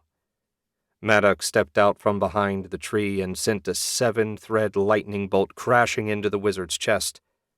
It burned through his weak shield in a moment, then slammed into his torso, nearly blowing him in half. Now! The ghouls surged into the soldiers, snarling and slashing with their claws. To their credit, the soldiers made a decent effort at defending themselves. Unfortunately, their weapons did little beyond annoy the ghouls, and whenever they clumped up into a defensive formation, Maddox took the opportunity to lob in a fireball. In less than 5 minutes, every soldier was either burned to death or torn to pieces. A perfectly acceptable result for the first round. He let the ghouls feed and walked over to the dead wizard. Ignoring the damage his spell caused, Maddox patted the body down. Soon enough, he came up with a couple items that glowed in the ether. The first was a silver ring marked with runes, and the second was a dagger with similar markings. A bit of magical study confirmed that the ring generated the wizard's ethereal shield, and the dagger had enhanced strength and sharpness. While he hoped not to get close enough to an enemy to need the dagger, the ring would be a nice backup should anything slip through his personal shield. Grinning to himself, Maddox hoped the next group would have something even better for him to take. King Jacob Irving was sitting with his boys in a private dining room trying to enjoy lunch and failing miserably. Forces had been dispatched to capture the wizards that fled the city, and he was expecting news any moment. That made it difficult to enjoy his soup and rolls despite the palace chef outdoing himself as usual. His sons, on the other hand, were wolfing the food down with enthusiasm. Jacob tried to imagine what might make the boys lose their appetites, and failed to come up with anything short of death. "Where's Marshall?" Lachlan asked. "I know he showed up early this morning, but I didn't get to talk to him. I was supposed to train at the temple today." "He went back to pray to the Sword Lord for guidance," Jacob said. "You won't be training today." "What's going on anyway?" Jack asked. "The castle's been like a kicked hornet's nest." Both boys looked at him, and Jacob sighed.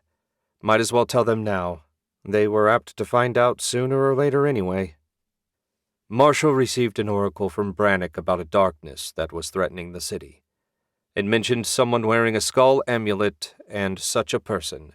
A wizard, it turned out, has been found in the city. Forces have been dispatched to capture the target. I'm waiting for news now. "Does Brannock frequently give oracles?" Lachlan asked. "This is the first one I've heard about," Jacob said. "Marshall says he's never gotten one before. I don't know if this is a once-in-a-lifetime thing or a once-in-several-centuries thing.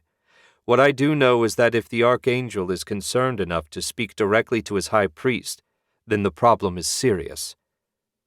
"That's why you ordered the army put on alert?" Jack asked. "Correct. Everything that can be done is being done. If I had a better idea of what the danger was, it would be helpful, but I don't. Marshall says Brannock can't be more forthcoming. The why is just as vague as the threat." "It's still better than being taken totally by surprise," Jack said. "Is there anything we can do to help?" Jacob offered a faint smile. If his eldest was willing to volunteer to help, maybe he was finally starting to grow up a little. "I don't know what you can do, but as soon as I do, I'll let you know. For now, stay close and don't cause any trouble." Someone knocked, and the guard outside stuck his head in. "Runner from the guards, Majesty." "Send him in." Jacob stood and turned to face the door just as a panting, red-faced soldier entered. "The first unit made contact with the target.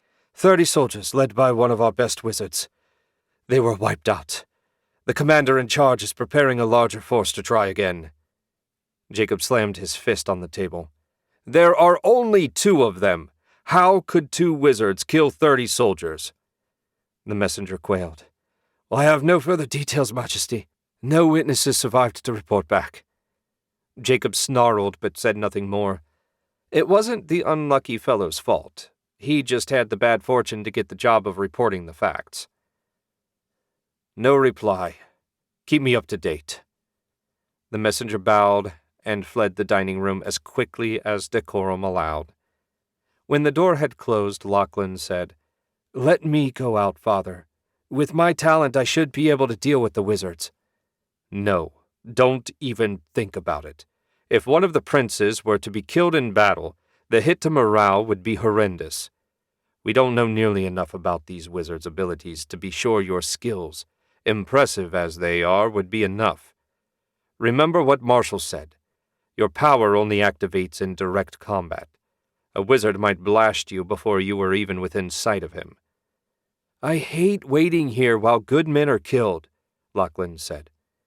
"That is one of the greatest burdens of rulership. This is a good time for you both to learn that. Making decisions and living with the results may be the hardest thing we do." They settled back down, but even the boys quit eating. The silence seemed to drag on for hours, though it was only minutes before Jack said, "Permission to help the army prep?" "Denied. You two would just be in the way." Jacob shot his sons a hard look. "You might also get ideas about leaving the castle and going wizard hunting despite my orders.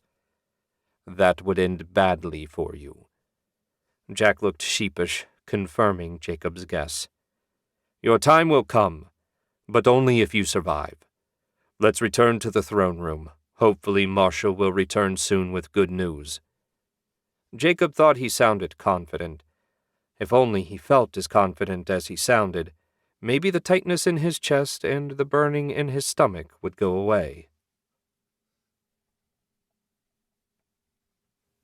Chapter 15. Maddox was beginning to hope that Montague's forces had given up when his ghouls started growling. Several hours had passed since he wiped out the first batch of soldiers, and noon had come and gone long ago. It was the middle of the afternoon now, and the sun was making its way toward the horizon. Maybe 2 hours remained until sunset. That seemed like no time at all, and a lifetime all at once. Closing his eyes, Maddox sent his vision flying into the forest. Unlike most wizards, he kept his ethereal construct close to the ground where it would be less likely to get spotted. Soon enough he found the source of his ghouls' wrath. Scores of soldiers were tromping through the woods toward the park where Alazad still rested. He didn't have to do a close count to know that there were more here than even his ghouls could handle, 100 minimum. Even worse, 3 of them glowed in the ether. What he couldn't tell was whether or not they were regular wizards or magical engineers equipped with enchanted weapons. Neither was good, but the latter would be easier to deal with. Releasing his construct, Maddox pulled the communication sphere out of his pocket and charged it with ether. "Overwhelming numbers of soldiers approaching my position. Send help soonest." Maddox didn't know if soonest would be in time, but at least he'd done his best. Now to thin the herd a bit. He sent 6 ghouls around to the right flank of the approaching force with orders to hit and retreat away from the park. If he could divide their force, he might be able to wear them down in parts. Maybe. This force was at least 3 times bigger than the one he wiped out earlier. Resuming his magical observation, Maddox watched as the ghouls attacked the outermost pair of soldiers, slaughtering them in moments. As soon as the next nearest trio took a step toward them, the ghouls pulled back. Maddox snarled when an old man in the back of the line ordered the soldiers not to follow. So much for that plan. Why couldn't they have sent some young, eager-to-impress leader out to command the assault? That would have made his life so much easier. A mental command recalled the ghouls. If divide and conquer wasn't going to work, he'd have to try something else. He glanced back over his shoulder. The park was about 100 yards behind him. It wouldn't be hard to swing wide around the approaching soldiers and escape. Leaving Alazad behind didn't especially prick his conscience. As far as Maddox was concerned, all his so-called brothers were expendable. They were also useful assets, and a long way remained to go before the apprentice was free. Throwing away someone like Luca was one thing, but Alazad was actually competent, for now at least. He'd do his best to keep the wounded wizard alive. The ghouls he'd dispatched came trotting back, and he summoned the rest. 12 ghouls plus his magic. Time to see how much damage he could do. Wrapping himself in invisibility, Maddox ordered the ghouls to attack. They roared and charged while he followed more slowly. The thud of steel on flesh and the screams of the dying reached him before he saw the knots of men and undead battling. Lightning cracked as one of the wizards pointed an iron rod at a ghoul and blew a hole in its chest. Magical engineers, then. That was a small favor. Maddox hurled a fireball at the wizard, but one of his fellows smashed it apart with an ethereal whip. The 3rd wizard targeted Maddox, but he blasted the thread apart before it could reach him. He was vaguely aware of his ghouls making quick work of the soldiers, even as their numbers slowly diminished. If it was a matter of numbers, Maddox was doomed. Time to withdraw. A 7-thread blade of ether lashed out, cutting a group of 4 soldiers in half. Using the shock to his advantage, Maddox ordered the surviving ghouls to fall back. Instead of returning directly to the park, he turned toward the city. Not that he had any intention of getting close to the walls and the, no doubt, many archers posted there. No, he just wanted to keep them off balance and looking in the wrong place. 5 minutes of running left Maddox exhausted and panting. At least there seemed to be no sign of immediate pursuit. 9 ghouls stared at him, waiting for orders. So he'd lost 3. Not as bad as he'd feared, but bad enough given his lack of resources. The shadows were growing longer every second.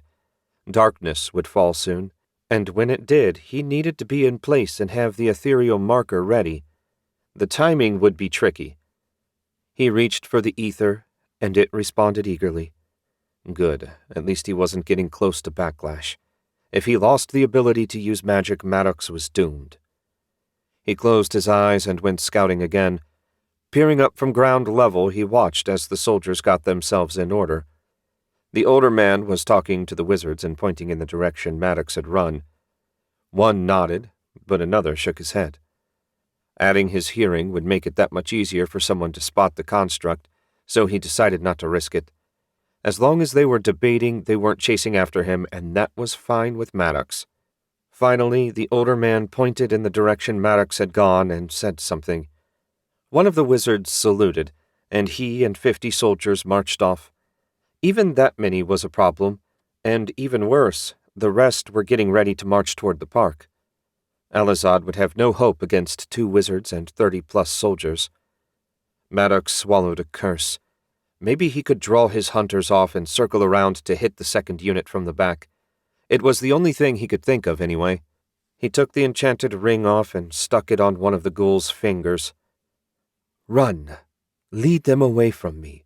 Don't get too far ahead and make plenty of noise. Go.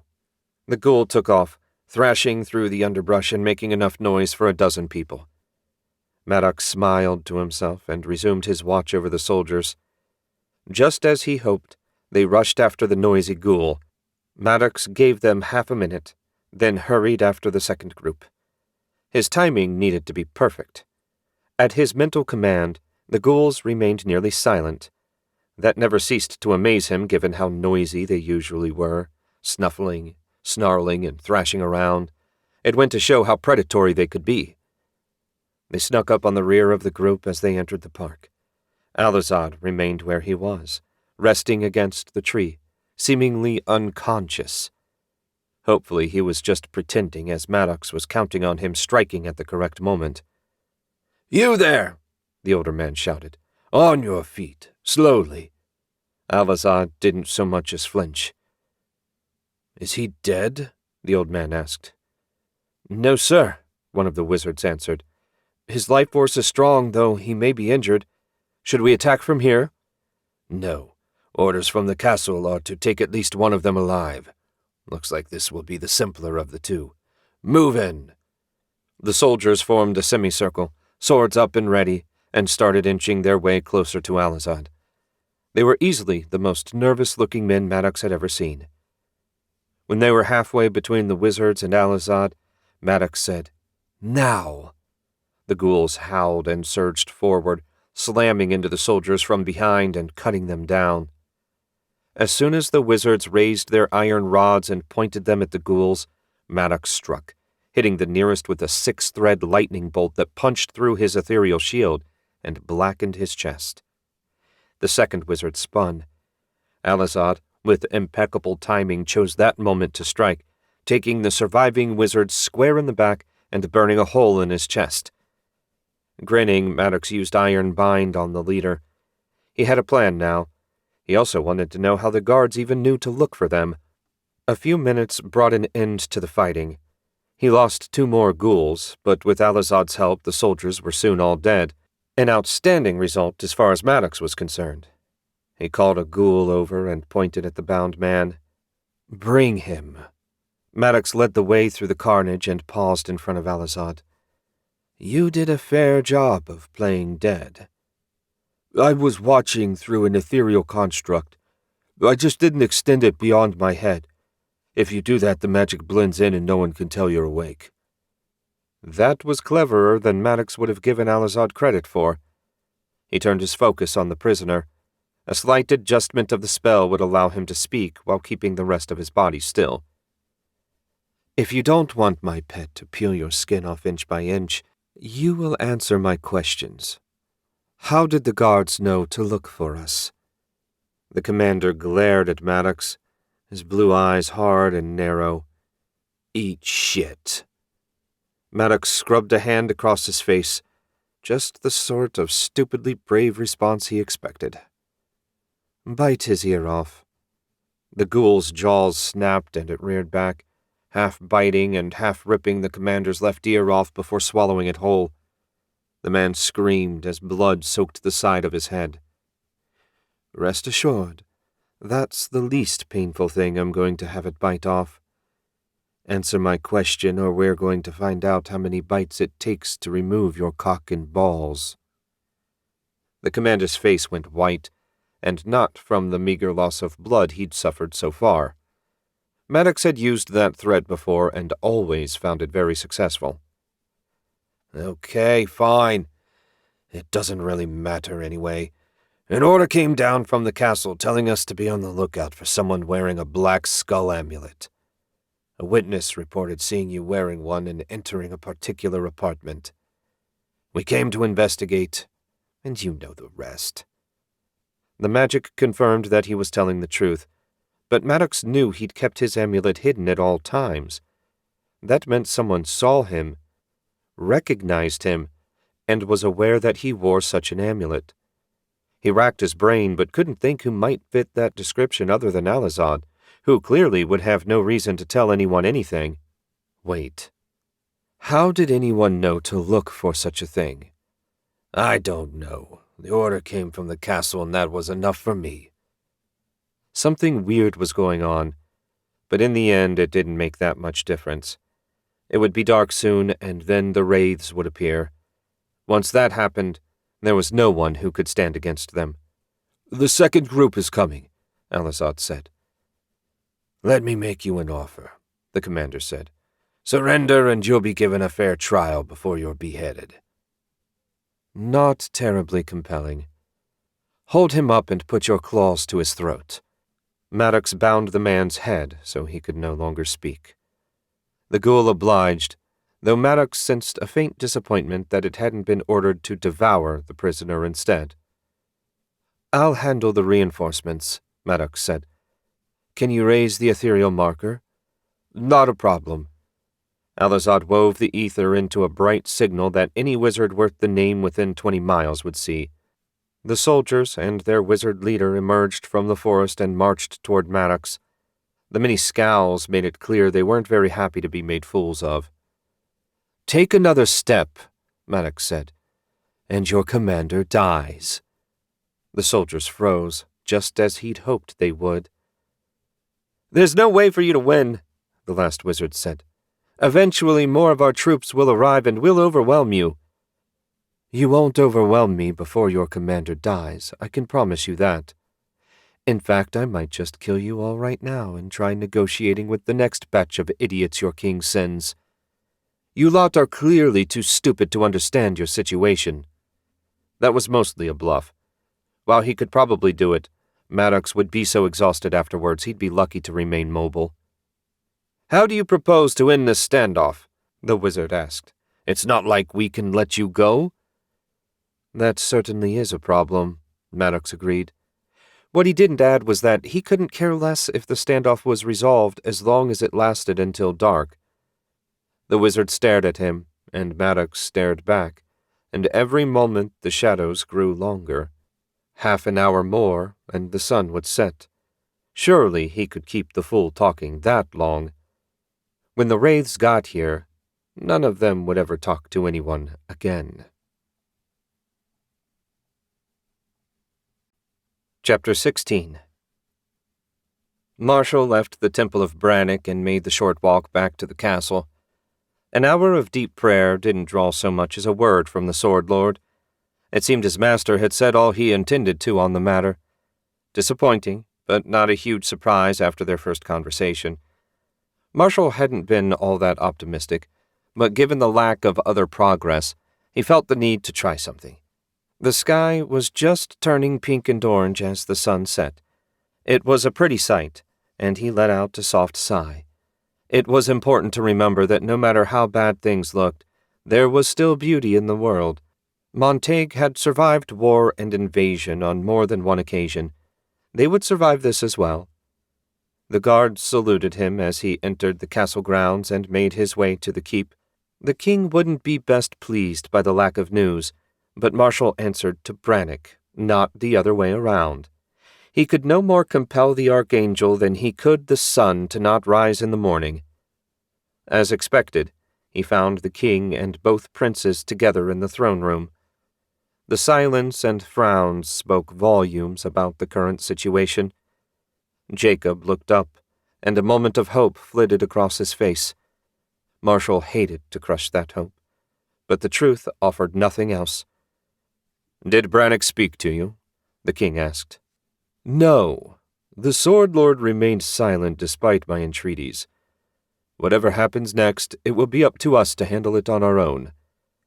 "I feared as much.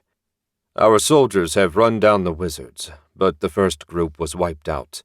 No word yet from the larger force, but I have high hopes. Surely 2 wizards wouldn't be enough to defeat 100 men." He spoke that last sentence as if begging for confirmation. Marshall wished he could offer it. Without direct knowledge of the wizards' abilities, he refused to speculate about their combat strength. "With your permission, I will remain here until the matter is settled once and for all." The king nodded. "You are most welcome, old friend." "What's holding Brannock back from being more helpful?" Lachlan asked. "It's not like anyone could threaten an archangel." Marshall smiled, but it felt hollow and empty to him. "I wish I knew. The forces of heaven are dealing with far more than our tiny problems. All I can do is trust that Brannock has his reasons, and that they are good. My wishes to the contrary are irrelevant in any case." "Our problems don't feel tiny to me," Prince Jacob said. "They certainly don't, but then we aren't immortal archangels. More's the pity." Marshall trailed off as something drew his attention. He cocked his head and focused. What was it? A few seconds passed, and he sensed a powerful source of corruption headed for the city. This had to be the darkness Brannock warned him about. "It's coming." The king leapt to his feet. "You said we had until midnight." Marshall shook his head. "So I was told. Yet the corruption is coming all the same." "What is it?" the king asked. "I can't tell yet. My best guess is that it's about 2 miles out and coming fast. And if I can sense it from that far away, the corruption is tremendously strong. Whatever your plans, Majesty, I suggest you put them in play at once." The king stepped around the map table. "Follow me, all 3 of you." He led the way out of the throne room and paused to turn to the guards. "The enemy is coming. Spread the word. I want every soldier able to fight armed and on the wall with all haste." The guards saluted and ran as if their lives depended on it. "What now, Father?" Prince Jacob asked. "Now we go to the observation tower and get a look at what's approaching. I don't know who these madmen think they're dealing with, but they'll soon learn that Montague is not to be trifled with."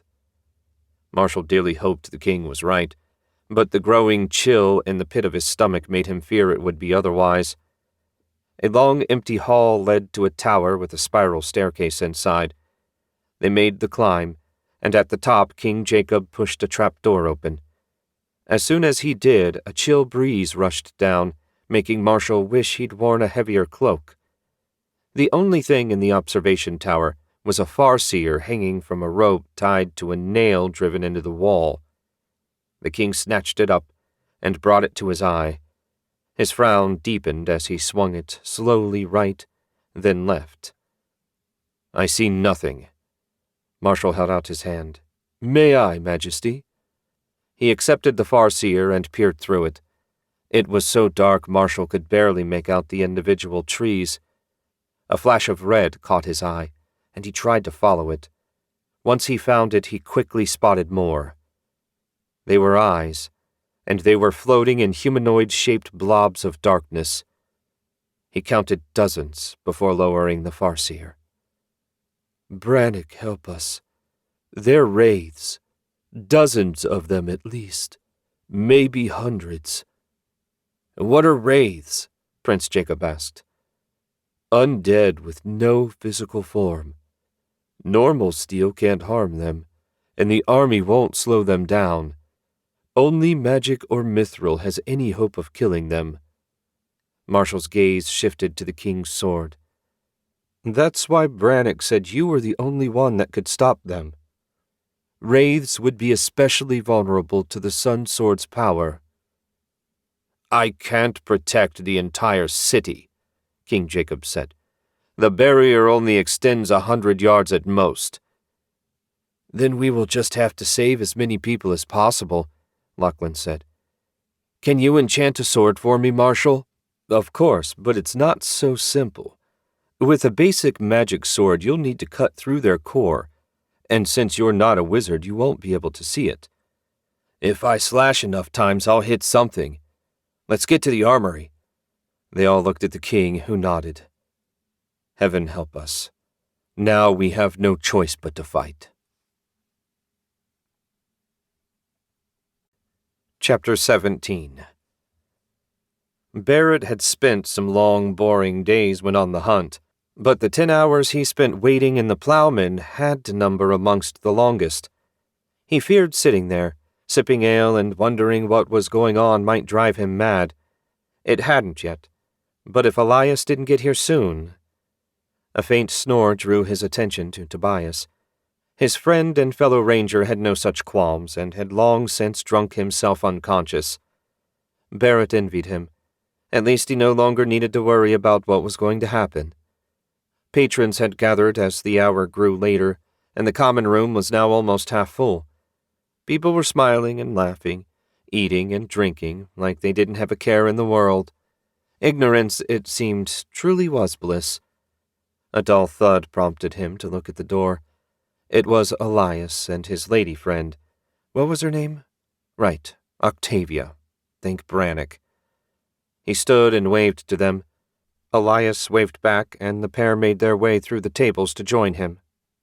The men shook hands, and Barrett added a little nod to Octavia. He didn't know her well enough to shake hands. At least he didn't feel like he did. "What news?" Barrett asked. "About the wizard? Nothing. The army's on full alert, and they just let us go after we finished prepping the last suit of magical armor. I don't know what they're expecting, but it must be serious given everything going on." "How are you supposed to prepare if no one lets you know what sort of enemy you're fighting?" Barrett asked. "Even if they don't know the exact number, surely they know something." Elias shrugged. "Maybe someone knows something, but if they do, it didn't get shared with the likes of us." "Even the magical engineers are in the dark," Octavia added. "Great. So what do we do?" "I wish I had a better answer for you. I didn't even have a chance to talk to Jackson. He got transferred to wall duty. From the sounds of it, they've got a man every 3 feet. Elias gave a little shake of his head. "Right now, I say we have an early dinner and head home. Maybe we'll get lucky and nothing will come of it. And maybe pigs will learn to fly," Barrett muttered. They'd barely given their order to the serving girl when someone outside screamed. The door opened, and a woman staggered in before collapsing. The twisted rictus of her death face would haunt Barrett for the rest of his life, however long that ended up being. A dark, vaguely human-shaped shadow floated in behind the woman. Burning red eyes glared around as the patrons stared at it in dumb confusion. All but one of the patrons, that was. Octavia pulled a metal rod out of her robe, pointed it at the shadow, and let loose with a lightning bolt that blew it to dark wisps. "Everyone gather in the center of the room," she shouted. No one moved. They were all clearly stunned, overwhelmed by the dead woman and the thing that killed her. "Now!" Octavia added for good measure. Barrett shook Tobias awake and dragged his drowsy friend to his feet. All around the common room, people were starting to heed her order. Octavia never took her eyes off the open door. "What the hell was that thing?" Elias asked. "A wraith. We learned about them during my magical training at the college. They're a form of bodiless undead that kills by draining your life force. Only magic can destroy them." "That's a problem, considering our soldiers have weapons of plain steel," Elias said. Barrett had never heard of such things. The ghouls were bad enough, but at least you could kill them if you did enough damage. When everyone had gathered in the center of the common room, Elias asked, "What now?" "Now we all keep a lookout. If you see a wraith, call out, and I'll blast it." Someone in the kitchen screamed, and a moment later another of the wraiths flew out of the wall right toward the gathered patrons. Octavia blasted it with more lightning, but this one didn't dissolve like the first. Instead, it sank into the floor out of sight. She let out a very unladylike curse. "I missed its core. Climb up on the tables." This time, everyone hastened to obey her command. The heavy wooden tables creaked when so many people climbed on them all at once, but nothing broke. Every eye in the place was focused on the floor, Barrett's included. After a few seconds, he dragged his gaze away and looked around. There was no guarantee that the monster would come from that way or that it didn't have friends hanging around. The fear proved well-founded. A dark shape descended from the ceiling directly above a table with 4 men standing on it. "Above and to the right!" Barrett shouted. Octavia spun and blasted, reducing the wraith to drifting smoke. At the same time, someone screamed. Barrett whipped around and watched black arms sink back into the floor. Their serving girl lay on the floor, her body stiff and her face a mask of horror. Mark's anguished moan followed a second later. "We can't stay here," Elias said. "Those things will pick us off one by one." "Maybe, but they can come at us from any direction, and walls, as you've seen, are no obstacle for them. Where would we be safe?" "What about Brannick's temple?" Barrett suggested. "Holy ground and all that. Undead won't be able to enter." Octavia let out a little snort. If only. What you think of as holy ground is just a ward around certain temples that serves to keep creatures of corruption out. It only works if the priests maintain it. I have no idea whether Brannick's do. "Look out!" someone shouted from behind them. Black arms were sprouting from the floor and reaching for the occupants of a table across the room. Octavia's lightning burned them away. "How many times can you do that?" Elias asked. "As many times as I can channel ether into the lightning rod." Sweat had beaded on her forehead, and she quickly wiped it away. "Maybe 5 more times." "So in about half an hour at this rate we'll be defenseless." Barrett scrubbed a hand across his face. "I say we try for the temple. We won't be any worse off there than we will be here once you run out of magic." Octavia looked at Elias, who nodded. "All right. We'll make a run for it.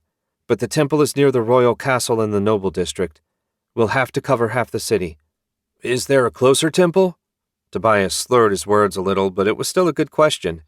Just because Barrett followed Brannick didn't mean he couldn't find shelter elsewhere. "Not a lot closer," Elias said. "The Queen of Coins has a temple in the merchant district, but it's all the way across the city in the other direction, and the goddess's temple only has 1 priestess. I can't imagine they—" "Watch out!" someone yelled. Octavia blasted the shadowy arms again. 4 spells left. Barrett grimaced. Whatever they were going to do, they needed to do it soon. "Is that hurting the wraith at all?" Elias asked. "I doubt undead even feel pain," Octavia said. "As long as their core survives, the limbs can keep regenerating." "Time to move," Barrett said. "I say we try for Brannick's temple and hope for the best." When no one argued, Octavia raised her voice. "We mean to make for the Temple of Brannick. Anyone that wishes to come with us is welcome. I will do my best to protect everyone." There were murmured voices as Octavia led the way to the door, but in the end everyone climbed down from the tables and fell in behind them as they stepped out into the dark street. Octavia took a bronze disc out of her robe, and it burst into light. "Heaven's mercy," Elias muttered. Bodies lay everywhere. Men, women, children. The wraiths made no distinction. All of them wore the same horrific death mask, Octavia held out the glowing disc to Elias. "Here, I need to focus on blasting the wraiths." The group set out at once, with Elias in the lead holding the light over his head. It was so dark around them that Barrett found his mind playing tricks on him. Everywhere he looked, he thought he saw wraiths flitting through the shadows. "Don't much like this, Barrett," Tobias muttered. "Me either, but we're still alive, and as long as we are, there's a chance. Just hold it together a little longer." That last sentence played over and over in Barrett's head. Lightning cracked, and he just caught the last bits of a wraith dissolving. Barrett hated feeling helpless. It was just like when Dawson fought the ghouls. It didn't matter how brave you were. If you couldn't hurt the enemy, you couldn't do anything. Not that Barrett considered himself particularly brave. Another lightning bolt lanced out. 3 more, and they'd be defenseless. Barrett couldn't help thinking that taking their chances with Baron McLeod's mercy might have been the safer option.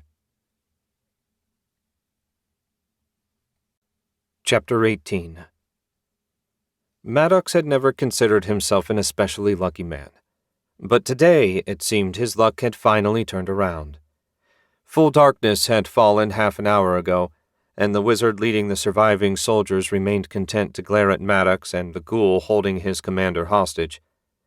Maybe he figured when reinforcements arrived, they'd have enough wizards to overwhelm Maddox and save the old man. That was the only thing Maddox could think of that made sense. Not that he especially cared. The faint warmth in his pocket meant that Worgoth had sent a message, and the only message that seemed likely was that he was on his way. At least Maddox hoped that was the message. If instead he said, "I can't make it until tomorrow," things were going to get really bad in a hurry. Happily, it seemed that worst-case scenario wasn't going to happen. A psychic chill ran down his spine and across the park. The enemy wizard was trying to look in every direction at once. He must sense the wraiths, but of course they blended into the darkness perfectly. Maddox couldn't see them himself, but he had enough experience with undead to know that's what he felt. A moment later, a shadowy arm emerged from the wizard's chest, and he collapsed, revealing the dark, crimson-eyed figure of the wraith that just killed him. The closest soldier swung his sword with all his might, but it passed through the wraith like it was made of smoke. More wraiths emerged from the forest, and they fell on the soldiers, killing them all in seconds. Soon 10 pairs of red eyes were focused on Maddox and Alazad. Maddox glared right back at them. The first rule of dealing with creatures of corruption: never show them any fear. "You certainly got yourself into a tight spot, Brother Elgin." Worgoth's far more solid figure stepped into the park. "When I received your message, I could hardly believe such a simple infiltration mission had gone so far awry." "You and me both." Maddox jerked a finger at the still captive commander. "You want to ask this one anything?" "Does he know anything useful?" "Not that he's shared with me." "Then feed him to the wraiths. Tomorrow night he'll rise as a new soldier under my command." The ghoul thrust the commander toward the wraiths, who fell on him. "Will the whole city rise as wraiths tomorrow night?" Alazad asked. "Alas, no. Each wraith can only create a single spawn each night. It's a pity, really. If I could raise unlimited wraiths, I'd rule Montag in days." Alazad forced himself to his feet. "Do we attack the city next?" "The city is already under attack," Worgoth said. "I sent the bulk of my forces with orders to slay as many people as they could. Let's give them an hour's head start. It should be safe enough for us to follow by then." "You don't have any healing potions, do you?" Alazad asked. "No. Alchemy and healing are not my forte." Worgoth looked at Maddox, who shook his head. "It seems we'll need to capture a prisoner so you can use a life siphon spell. You do know it, right?" Alazad grimaced. "I understand the principle, but I've never succeeded in making it work." Worgoth shrugged. "In that case, you'll simply have to bear the pain until time does the healing for you." Maddox swallowed a smile at the cold reply. Nothing like brotherly love and solidarity. Chapter 19. Jack held his now enchanted sword and ran along beside his brother and behind Father and Marshall. He wasn't exactly sure where they were going, but he felt the same urgency everyone else did to get there. The halls were crowded with soldiers and servants running around as they prepared to flee the castle. Father didn't slow or shout new orders. Without magical weapons, the regular soldiers would be of no help. Hopefully, some of them would make it to the temple, which had been set as the rallying point for survivors. The enchanted sword in his hand felt no different after the high priest performed his spell. It didn't glow, give off sparks, or feel faster. It wasn't that he doubted Marshall. He just wished the magic offered some sort of indication that it was working. Faith was a fine thing for a priest, but it wasn't enough for Jack. He flicked a glance at Lachlan and found his brother's face set in a grim scowl. Jack had never envied his brother's wild magic as much as he did right now. Considering what they were about to face, any advantage would be welcome. "We need to get to the temple as quickly as possible," Marshall said. "Some of the other priests are capable of enchanting at least one sword, and their magic will also be of use." "Right," Father said. "We'll gather the magical engineers on our way. I want as much wizardly support as we can get." They reached the entry hall just as a shadowy shape flew through the keep door. The creature, one of the wraiths Jack felt certain, slashed its claws through the torso of the right-hand guard. The man collapsed, his body rigid, his face pale, and his eyes open and staring at nothing. His partner on the left ran the wraith through with a spear. The undead flew right up the shaft like an enraged boar and killed the second guard as easily as it did the first. With a roar, Lachlan charged.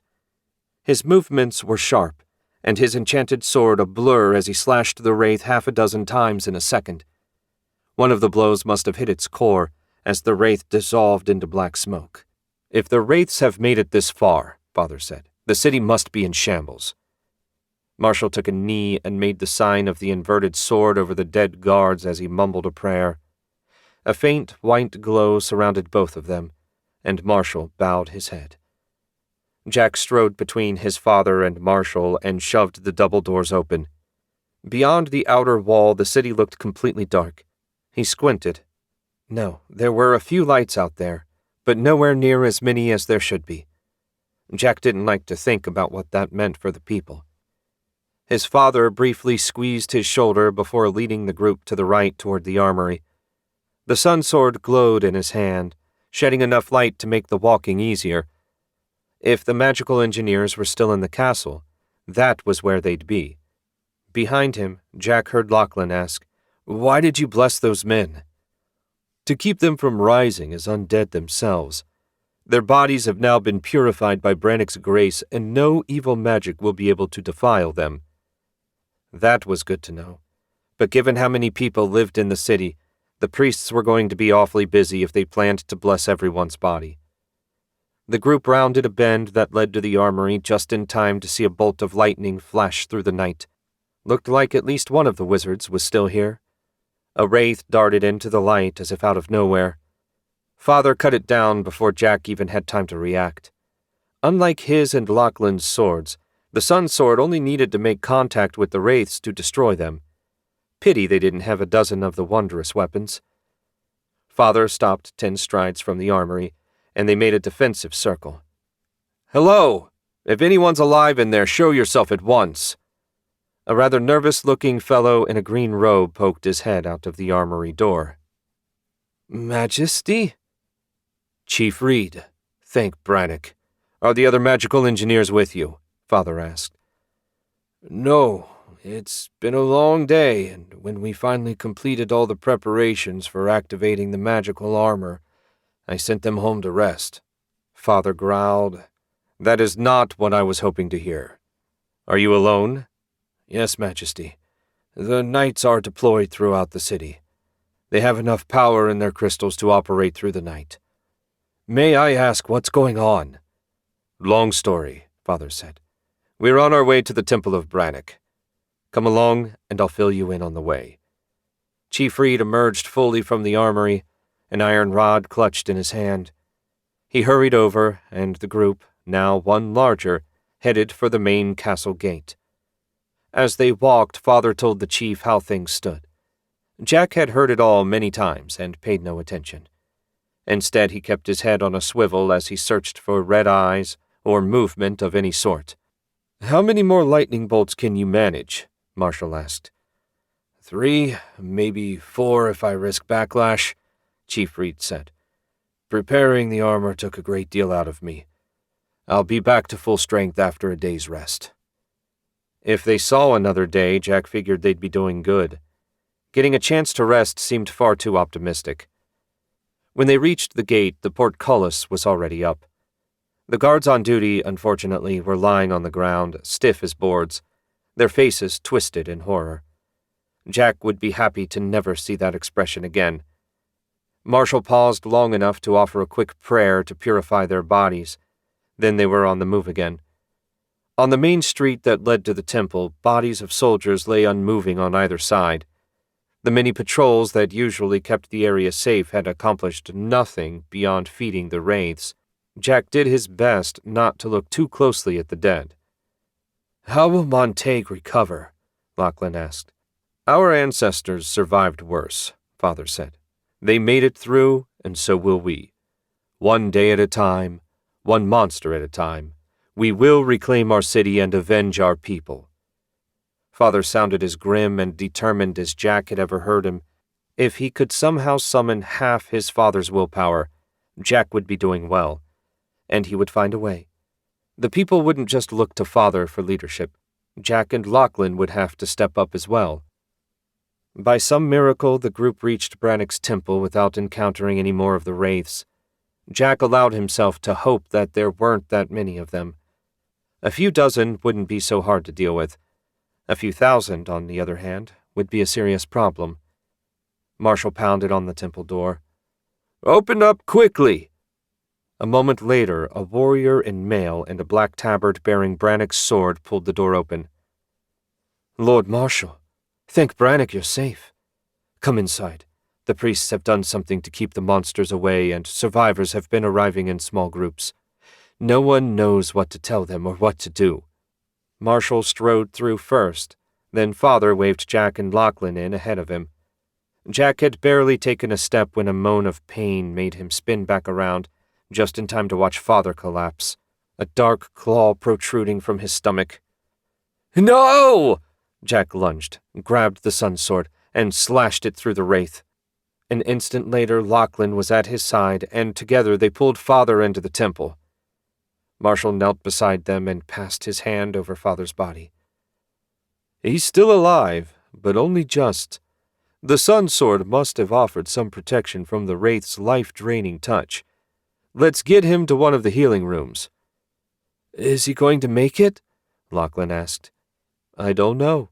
The fact that he survived the wraith's touch in the first place is a miracle in itself. I'll do all I can." "I thought the other priests did something to keep the wraiths away," Jack said. The rage burning in his heart nearly overwhelmed him. "The ward only protects the temple. Your father was still outside when he was struck."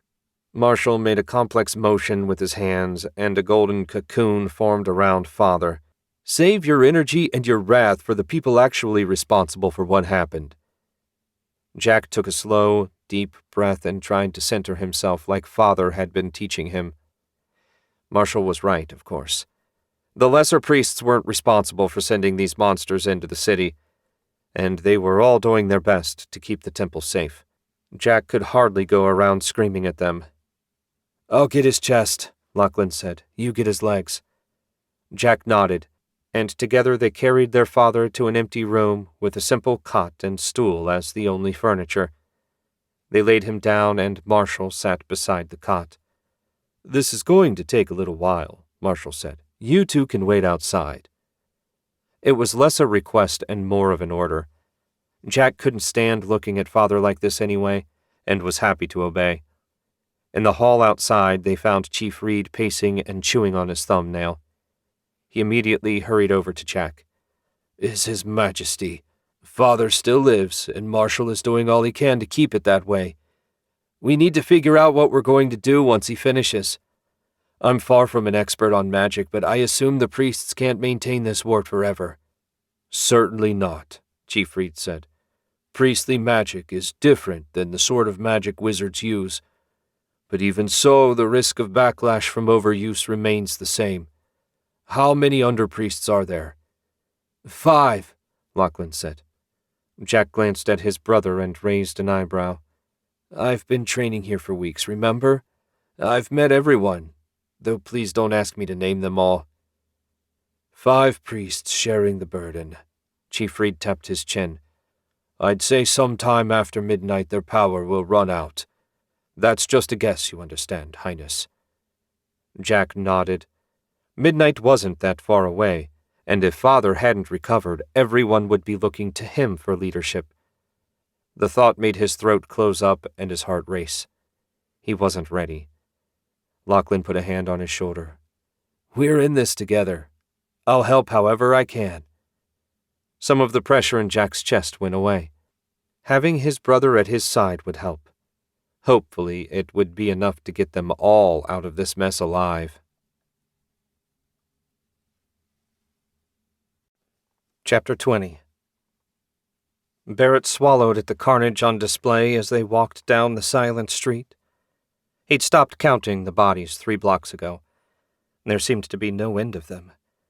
He didn't know how many people called Montague City home, but he suspected far too few of them were going to survive the night. None of the little group had spoken for what seemed like hours. Saying anything seemed disrespectful to the dead. He flicked a glance behind him at the line of people strung out behind Elias. There hadn't been a wraith attack for 2 blocks. He had no idea if the creatures had learned to fear Octavia and her lightning. Somehow he'd assumed that the idea of fear was a foreign one to undead. Whatever the case, the longer the wraiths stayed away, the better, since by his count she only had 2 shots left. In fact, if they all wanted to piss off back to whatever hell shat them out, it would be fine with Barrett. They rounded a corner, and Elias stopped. Dead ahead, one of the suits of giant magical armor lay face down, blocking the road. The faint, bluish glow from the crystal in its chest leaked out here and there, but it didn't look active. Even the armor is useless, Elias muttered. No physical barrier can slow the wraiths, Octavia said. She looked pale in the light of the glowing disk. Using so much magic had probably wearied her. Hopefully she didn't faint before they got to the temple. So all our effort accomplished nothing. The bitter note in Elias's voice didn't surprise Barrett. He'd heard the same tone in his own voice when he told Harper what happened to her father. I don't believe anyone knew what sort of enemy to expect, Octavia said. And it doesn't matter. Right now we need to find a way around this mess. Elias gave a little shudder and nodded. No problem. We'll just cross to the next street over. They all lead to the same destination anyway. Leaving the fallen armor behind, Elias turned right and stopped once more. 10 wraiths floated directly in front of them, their glowing red eyes focused on Elias and his light. Barrett tried to swallow and failed. How were they going to get around this bunch? Octavia, Elias asked, his voice high and thin. Suggestions? She moved to the front of the line to join him. After a moment, she asked, Why are they just floating there? 10 of them could overwhelm us in seconds. The question had to be rhetorical, since if she didn't know, none of them would. I have no idea, Elias answered anyway. But I'd like to get out of here before they decide to do something other than watch us. Is there another way around? She asked. Elias stared at her for a moment. We'll need to backtrack a block and take a different side street. Whatever they were going to do, Barrett wished they'd get on with it. He felt like a sitting duck out here in the middle of the street. Finally, Elias edged away from the wraiths and led the group back the way they'd come. It didn't take long to reach the previous side street. Unfortunately, they found the way blocked by 10 more wraiths. The same 10, or 10 new ones, he wasn't sure. He also doubted it mattered. What the hell's going on? a man from the crowd shouted. Barrett was wondering exactly that, and from the looks on their faces, so were Elias and Octavia. They'd best think of something quick before people totally panicked and just started running. "It's like they're trying to hurt us somewhere," Tobias said. "Agreed," Elias said. "It's the where and why that concerns me. Is there any chance we can fight past them?" Octavia shook her head. "I've got 2 shots left. Even if they lined up for me, that's not enough to destroy 10 of them. For now, I think we need to play along." Barrett didn't like that plan in the least, and it seemed he wasn't the only one. One of the men broke from the group and ran. It didn't take long for him to vanish into the night. A moment after Barrett lost sight of him, a terrible scream rang out. As if he needed confirmation of what happened, a pair of red eyes appeared, hanging in the darkness. The threat was clear and unmistakable. Run, and you die. "We are all so dead," Tobias muttered. Much as he wanted to reassure his friend, Barrett was forced to admit that he was probably right. No one else took the chance to run, and soon the group was moving. At the next intersection, the wraiths were once again waiting to block them. That continued for 3 more blocks before finally a side street opened up. Elias ignored it and kept going straight. This time, the wraiths appeared in front of them. Right. No denying it now. They were definitely being herded towards something. Elias turned back and took the side street. "I'm not familiar with this part of the city," Octavia said. "Where are we?" "The merchant section," Elias said. "Mostly businesses and warehouses. Why the hell would they want us here?" No one had an answer for that. Elias turned right and walked about 50 feet before more wraiths appeared in their path. The undead shifted, creating a wall that ran to a warehouse that had an open front door. The place wasn't all that different from the one where Barrett and Tobias worked, aside from looking a bit bigger. If the inside was the same, it would be nothing but a sprawling, open space filled with crates and boxes. Sure enough, they found exactly that inside, but that wasn't all they found. There was also a group of people sitting or standing near the center of the warehouse. There had to be a couple hundred of them. It didn't take a genius to figure out where the wraiths wanted them, so Elias marched right over to the group. Everyone looked up at their approach, most apathetically. A haggard-looking woman in a torn smock and stained apron separated herself from the group and hobbled over. From the way she favored her right side, Barrett assumed she'd either hurt herself or was suffering from arthritis. "They got you folks too, aye?" she asked. "Yes, ma'am," Elias said. "I don't suppose you have any clue why they herded us here?" "Can't say as I do. My group was making its way to the Temple of the Goddess in the hope of finding shelter. I can't even guess how many bodies we passed on our way. When them things appeared in front of us, I figured that was it. But they didn't attack. Instead, they blocked every path save the one they wanted us to take. We finally ended up here. Heaven knows why. You all are the 4th group to arrive." "That matches what happened to us," Elias said. "I suppose our only choice, at least for now, is to sit here and wait to see what they plan to do with us." "We won't have to wait too long," Octavia said. "Wraiths can't function in daylight. Whatever's going to happen, it will likely happen before then." This was one time Barrett wouldn't have minded waiting a bit longer. Chapter 21. The streets of Montague City were silent and empty of everything save corpses. Maddox strode along the main street behind Wargoth. Alizad brought up the rear, complaining bitterly about his wound with each step. Maddox seriously debated healing him just to shut him up. If they ever found anyone living, he might just do that. An honor guard of 10 wraiths surrounded them. He could barely make them out against the darkness, but they looked like concentrated figures of corruption outlined by a dark purple aura in his magical vision. He didn't know exactly what that aura meant, and wasn't eager to expose his ignorance by asking for details. As long as they obeyed Wargoth, Nothing else mattered for the moment. "The city is largely secure," Morgoth said, "so there's no need to be nervous." "What does largely secure mean?" Alizad asked. "There are a few pockets holding out against my wraiths, but it's only a matter of time before the ones protecting those locations run out of stamina. As I expected, the main areas of resistance are the temples. Priestly magic is highly effective against the undead, after all. The castle is fully suppressed, so we can proceed there and retrieve the third urn immediately." "Then what?" Maddox asked. "Have you gotten word from Yemen about the alchemist's location?" "No, but I have a plan for that." Morgoth didn't even look back as he spoke. Arrogant bastard.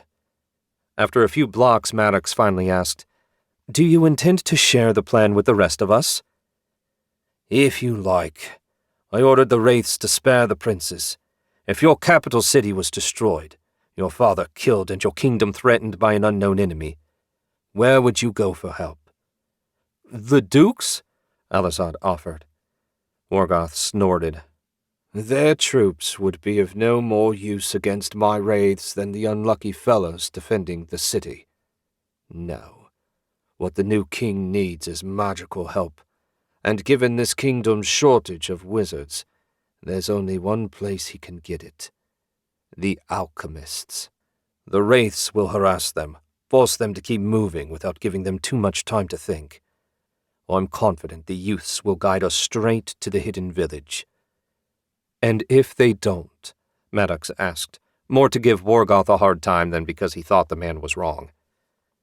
"Given our combined talents, I'm confident that a way can be found to compel obedience."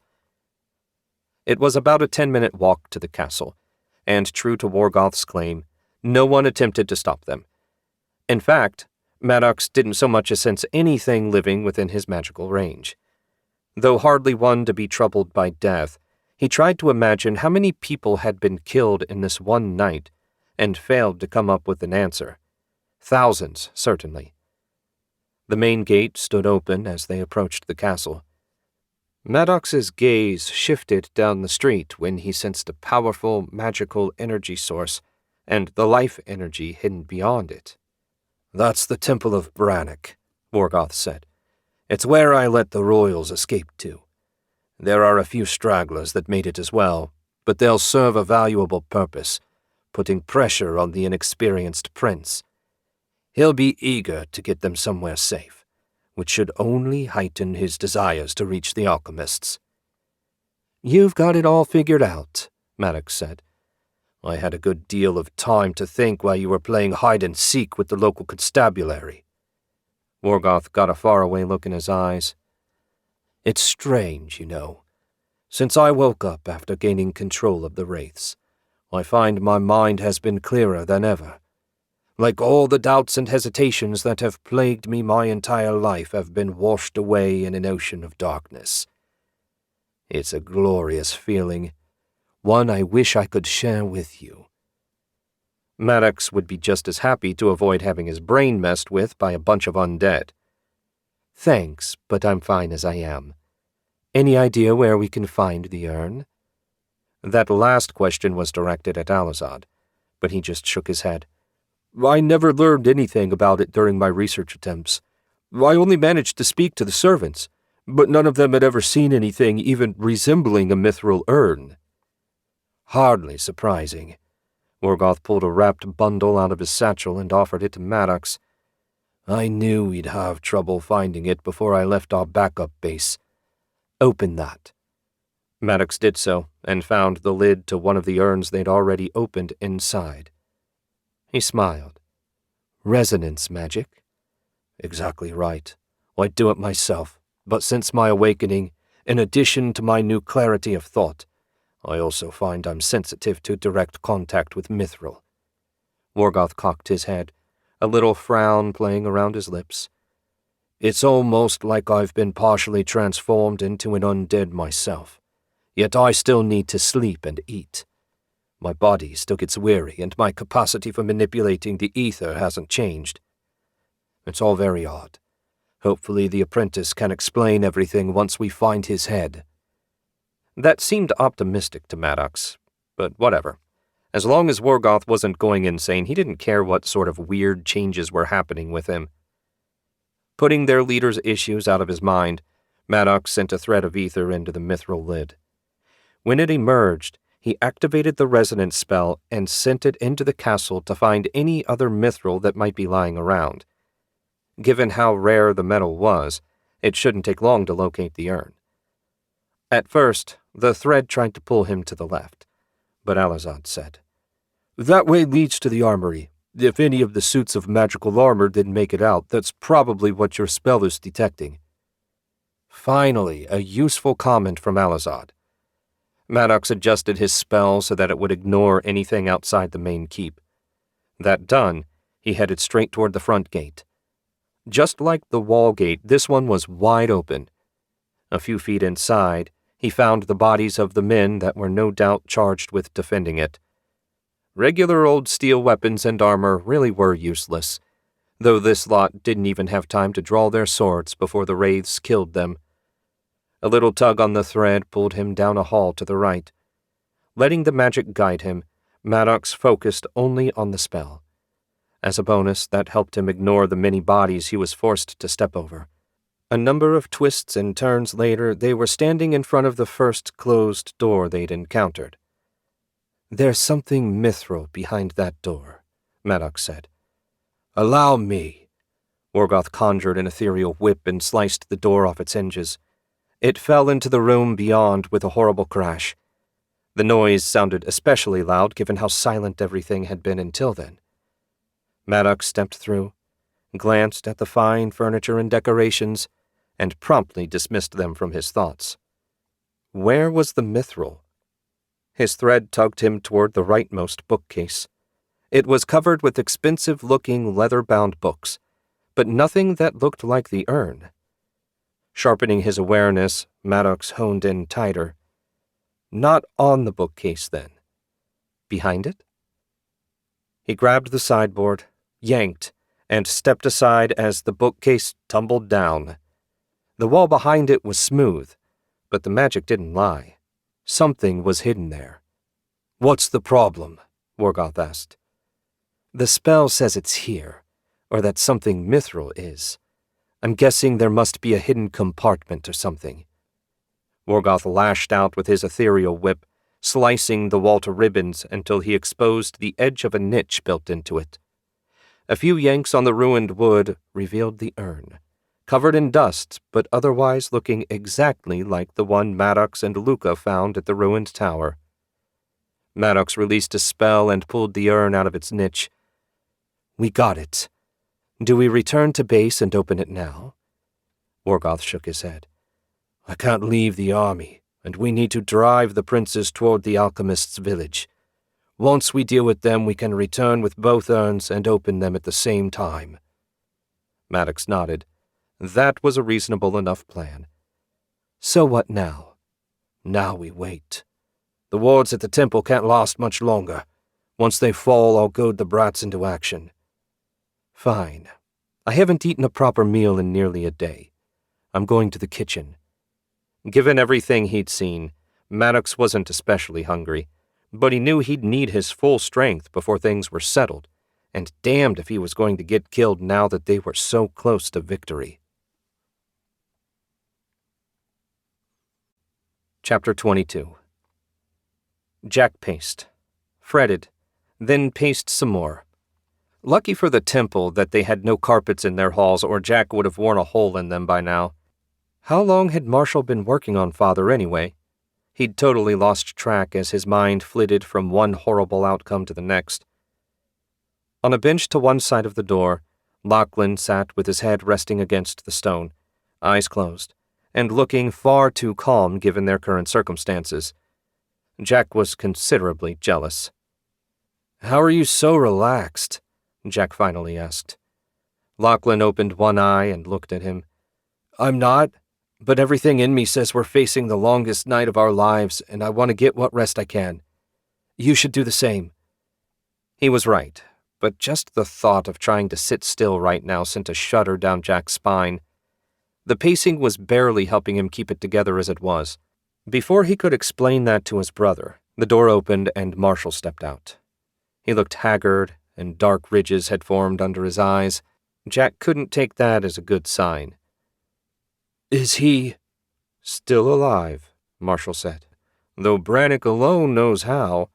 The wraith drained almost all of his life force. Half a second longer and it would have killed him. Your quick action certainly saved his life." That didn't make Jack feel better, but he appreciated Marshall trying. Can I see him? "Yes, but he's unconscious and probably unaware that anyone's there. Have you two gotten anything to eat?" I doubt I could keep anything down, Jack said. "You should try. I'll have one of the servants bring something for the two of you. In a couple hours we're going to have to make our move, and you'll want all your strength when the time comes." "What move?" Lachlan asked.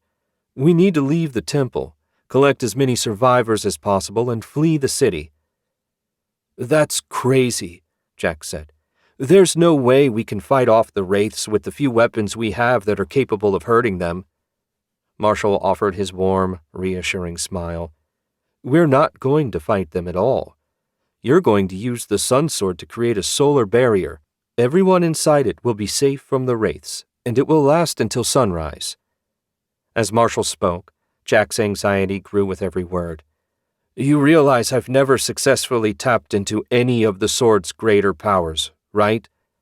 I've barely managed to fully connect with it." Marshall clapped him on the shoulder. "Don't worry. You'd be amazed what people can do when properly motivated." Jack didn't buy that for a second, but before he could voice his concerns, Marshall turned and strode down the hall out of sight. Lachlan stood and opened the door to the healing room.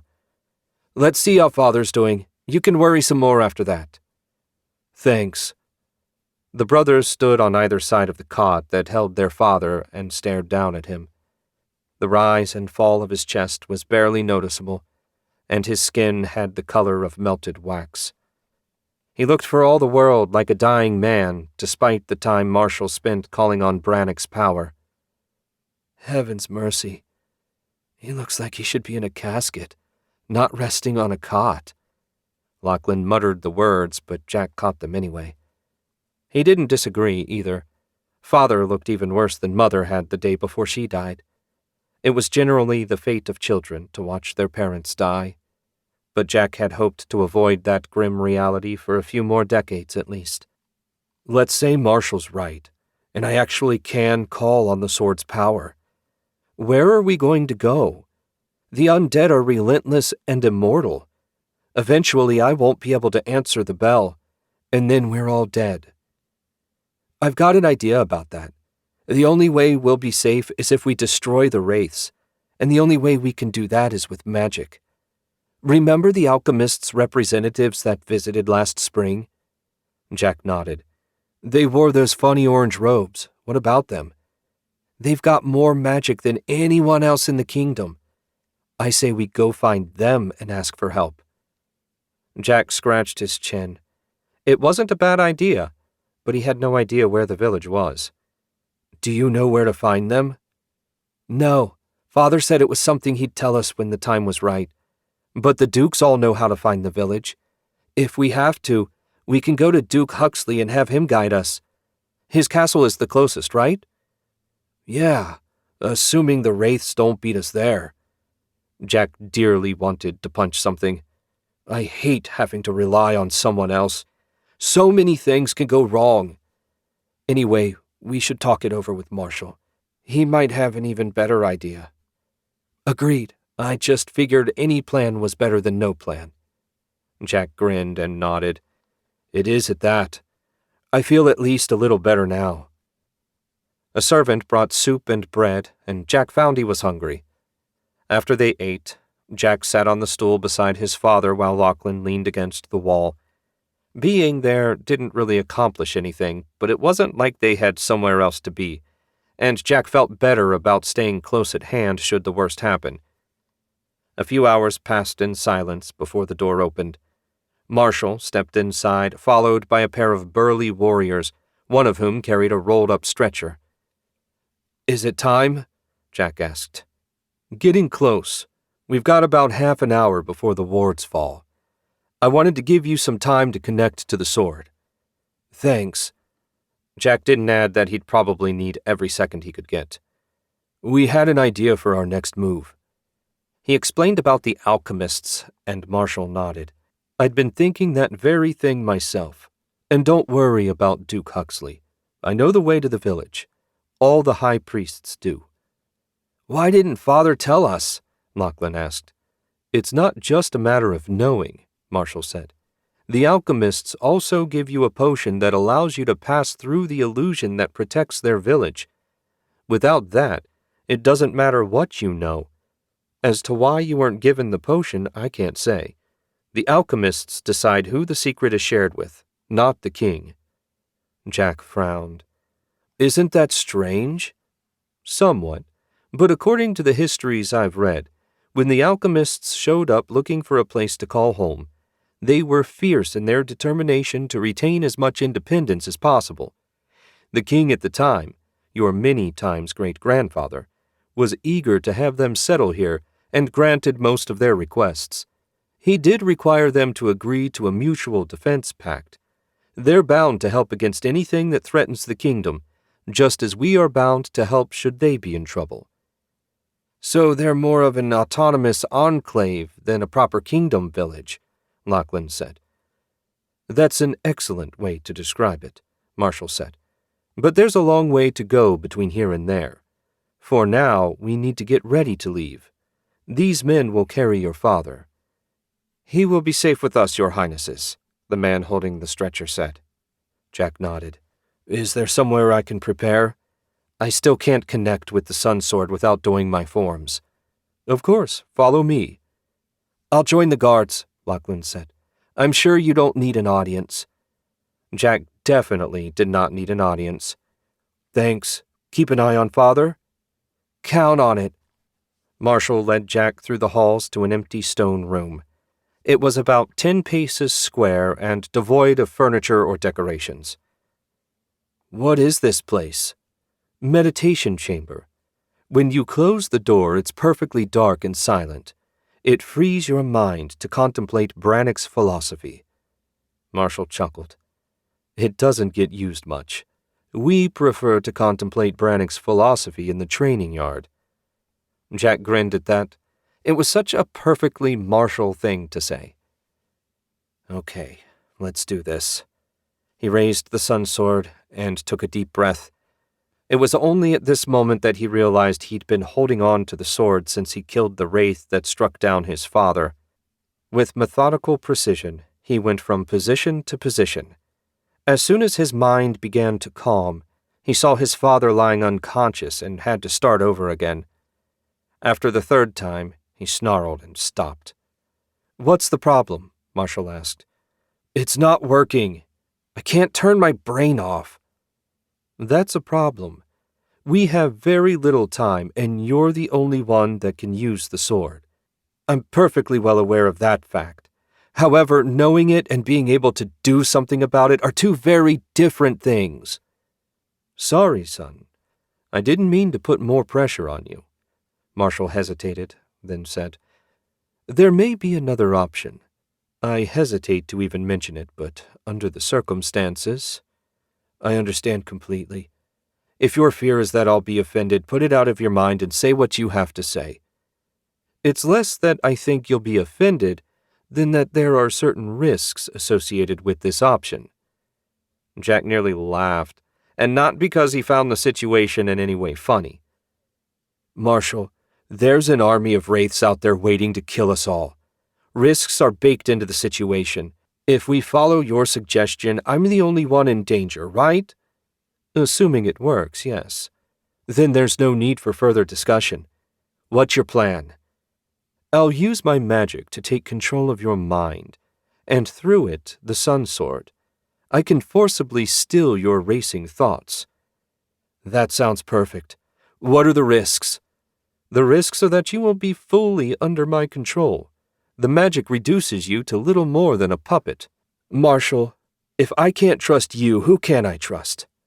My responsibility, no, our responsibility, is to get as many people to safety as possible. If this is the best way to do that, then let's do it. Spoken like your father. Very well. Just relax and let the magic wash over you. Relaxing wasn't much easier than clearing his mind, but Jack did his best. A few seconds later, the world went blurry. He couldn't see, hear, or smell anything. It felt like he'd been fully cut off from the world. Panic went through him like a lightning bolt. Everything in Jack screamed that something was wrong, and he could do nothing about it. Scream as he might in his mind, it changed nothing. Even remembering that Marshall was the one causing this issue did little to calm him.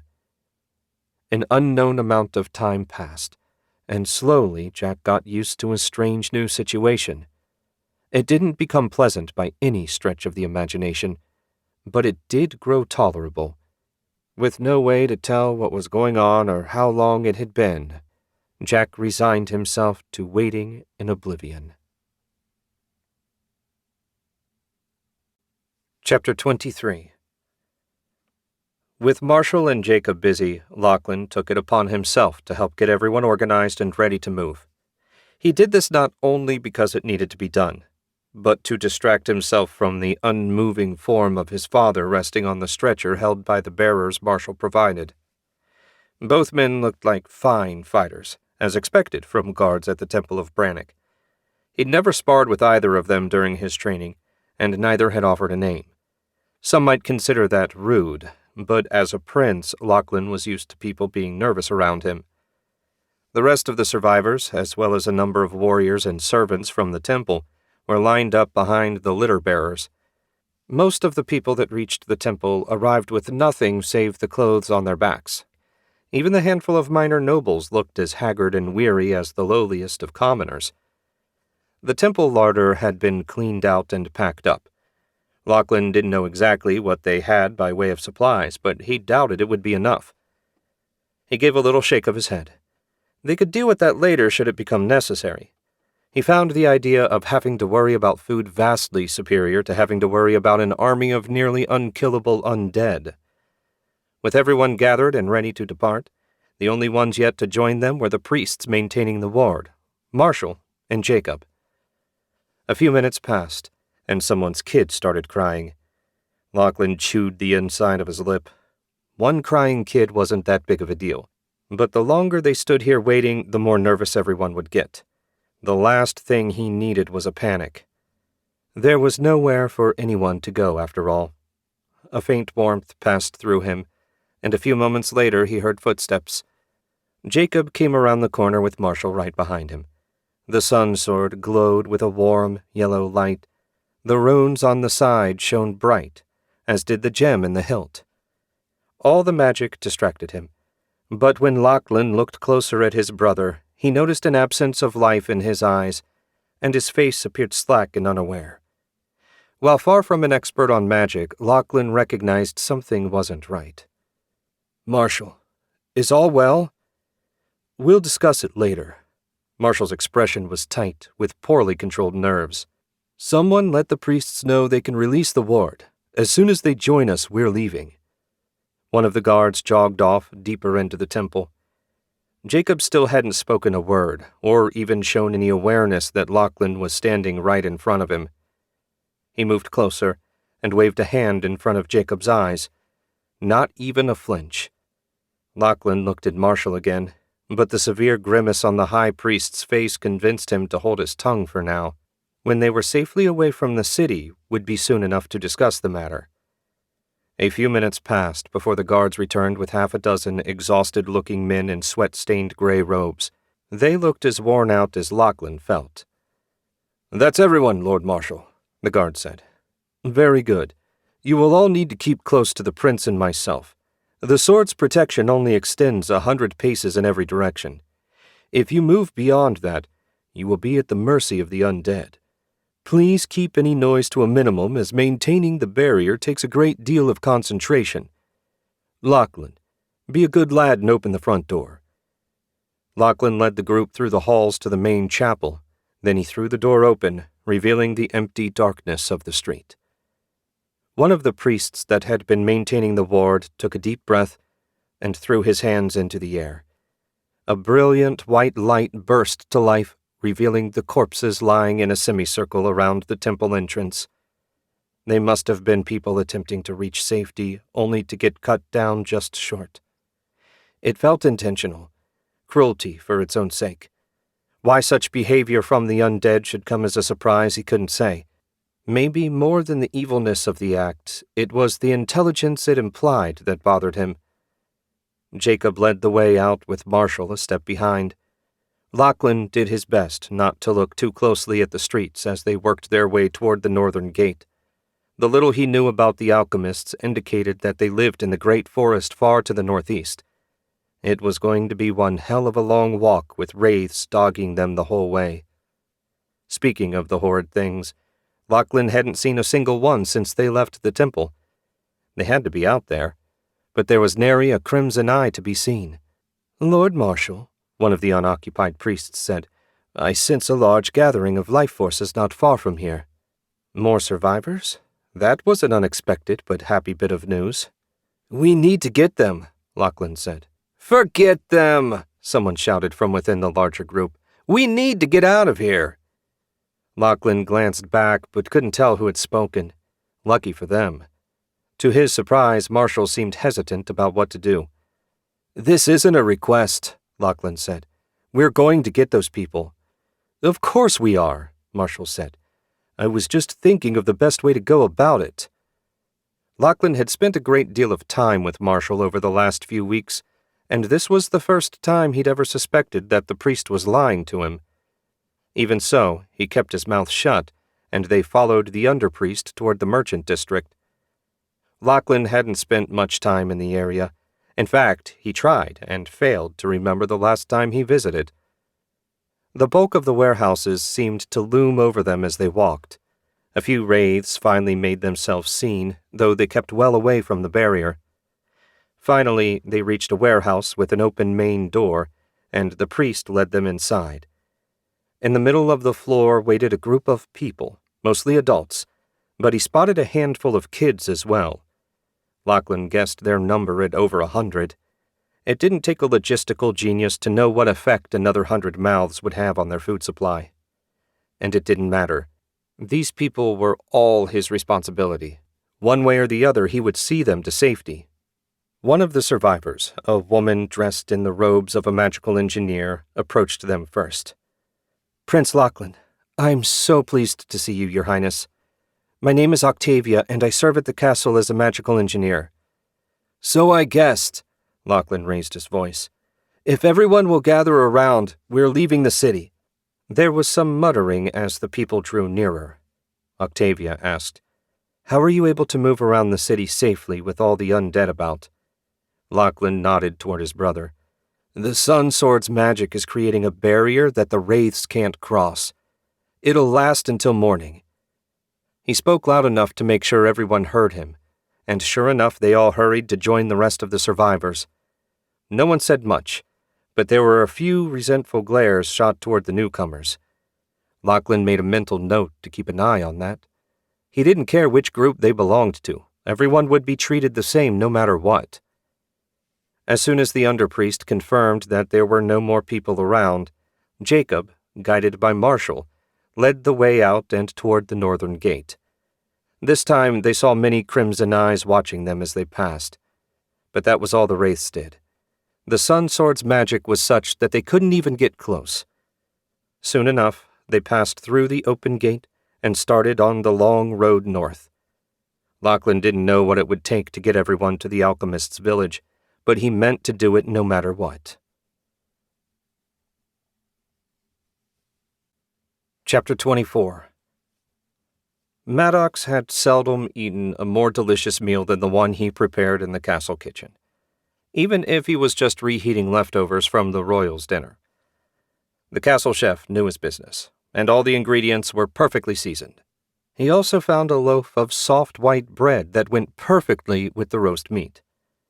Belly full for the first time in a day, he was stretched out in a chair in the waiting area, his feet propped up on an end table.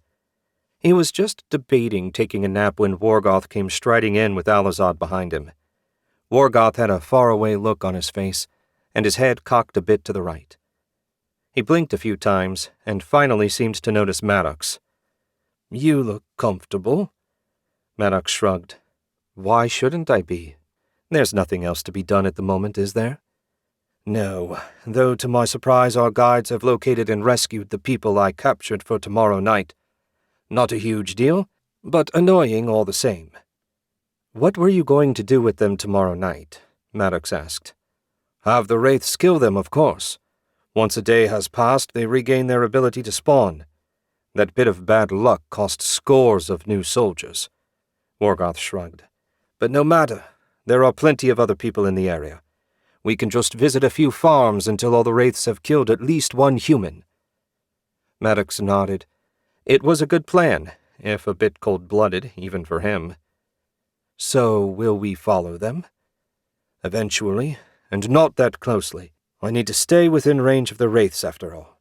We'll rest here for the night and the day tomorrow, then pursue them after sunset.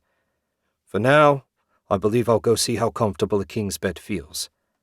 Worgoth left without another word. For his part, Alazad sat facing Maddox, his face twisted in pain.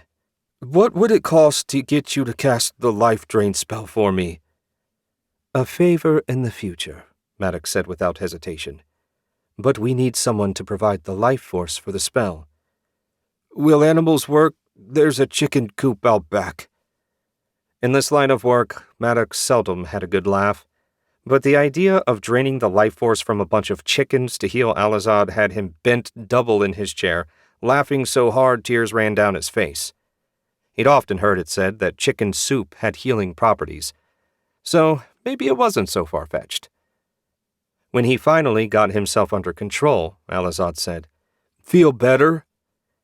"Yes, and the chickens will suffice. Life force is life force, after all. Lead the way." The pair made their way through the kitchen and out a small side door that led to an open area.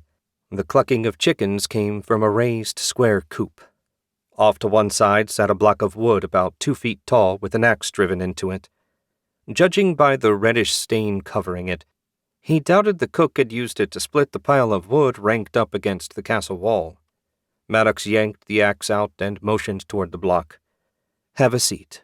This will take a second." Alazad settled down with a soft groan. Maddox moved closer to the coop and gathered ether.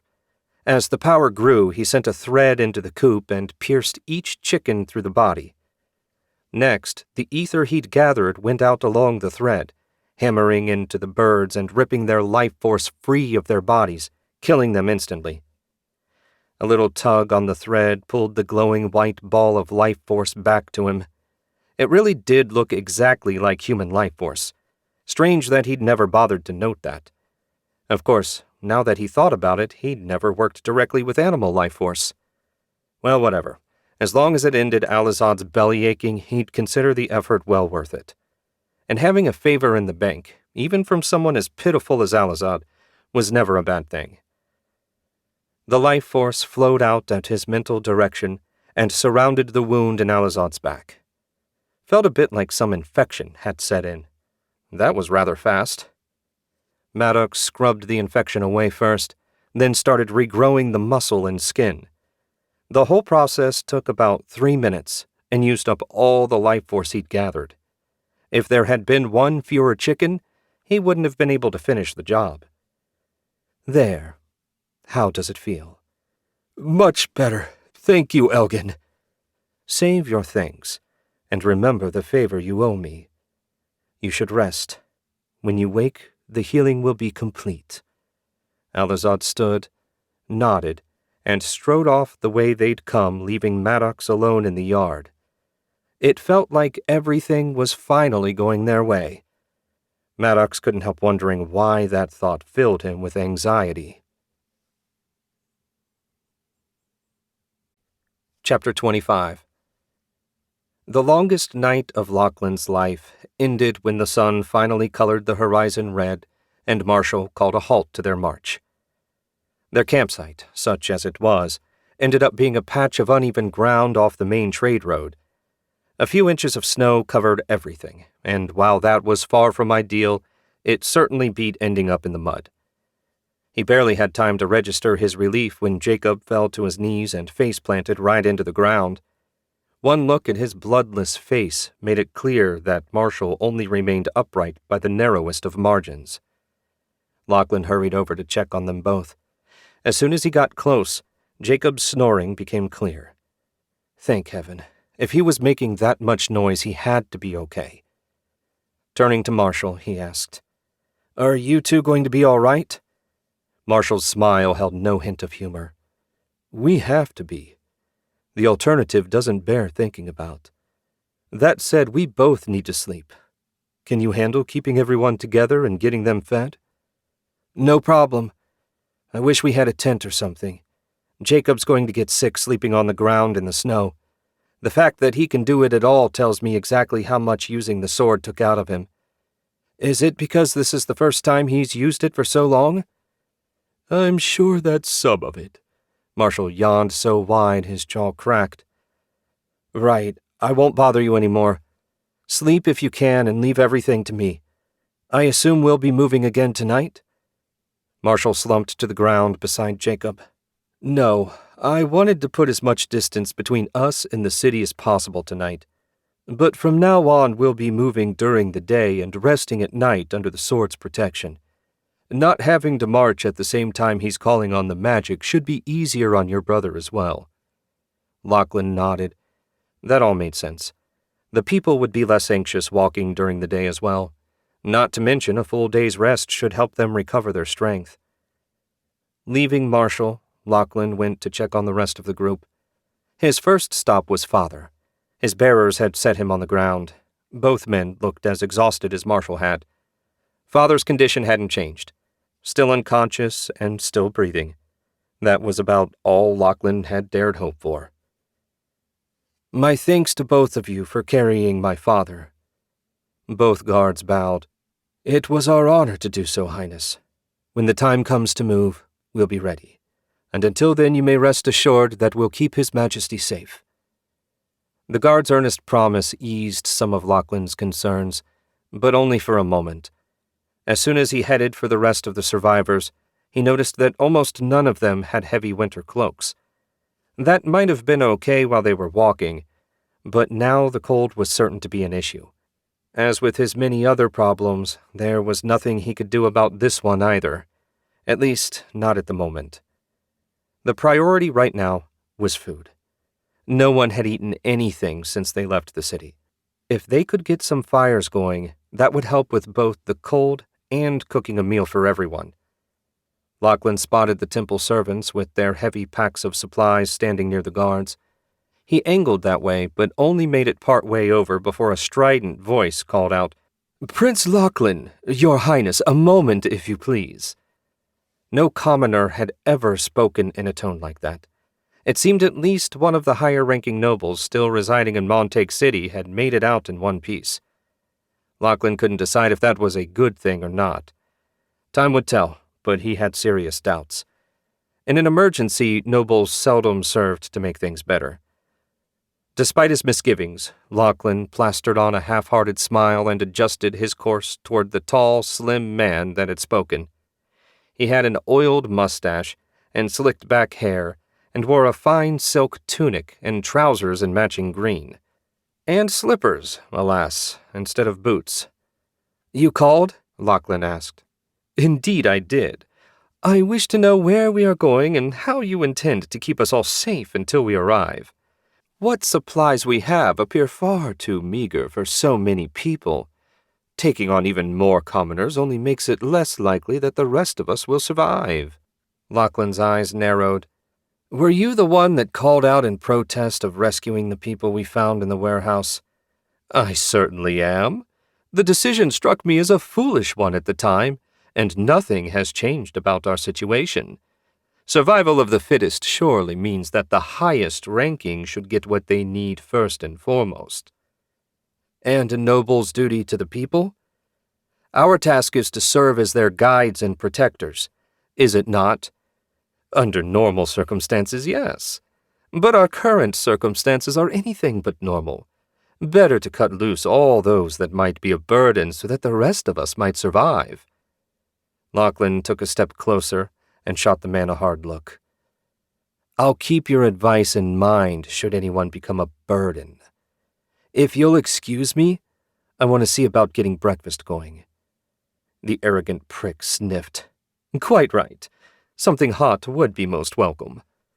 Lachlan marched away before he said something he might regret.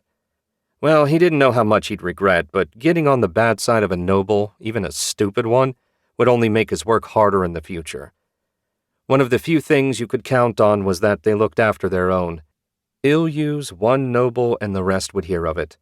And that would lead to all sorts of problems that father wouldn't want on his plate when he woke up. Cursing them silently to whatever hell awaited anyone willing to sacrifice innocent people for their own survival, he put the nobleman out of his head. The temple servants bowed immediately at his approach. When they straightened, Lachlan let out a soft sigh when he spotted a familiar face. "Bran, thank the Sword Lord. How much food did you get?" Bran scratched his beard. "Not enough, given the number of mouths we need to feed. If we limit ourselves to 2 meals a day, we should be okay for 3 days. Lachlan stared. 3 days? It'll take at least 2 weeks to reach the edge of the Great Forest, maybe longer. Plus however long it'll take to get to the alchemist's village." Bran just gestured helplessly at the far too small packs resting on the ground in front of the servants. "We have what we have, Highness. Much as I wish it were otherwise." "Right. Sorry, Bran. I didn't mean to snap at you. Please see about getting some food going. I'll send someone to collect firewood. And keep the state of our supplies quiet. I don't want people panicking." "As you command. Given how far we've come, I'll make it a filling meal. We can start cutting back tonight." Lachlan clapped him on the shoulder and set out to get a group together for firewood detail. He only got a few strides away when a hesitant voice said, "Beg your pardon, Your Highness, sir." Lachlan forced away a snarl and turned toward the speaker. A burly man in leathers that looked like he'd be more at home in the country than the city. "What can I do for you?" "I didn't mean to eavesdrop or anything, but I heard what you said about the food situation. I'm a hunter by trade. If a bow or spear could be found or made, I'd be glad to see about adding some fresh meat to the menu." "Brannock, bless you. That's the first good thing I've heard in what seems like a long time. A bow is unlikely, but surely we can fix up a spear, even if it isn't the finest one ever made. What's your name?" "Barrett, Your Highness, sir." "Lachlan Irving, and it is excellent to meet you." Lachlan held out his hand, and Barrett stared at it as though it might bite him. Lachlan laughed, reached out and grabbed Barrett's hand. After a few enthusiastic pumps, he released the mortified hunter. "Tell Bran I said to give you something to eat. I'll see about that spear." "Yes, Highness." Lachlan walked away grinning. If heaven smiled, maybe they could have venison for dinner. When Lachlan had gone to check on the rest of the survivors, Marshall flipped Jacob over on his back, summoned the last of his reserves, and passed his hand over the prince's head and chest. His life force felt strong and steady. Good. The mind control wouldn't damage the target's body itself, but the stress of being controlled did take a toll. Fortunately for them all, Jacob was young and strong. If any of them could withstand the pressures caused by the spell, it was him. Marshall offered a silent prayer to Brannock that, with a little more practice, Jacob would be able to command the sword himself when darkness fell. Despite the fact that he'd come through safely this time, the more times he fell under the spell's effect, the greater the chance of him taking damage, whether mental or physical. He rubbed his eyes and sighed. No matter the risks, if Marshall ended up having to take control of him again, he would do so. Any damage Jacob took would pale in comparison to what the wraiths would do to everyone. "Lord Marshall," one of the underpriests, Gil, hesitantly approached. "What's the trouble, Gil? Beyond the obvious, that is." Gil looked around to make sure no one was too close. "It seems our food situation is quite dire. Prince Lachlan is doing his best to make sure no one panics, but Bran wanted to know just how many days it would take to reach our destination. Marshall's sigh was louder this time. I wish I had a good answer for you. For a small group of strong men carrying plenty of supplies, I'd say 20 days. Given our current situation, Brannock alone could give you an accurate guess. I see. Forgive me for troubling you. I'm sure you must be weary. Gil's gaze shifted to the prince. Will His Highness be okay? Yes, this is something akin to the backlash that we deal with after channeling too much ether. Jacob isn't used to using the sword for such an extended period. Time and patience will see him put to rights. Marshall certainly hoped that was the case for all their sakes. Was there anything else? No, Lord Marshal. When the food is ready, I'll bring you something. Excuse me. Gil bowed and hurried away. Marshall shook his head. The underpriests were never so nervous around him before. He wondered for a moment what had gotten into Gil, then put it out of his mind. He was too tired to worry about it now. A nap would be glorious, but they didn't have so much as a tarp to spread out on the snow. Marshall grimaced, but in the end there was nothing to be done. They'd survive somehow. He had to believe that. The alternative was too grim to contemplate. Chapter 26. Barrett always thought he had a pretty sturdy constitution, but the last day had pushed him to his limit. After wolfing down the most delicious jerky he'd ever tasted, Barrett set out to look for some sign of game. His spear, really not much more than a staff with a split tip and a dagger blade tied into it, was gripped firmly in his right hand. He'd spoken with Elias, but the former ranger insisted on remaining behind with Octavia. So it was just Barrett and Tobias. He glanced at his trembling friend. Tobias had always suffered from a jittery personality. He was a good shot with a bow, a fair tracker, and a strong back should they get lucky and down a deer. More importantly, when Barrett said he was going, Tobias had instantly insisted on joining the hunt. For a moment he reminded Barrett of a little kid afraid of being separated from his father. No, that was unkind. Tobias was doing his best during very difficult circumstances. He could hardly be blamed for wanting to stick close to the one person he really knew. And if he was being honest with himself, Barrett didn't mind the company. The silent, snowy fields were a little too quiet for him. It was like nature itself recognized what it appeared and was afraid of drawing the undead's attention. You really think we can find a deer? Tobias asked. Much less kill it with that stick? Don't know, but if we can't find food somewhere, there are going to be a lot of hungry, desperate people back there. You know those city folk won't be any use in the woods. That leaves us and Elias, and he's glued to his lady's hip at the moment. I guess, Tobias gave a furtive look around. You know, those things are after the group. Why don't we just keep walking? Odds are they won't come after 2 people. Barrett snorted. You might be right, but if you're wrong, when night falls, we're dead on our own. At least with the group, we'll have the prince's magic to keep us safe at night. Either way's a gamble, but I'd hate myself if I just abandoned everyone and took off. They're no kin of ours. They're not even from our village. Maybe not, but that don't make it right to just leave them. And like I said, even if we do, there's no guarantee that we don't end up dead just the same. You can do what you want, but I'm sticking with them. Tobias muttered something about him being soft-hearted, then louder said, Fine. After everything we've been through, I'll be damned if I run out on you now. Where do you reckon we've got the best chance of finding a deer? The woods, a fair ways from the road. Barrett stubbed his toe on something and nearly ended up taking a header into the snow. What the hell? He kicked the snow aside, revealing a 2-inch cut-off stalk of corn. They were walking through some farmer's field, and if there was a field, that meant the farmhouse couldn't be too far off. That was even better than hunting up a deer. Visions of fresh eggs, beef, and pork filled his mind. If there really was a farm around here, it would solve all their food problems, at least for a little while. "You okay, old man?" Tobias asked.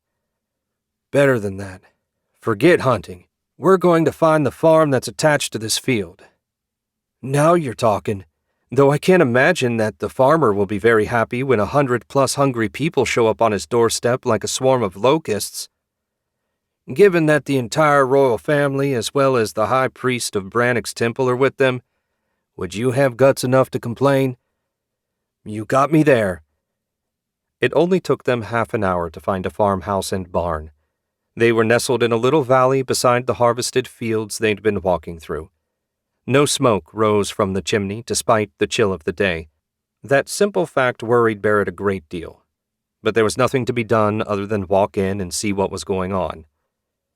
"I've worked on plenty of farms," Tobias said as they moved closer, "and I can tell you something's wrong here.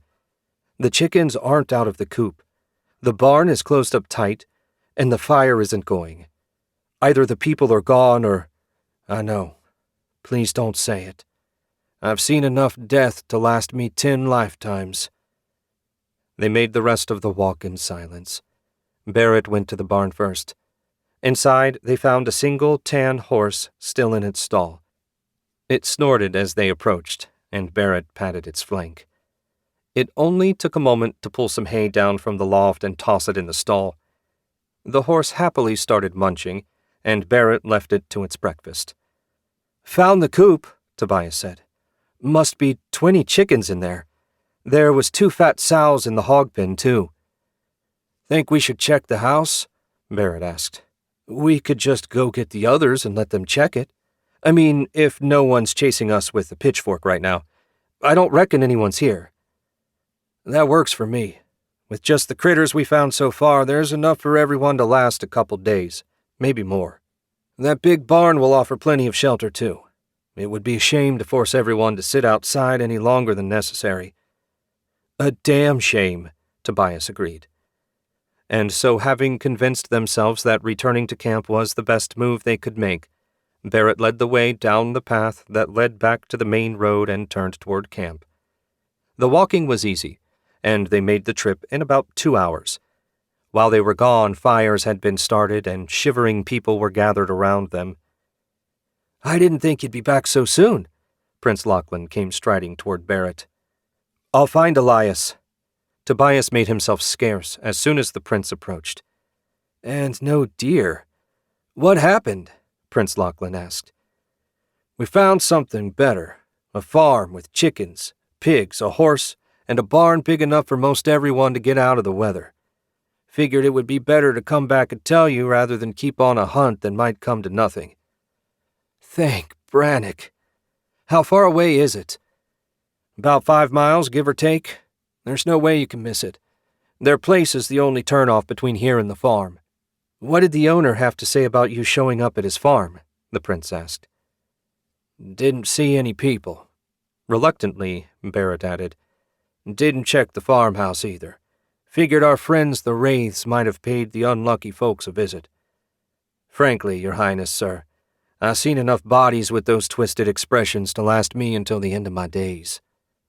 Prince Lachlan clapped him on the shoulder. "You and me both. I'll see about getting everyone ready to move. You did well finding that farm. Thank you." "Just doing my part, sir." Barrett offered an awkward bow. "I wish more people were so conscientious." Lachlan took his leave, and Barrett felt like he could breathe again. Whatever happened next, it wasn't his responsibility. And thank heaven for that. Chapter 27. Marshall wanted few things less in life than another 5-mile hike, but the prospect of shelter and fresh meat had him on his feet and trudging along at the head of the column of survivors. Prince Lachlan marched beside him, seemingly with unlimited energy, one of the many joys of youth. His brother, Prince Jacob, on the other hand, had yet to wake and was being carried by a pair of soldiers. A rather ignoble way for a member of the royal family to travel, but it wasn't like they had a choice. Despite the time of year, Marshall expected to run into at least a little merchant traffic. The empty road made him nervous, The odds of some other horrible event happening elsewhere seemed slim, but he refused to rule anything out. Not that anyone here was in any shape to do something about another catastrophe. They weren't even capable of dealing with the current one. "Do you think we can make it?" Lachlan asked, his voice pitched low so only Marshall could hear. "To the farm?" Marshall asked, knowing full well that wasn't what he meant. "No, to safety. Whatever that means when an army of nearly invincible undead are hunting you." "Given the alternatives, I'm confident we'll manage. Getting everyone out of the cold and giving them a chance for a proper rest will help. This farm visit gives me an idea. Instead of trying to move in a straight line to the village, we can go from farm to farm, gathering supplies as we pass. It will take longer, but it will be safer and more certain. It shows just how out of it I was last night that the idea never occurred to me." "I'd say we were all in shock. Don't be too hard on yourself." Marshall smiled at Lachlan's attempt to reassure him. It was really the job of the older people to reassure the younger, not the other way around. He was a good lad and no mistake. At the group's trudging pace, it took nearly 3 hours to finally reach the farm. The barn door was open, but the house seemed locked up tight. That boded ill for those inside. "Why don't you get everyone settled in the barn?" Marshall said. "I'll take a couple of temple guards and sweep the house. Once it's safe, we can get your brother and father somewhere comfortable, at least until dark. The sword's magic won't protect both the barn and house." "Good luck." Lachlan shouted for everyone to follow him, and the bulk of the group headed for the barn. Marshall signaled a pair of guards to fall in, and they went to the house. 3 steps led to the porch. He tried the door, and as he feared, it was locked. Having no interest in wasting magic, Marshall moved out of the way. "Break it down." One of the guards, an especially burly fellow whose name escaped Marshall at the moment, reared back and kicked the door in. No one came running and complaining at their invasion, which served to confirm his fears. Best case scenario, no one was home. Unlikely given that the door was locked from the inside, or they were all dead. "Let's check the ground floor first." That took only 5 minutes, and they found nothing and no one beyond simple, rustic furniture and the door to the root cellar. That would be plundered later. Up a narrow, creaking set of stairs, they found 3 bedrooms, all occupied by corpses. A husband, wife, and 5 kids. All of them still in bed, and all with the same twisted grimace of horror he'd come to hate with a burning passion. Marshall went to the parents first and clasped his hands in prayer. When he did, he sensed the corruption swirling in the bodies. That could only mean one thing. They were in the process of transforming into undead themselves. Calling on Brannock's power, he purified the bodies, ending the process. None of the children had begun to change, which seemed odd. Nevertheless, Marshall offered his thanks for the small mercy. "We'll have to make a pyre for them. I've cleansed them of darkness, but better safe than sorry. I need to talk to the prince." "Leave the rest to us, Lord Marshal," one of the guards said. With a nod, Marshall made his way back downstairs and outside. A short walk brought him to the barn where he found Prince Lachlan arguing with a mouthy noble. Marshall didn't know what the problem was, and he didn't care enough to ask. "Prince Lachlan, there's a matter we must discuss," Marshall said. "You can sleep in the barn or in the snow, I don't care. But if you bother me with your petty complaints just once more, I swear I'll have you whipped." The nobleman trotted off in a huff, and Lachlan made an effort to smooth his expression before focusing on Marshall. "Please tell me we don't have more problems." "I wish I could, but at least they aren't immediate problems." The 2 adults inside had begun to turn. I purified them, and the guards are going to burn the bodies. Do you understand what this means? Please tell me it doesn't mean the entire city is going to rise as wraiths. I don't think so. The children hadn't been cursed, which implies some sort of limiting principle behind their spawning. I admit I don't know what it is exactly, but I hope that it means only some fraction of the people will rise when the sun sets. It also means they were attacked last night, before the wraiths reached the city. Lachlan's face scrunched up. You don't know? I thought you studied that sort of thing. I do. All the temples do. But just as every person is unique, so too are the undead. There are many variables that dictate the power and abilities of the monsters. I won't bother you with all of them, but suffice it to say that while studying can give you a rough idea of a given type of creature's abilities, there will always be variations. Is there some sort of universal law that dictates that life has to be so bloody complicated? Marshall managed a genuine smile at that. I believe that if there is one truth in the universe, that may be it. Lachlan groaned. I'm going to catch a nap. Don't wake me before supper unless we're attacked.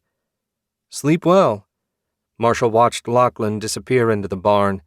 He certainly had the right idea, but until the bodies were dealt with to his satisfaction, there would be no rest for Marshall. Chapter 28. Having slept through most of the day, Maddox woke in time to watch the sun sink below the horizon. His entire body felt refreshed after sleeping on some noble's featherbed. Had he ever slept on a featherbed before? After a brief search of his memory, Maddox decided he hadn't. Hardly surprising given his life up until this moment, but disappointing given how satisfying the experience had been. Shaking his head, Maddox pulled on his boots and made his way down to the first floor. There was plenty of food in the castle kitchen, and he intended to eat his fill while he could. That was a lesson you learned quickly when you lived an itinerant lifestyle. In the kitchen, he found Worgoth standing at the stove frying eggs. Since Maddox had killed all the chickens, they had to be from yesterday. The smell was delightful. Make a couple for me and I'll fix us toast, Maddox said. Deal. Worgoth cracked 2 more eggs, then sighed. Can you feel it, Elgin? The corruption in the air. Soon the new recruits will rise. I'm eager to see how many we get. Maddox collected a loaf of bread, a knife, and butter. I can't sense anything from here, but then again I'm not as connected to the wraiths as you. Fire magic quickly crisped up the bread and Maddox put the slices on plates. Worgoth added the eggs, and they sat across from each other at a little table not far from the stove. I suppose that would make a difference. They ate in silence, Maddox marveling at how well Worgoth had prepared the eggs. The yolks were perfectly runny, and a faint spice gave them a unique taste. He wasn't sure what it was. Halfway through the meal, Maddox asked, What's the plan for today? First, we'll check on the escapees and make sure they're moving in the direction we need. Then a bit of hunting to increase our forces.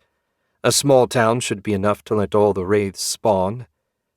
Even the newly created ones? Indeed, their growth potential is exponential. Unlike a human, a newborn wraith doesn't need time to mature. They rise fully formed and ready to kill. So much more efficient than using human soldiers. Pity they can't function during the day. Nothing's perfect. I haven't seen Alizad yet this evening. I healed his shoulder before bed. He'll probably sleep in as his body completes the final repairs. How kind of you, Worgoth said, his tone mocking. Maddox snorted. They both knew that no one in the Acolytes did anything for free. I wearied of his complaining. He's nearly as bad as Luca. Ukazar, Worgoth corrected. Right. Maddox wiped his toast, threw the last of the yolk, and popped it in his mouth. If conquering the kingdom doesn't work out, you have a great future as a cook. I'm taking a walk outside. I'll be along presently. Maddox left Worgoth to do whatever he had to and strode through the sitting area and out into the twilit city. He'd barely reached the street when he sensed a familiar presence. Following it to a park a block away, he found his ghouls, both the greater ghouls he created as well as the survivors he took from Alizad, feeding on corpses left behind by the wraiths. One of the greater ghouls looked up and bared its fangs at him. The bits of flesh dripping from them wasn't an especially attractive sight, especially right after breakfast. Apparently, it needed to be reminded who was the master here. Channeling ether through his amulet, Maddox drove his will into the ghouls' minds, what little of them there was. As he'd thought, their time apart had allowed the magic to fade. Strengthening it took a minute, but when he was done, the ghouls were fully obedient. Since he didn't actually have anything for them to do at the moment, Maddox let them keep eating. Their pleasure at not having to abandon their meal radiated through the connection. Such simple-minded things.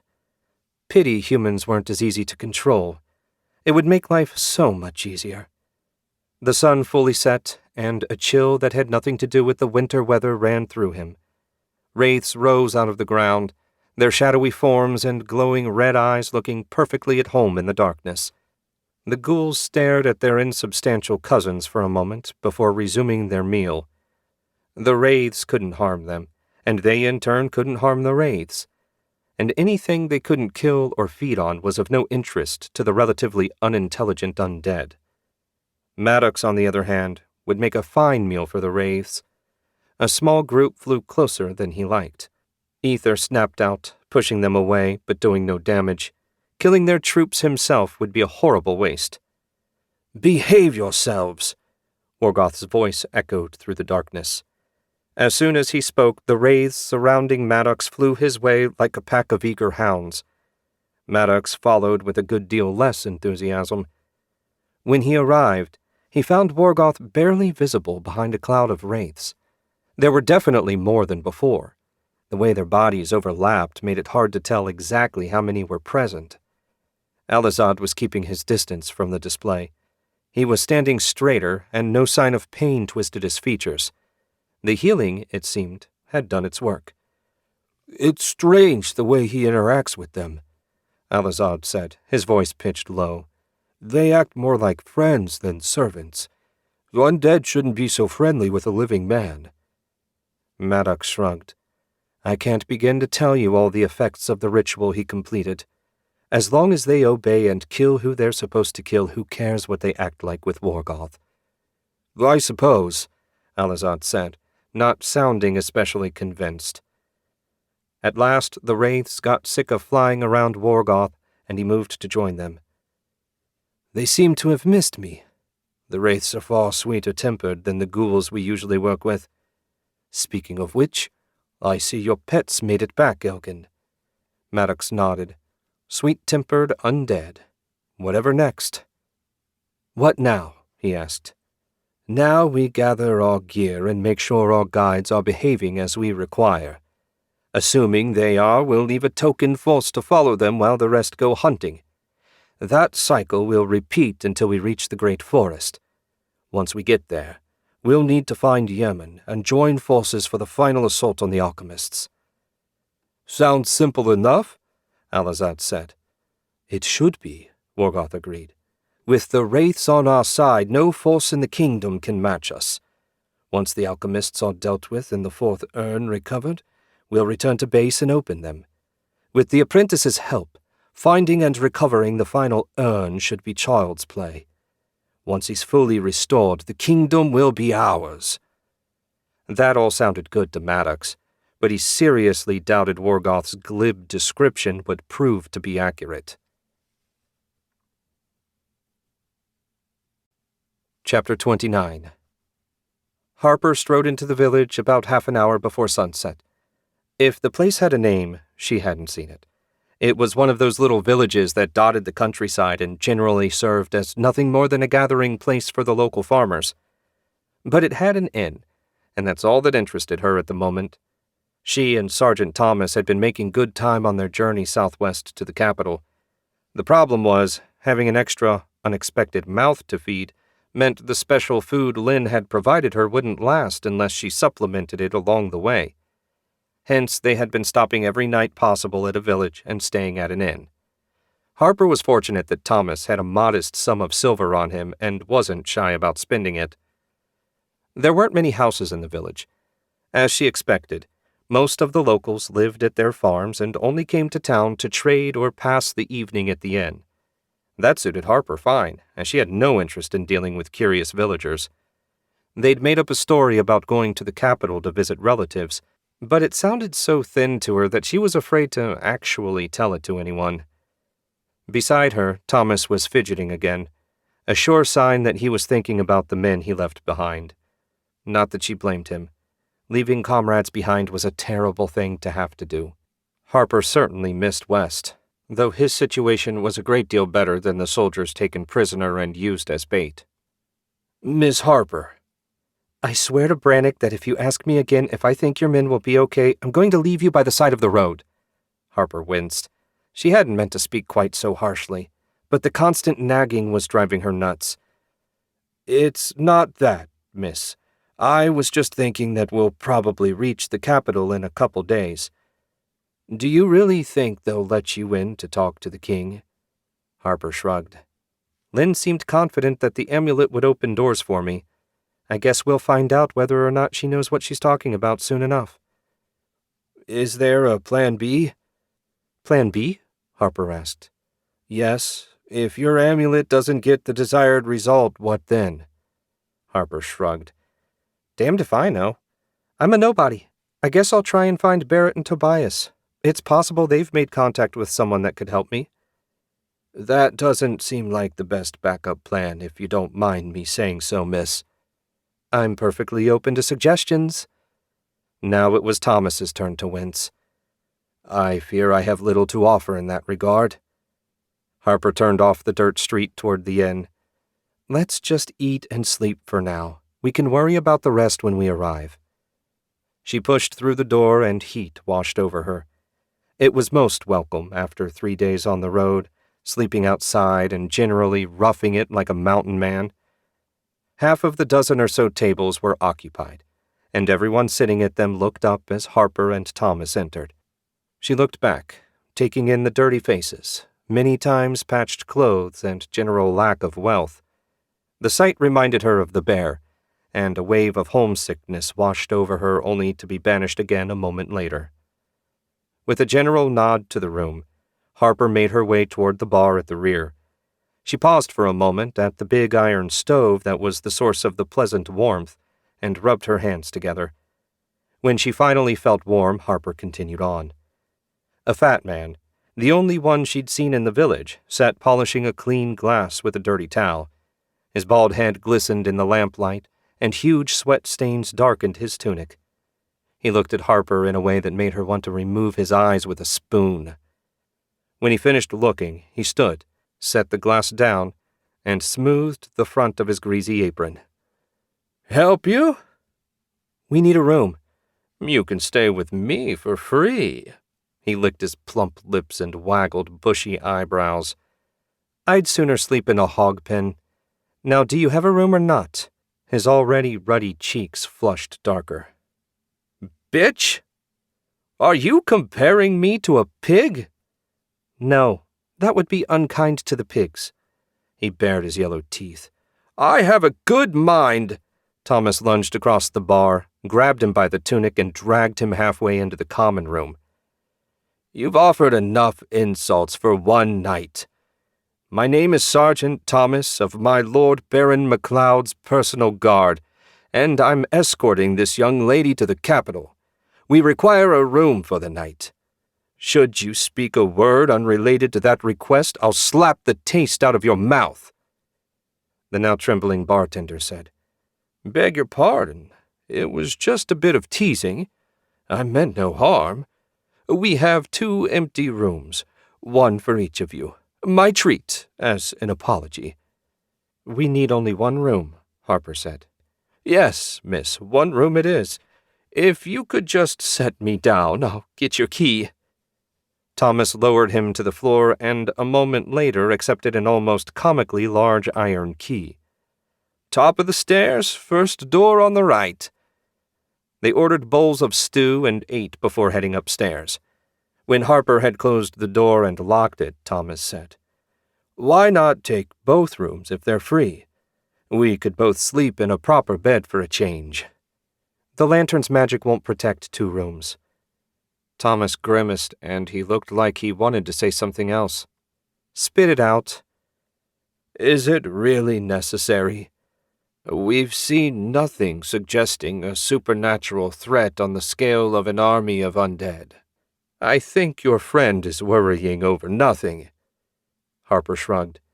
"If you wish to take that risk, I'm sure the bartender will be happy to give you the key to the other room.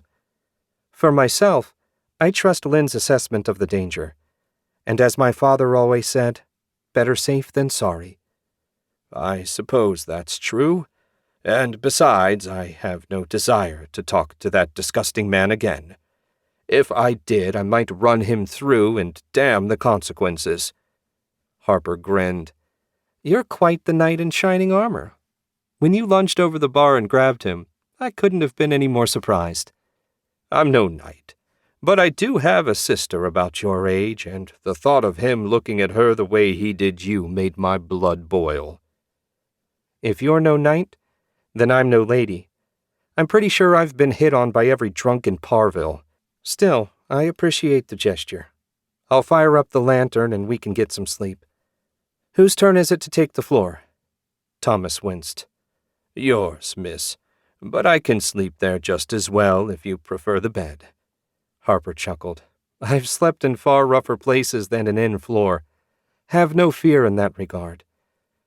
"Still don't seem right," Thomas muttered as he sat on the edge of the rickety bed and started pulling his boots off. Harper just smiled and took the metal lantern out of her pack. She set it on the nightstand and touched the little crystal on the side. When she did, a white flame sprang up where the wick would have been on a regular lantern.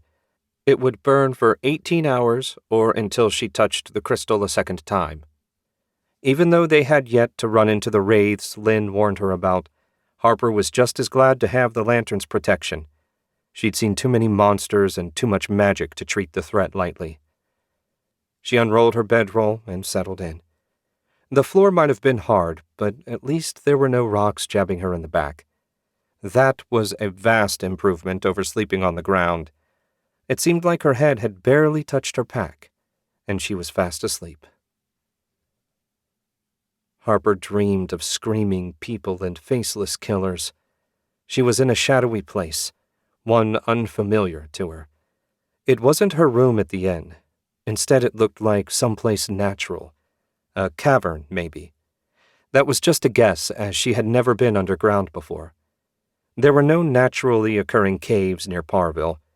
Why she was here and what was happening was another matter altogether. Another scream sounded in the darkness, but she couldn't figure out its source. There was no visible enemy or victim. She was dressed, but had neither her sword nor her bow. That last detail was enough to make it clear she was dreaming. Harper would no more leave her weapons behind than she would her small clothes. In a flash, the darkness vanished, and she sat up on the floor. Thomas had his hand on her shoulder. Before she could ask why he woke her up, another scream rang out. A real one this time. Not a dream. "What's going on?" "I don't know, miss. The screams woke me just a moment ago, and then I decided to wake you up.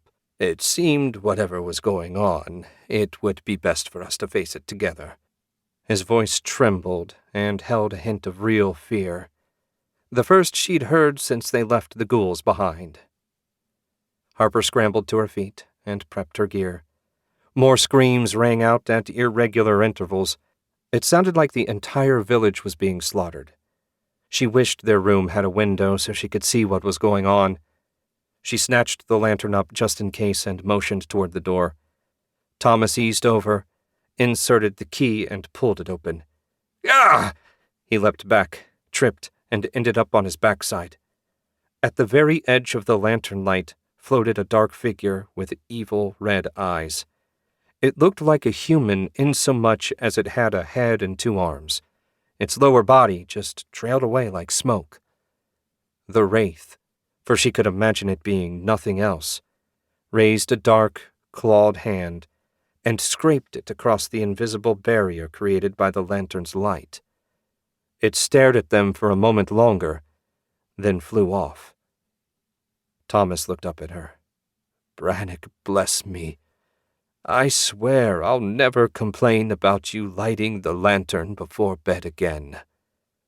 Harper ignored him and considered their options. The safest thing would be to just hunker down in the lantern's light and wait until morning.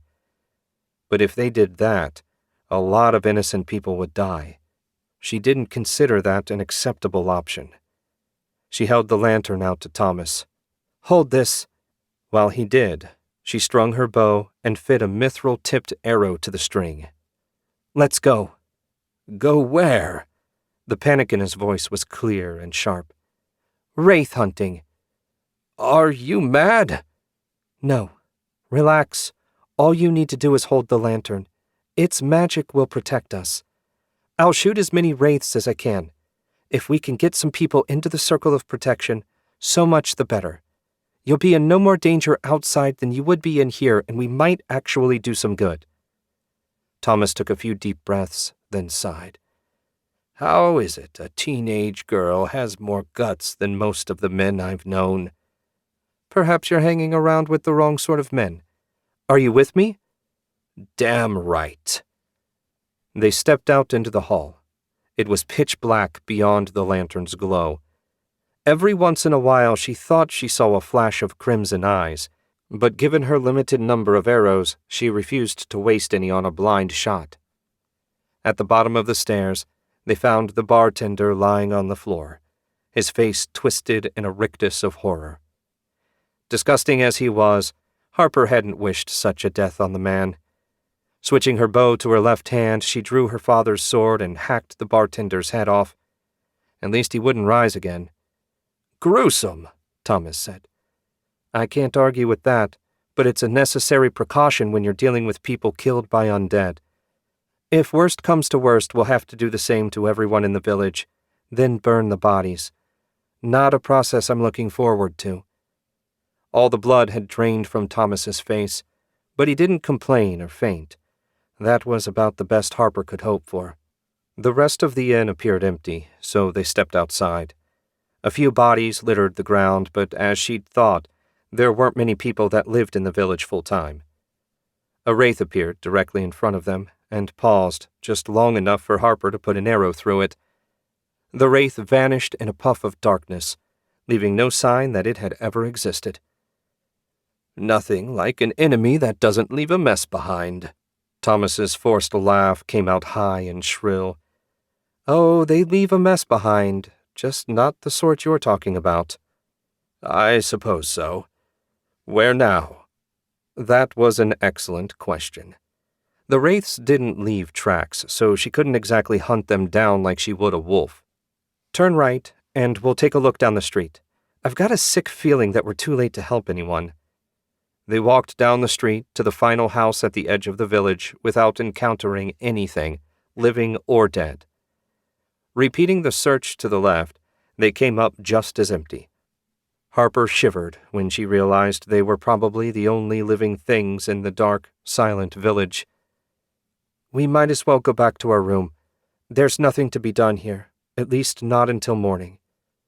If Harper could have gotten her hands on whoever did this, she would have happily carved them to pieces. There were evil people in the world. Her father had told her this many times, and Harper had witnessed it herself far too often during her journey. But this seemed a step too far. Slaughtering an entire village of innocent people. For what? She didn't know, and feared to find out. Chapter 30. Jack opened his eyes and peered around at a simple but homey bedroom.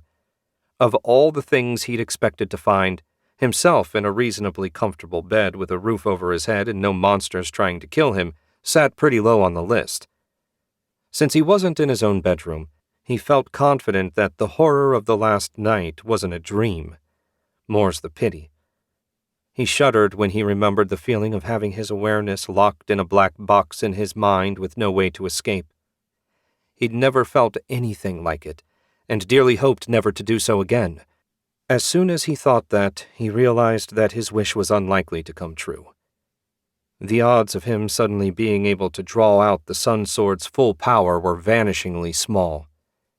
Panic hit him. Where was the Sun Sword? Jack looked desperately around the room, but other than the bed and a small end table, there was no furniture. He threw the blankets off and scrambled out of bed. A quick look underneath confirmed that the sword wasn't there. If he'd lost that, everyone was doomed. Jack slammed the door open, and the guard outside immediately snapped to attention. "Greetings, Highness. Are you feeling better?" "Where's the sun sword?" Jack asked, barely registering the guard's greeting. "The Lord Marshal took it along with your sword belt. He said it would be difficult for you to rest properly with it on your waist. If you're feeling up to it, he also requested that you join him in the barn next door as soon as you woke." The heavy weight in Jack's chest lightened. Of course Marshal had the sword.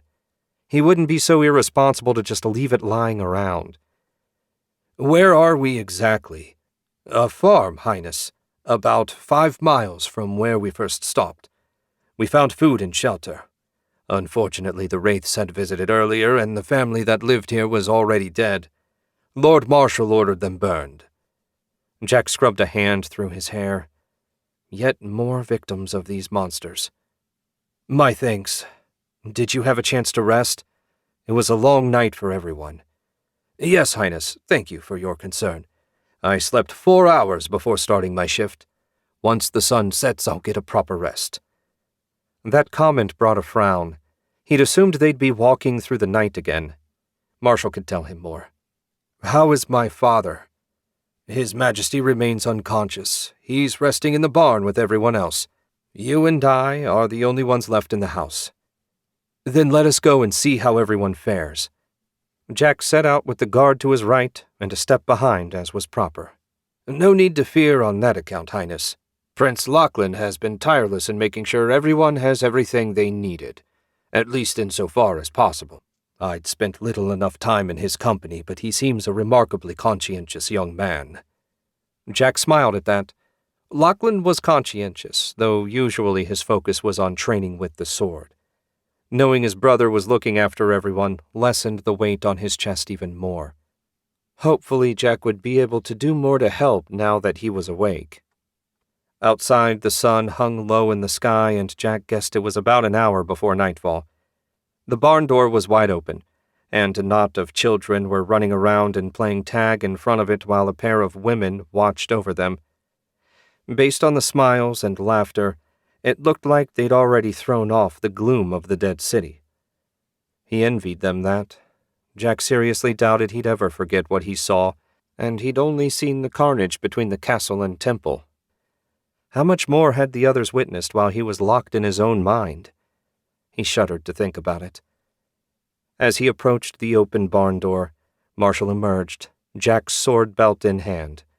The shining silver hilt of the sun sword rested exactly where it should.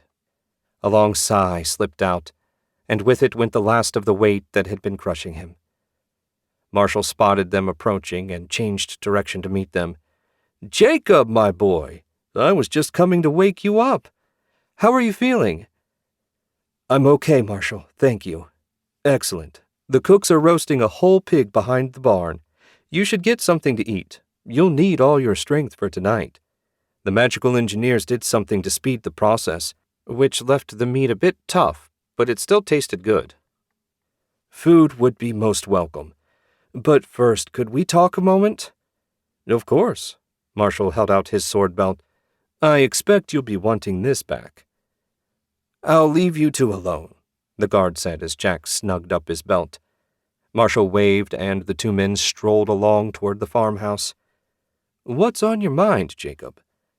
"The magic you used to help me activate the sword's magic. It left me feeling trapped in my own mind. It was awful, like floating in the void." Marshal winced. "I did warn you that the process wouldn't be pleasant." "True, but I didn't think it would be that unpleasant. Isn't there some way to at least let me see what's going on?" "I'm sorry, Highness. The spell works the way it works. Given time and patience, I might be able to modify it, but not in the next hour. Maybe not even in the next year. Do you still think you won't be able to use the sword on your own?" "I don't know, Marshal. And if I can't speak with any more confidence than that, I don't dare risk everyone's life on my dubious chances of success. Until that changes, we will just have to rely on your spell." Marshall gave a sad shake of his head. "I feared you might say that. All I can offer is the hope that, now that you've experienced the effect once, it won't be as bad the second time." Jacob seriously doubted that. "Where's Lachlan?" "Asleep when I left. Your brother has been going non-stop for the past 36 hours. He did a fine job keeping everyone together, though I feared he might run that nobleman through. Your father remains unchanged. The guard you left told me. I'm going to get some of that meat you mentioned. When the time comes, I'll be ready." Marshall put a hand on his shoulder. "It's possible no one else may ever know how much you're sacrificing to keep these people safe. But I at least won't forget what you're doing for us all." "That means a lot, Marshall. Thank you." The two men parted company, and Jack went to get his supper. If he was going to have to go back into the dark, he could at least do it with a full stomach. After filling his belly with tough pork and roasted potatoes, Jack wound his way through the gathering of survivors. Many slept on piles of hay. Others nibbled food. To a person, they looked exhausted and defeated. He'd never seen such expressions. They were horrific, but in a different way than the faces of those killed by the wraiths. Despite still living, they had the look of the dead about them. Jack ended his tour beside his father. Speaking of the living dead, Father looked like he was hanging on by a thread. His skin was pale and pasty, and his cheeks had sunken in like a starving man. Any hope Jack might have harbored that his father would wake and lift the burden from his shoulders died. At this point, just having him wake would be welcome. One of the underpriests sat nearby. He was gnawing meat off a rib with great enthusiasm. Jack hated to interrupt his meal, but had to ask, "Has there been any change?" The priest's eyes widened when he realized who was asking. "No, Highness. Lord Marshal checked him a few hours ago, but said there was nothing more we could do." Jack nodded, unsurprised but still disappointed. The shadows were long and the sky purple and orange when Marshall returned from his walk. Jack didn't know what he went to do, and it wasn't any of his business in any case. He was back now, and that meant it must be time to get ready. Jack stood and left his place beside his father to join Marshall near the door. "Is it time?" "Indeed, we dare not wait any longer." Raising his voice, Marshall asked, "Is everyone present? We're about to raise the barrier, so if anyone's still outside, get them in here."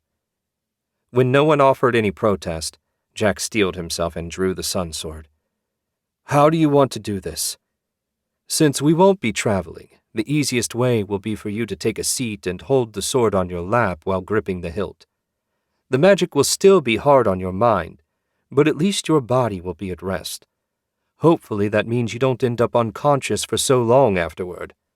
They moved to the center of the barn, and Jack sat cross-legged. Before Marshall began, he tried to empty his thoughts and make contact with the sword. Half the runes lit up, which had never happened outside of his sword practice. Unfortunately, that was the best he could do. Better, but not nearly good enough. "I'll see you in the morning, Highness." Marshall laid his hands on Jack's shoulders. A moment later, he plunged back into the darkness. A long, miserable ride through the dark on their undead horses brought Maddox, Wargoth, and Alizad to the outskirts of a farm. It was nothing remarkable. A house, a barn, and some fields. You could find farms exactly like it pretty much everywhere in Montague. Though it was barely in sight, Maddox could sense the powerful magic that kept the wraiths at bay. When he shifted his gaze to the ether, it appeared as a giant, glowing dome of golden energy. It was the second most powerful display of magic he'd ever seen. Only the magic that kept the wraiths contained in the Oblivion Deep compared.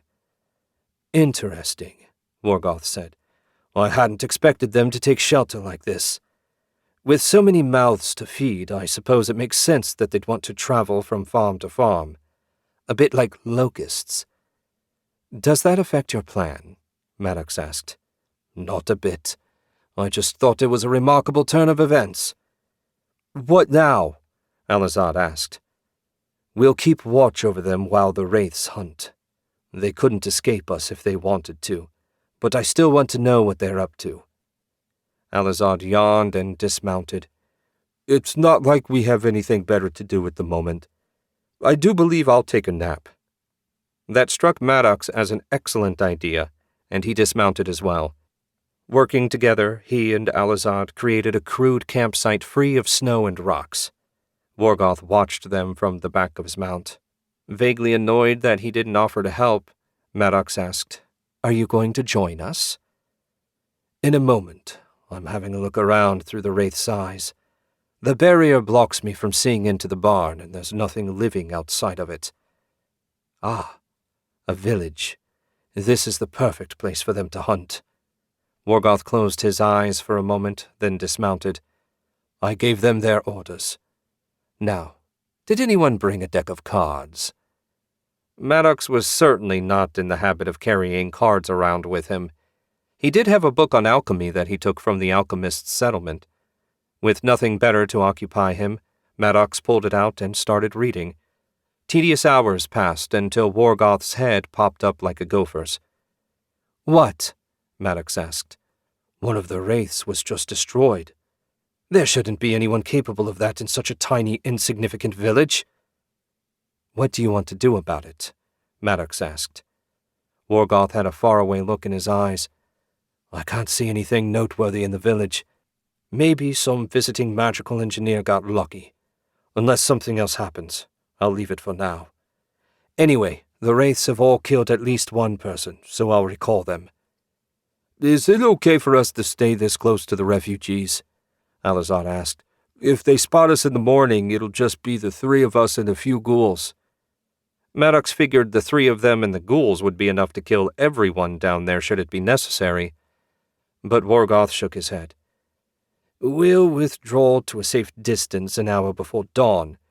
While I certainly don't fear them, killing our guides would defeat the entire purpose of letting them live in the first place. Alazad slumped a bit, betraying his relief. Though he was certainly stronger, Alazad had only a fraction more spine than the late, unlamented Luca. The more time he spent with his allies, the less impressed Maddox was with them. Morgoth at least hadn't disappointed him yet, though their leader had certainly turned strange since gaining control over the wraiths. Maddox resolved that no matter what else happened, he'd survive and come out ahead. If he was the only one that did, well, that wouldn't upset him too badly. Chapter 31. Lachlan hurt everywhere. He'd never slept on a pile of hay before, and he wasn't eager to repeat the experience. But at least everyone had survived the night. All things considered, that was a good result. He regretted missing his brother last night, but he needed to sleep badly. Despite the aches and pains, he felt ready to resume their journey. The temple cooks were already up and preparing breakfast for everyone. They'd left the second pig roasting overnight, so all they had to do was pull the meat off the bones and serve it. It was far from the fine dining Lachlan was used to at the castle, but it was filling, and given the number of people they needed to feed, it was the best option. He spotted Marshall standing beside his father doing something magical. Curious, Lachlan strolled over to see what was going on. "Morning, Marshall." The high priest looked up at him with dark, hollow eyes. Whatever he was doing to help Jacob was taking a toll. "Lachlan, I trust you slept well?" "Indeed, I've never been so tired, even after your training exercises." "How's father?" "No change. Since he can't eat or drink, I have to renew his body with ether every day. It's only a temporary fix, but for now it's all I can do."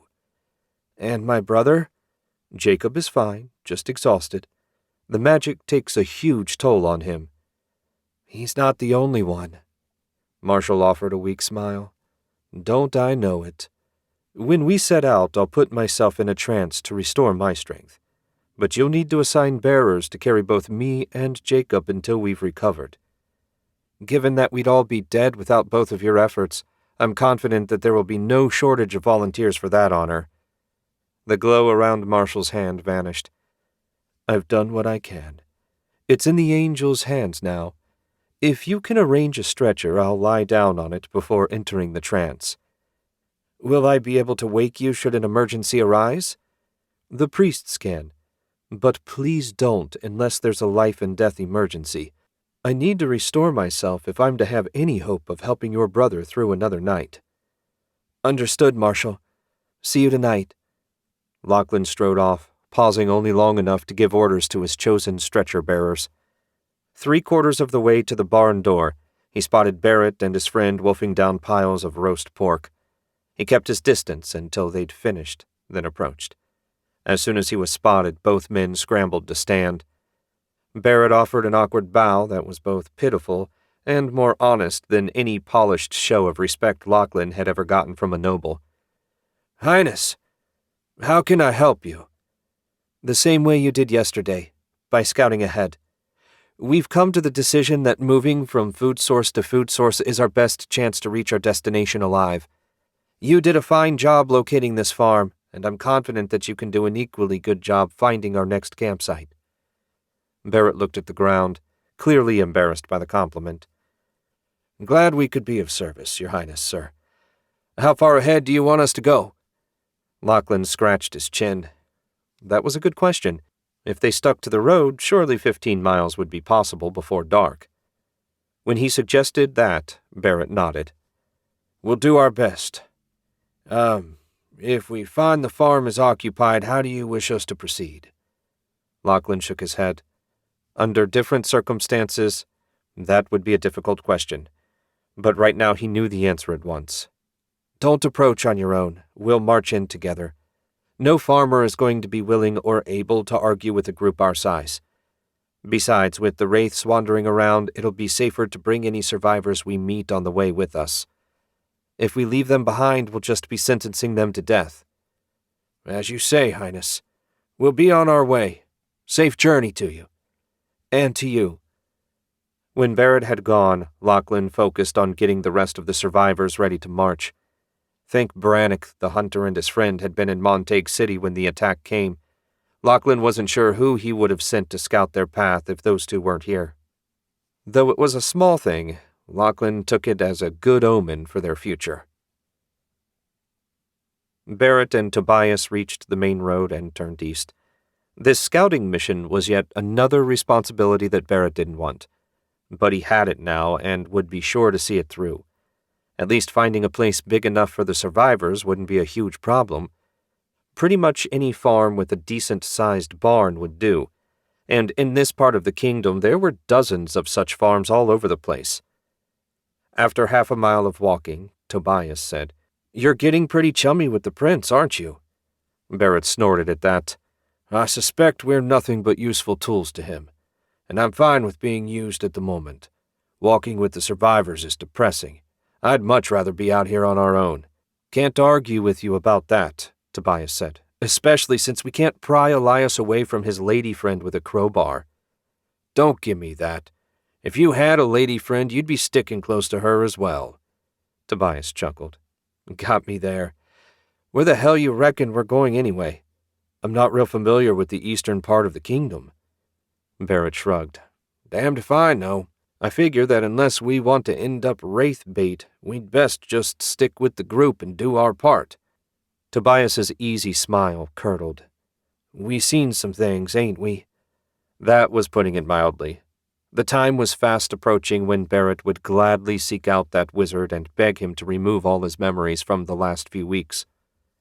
Lurching from horror to disaster and on to the next horror was wearing him down.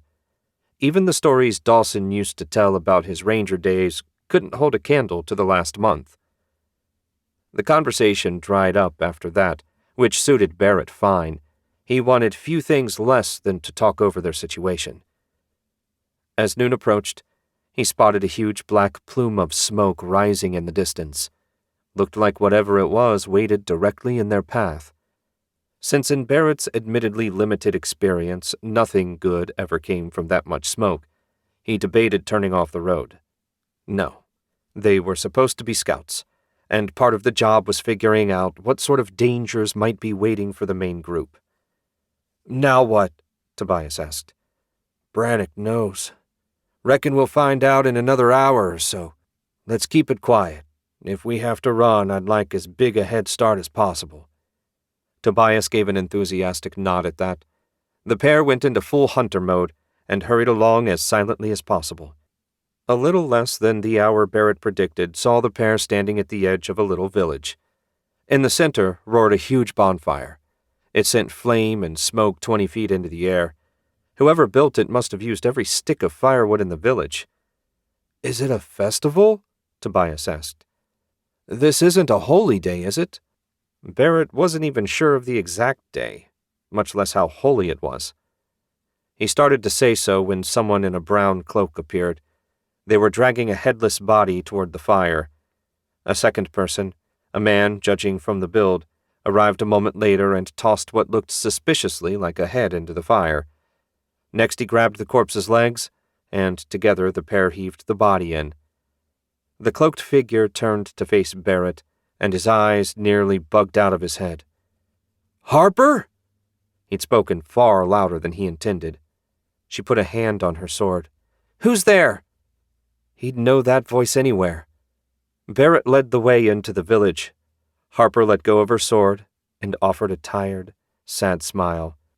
"Barrett and Tobias as well. I didn't expect to run into you two until we reached the capital. What are you doing out here?" Barrett shared a look with Tobias. "You're headed for the capital?" "Yeah, I've got a message for the king, believe it or not. Thomas and I stopped here for the night and the bloody wraiths attacked. I couldn't save anyone. We're dealing with the bodies so no one rises again like Dad did." "Going to the capital isn't going to do you any good, lass. The wraiths nearly wiped it out. We've been traveling with the survivors." "Heaven's mercy. I'm too late. How many made it out?" "Less than 200. The king was struck down and hasn't woke, but both princes are still alive and kicking. One of them's been using the family's magic sword to protect us each night, though it knocks him out for the rest of the day." "Less than 200? Harper ran a hand through her hair, paying no attention to the smear of soot she left on her face. "Thousands. No, tens of thousands of people call the capital home. That's more dead than the last 5 wars combined." "It was damned ugly," Tobias said. "We only made it because Elias and his wizard girlfriend were with us when the attack started." Harper gave a full-body shiver. "I'm glad you're both okay. If I'd known, I never would have suggested you go there." "I know, lass. No one blames you." Her smile brightened a bit at that. "We need to finish here. When we're done, can you introduce me to whoever's in charge?" "No problem," Tobias said. "Barrett and Prince Lachlan are best friends now." Barrett grimaced. "I've spoken to the boy twice. That's hardly the makings of a fast friendship." "Nevertheless," Harper said, "it should be enough to get me an introduction. A lot has happened, and the people in charge need to know about that. Though from what you've told me so far, the prince has enough things on his plate already." "He does at that. You want a hand?" Harper shook her head. "There are only a handful of bodies left. I'm sure you have your own task to finish. We'll wait here until you're done." "Right. It's good to see you safe, Harper." "Real good," Tobias added. "Thanks, both of you." Barrett led the way out of the village. Judging by the time, the first decent-sized farm would have to serve as their camp for the night, and from what Harper said, it was going to be quite a night. Chapter 32. Harper splashed bitterly cold well water on her face and scrubbed hard. She could still feel the ash from the fire, the ash from the burned flesh of the wraith's victims on her skin. No matter how many rounds of scrubbing she went through, the feeling never went away. How many bodies was she going to have to burn before this was over? The more she thought about it, the less she wanted to know the answer. You'd best stop or you won't have any skin left, Thomas said as he leaned against the inn's back wall. That an ordinary guardsman could sneak up on her spoke volumes about her state of mind. She'd best get her head on straight before Barrett introduced her to the prince. "Are you familiar with Prince Lachlan?" Thomas barked a laugh.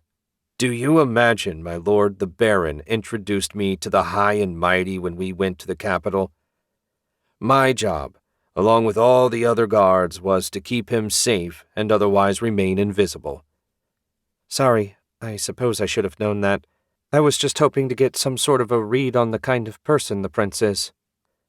"He's a prince, which makes him a noble times 10. He's probably arrogant, obnoxious, and full of himself. As long as he's not a complete idiot, he should, at the very least, understand the danger we're in. I suspect that's about the best you can hope for." "I hope you're just being pessimistic. My tolerance for that sort of behavior is low." "If you're going to be spending time around kings and princes, you'll have to work on that." Harper had absolutely no intention of spending any more time than necessary around the great and powerful. Not that her intentions mattered all that much in the grand scheme of things. Once they joined up, she would likely be traveling with the survivors until they got wherever they planned to go. "So how do you know those two fellas?" Thomas asked. "We live in the same village. They served as deputies to my father, who was the sheriff. I got to know all the men that served with him. They're all good people." Harper swallowed a sigh and wondered if things would ever get back to normal. It seemed her relatively simple quest for revenge had turned into something complicated indeed. "Harper! Lass, are you here?" Barrett shouted. She stuffed her doubts down deep inside and marched out from behind the inn. Barrett and Tobias were standing in the town square, keeping well away from the still roaring bonfire. "We're here.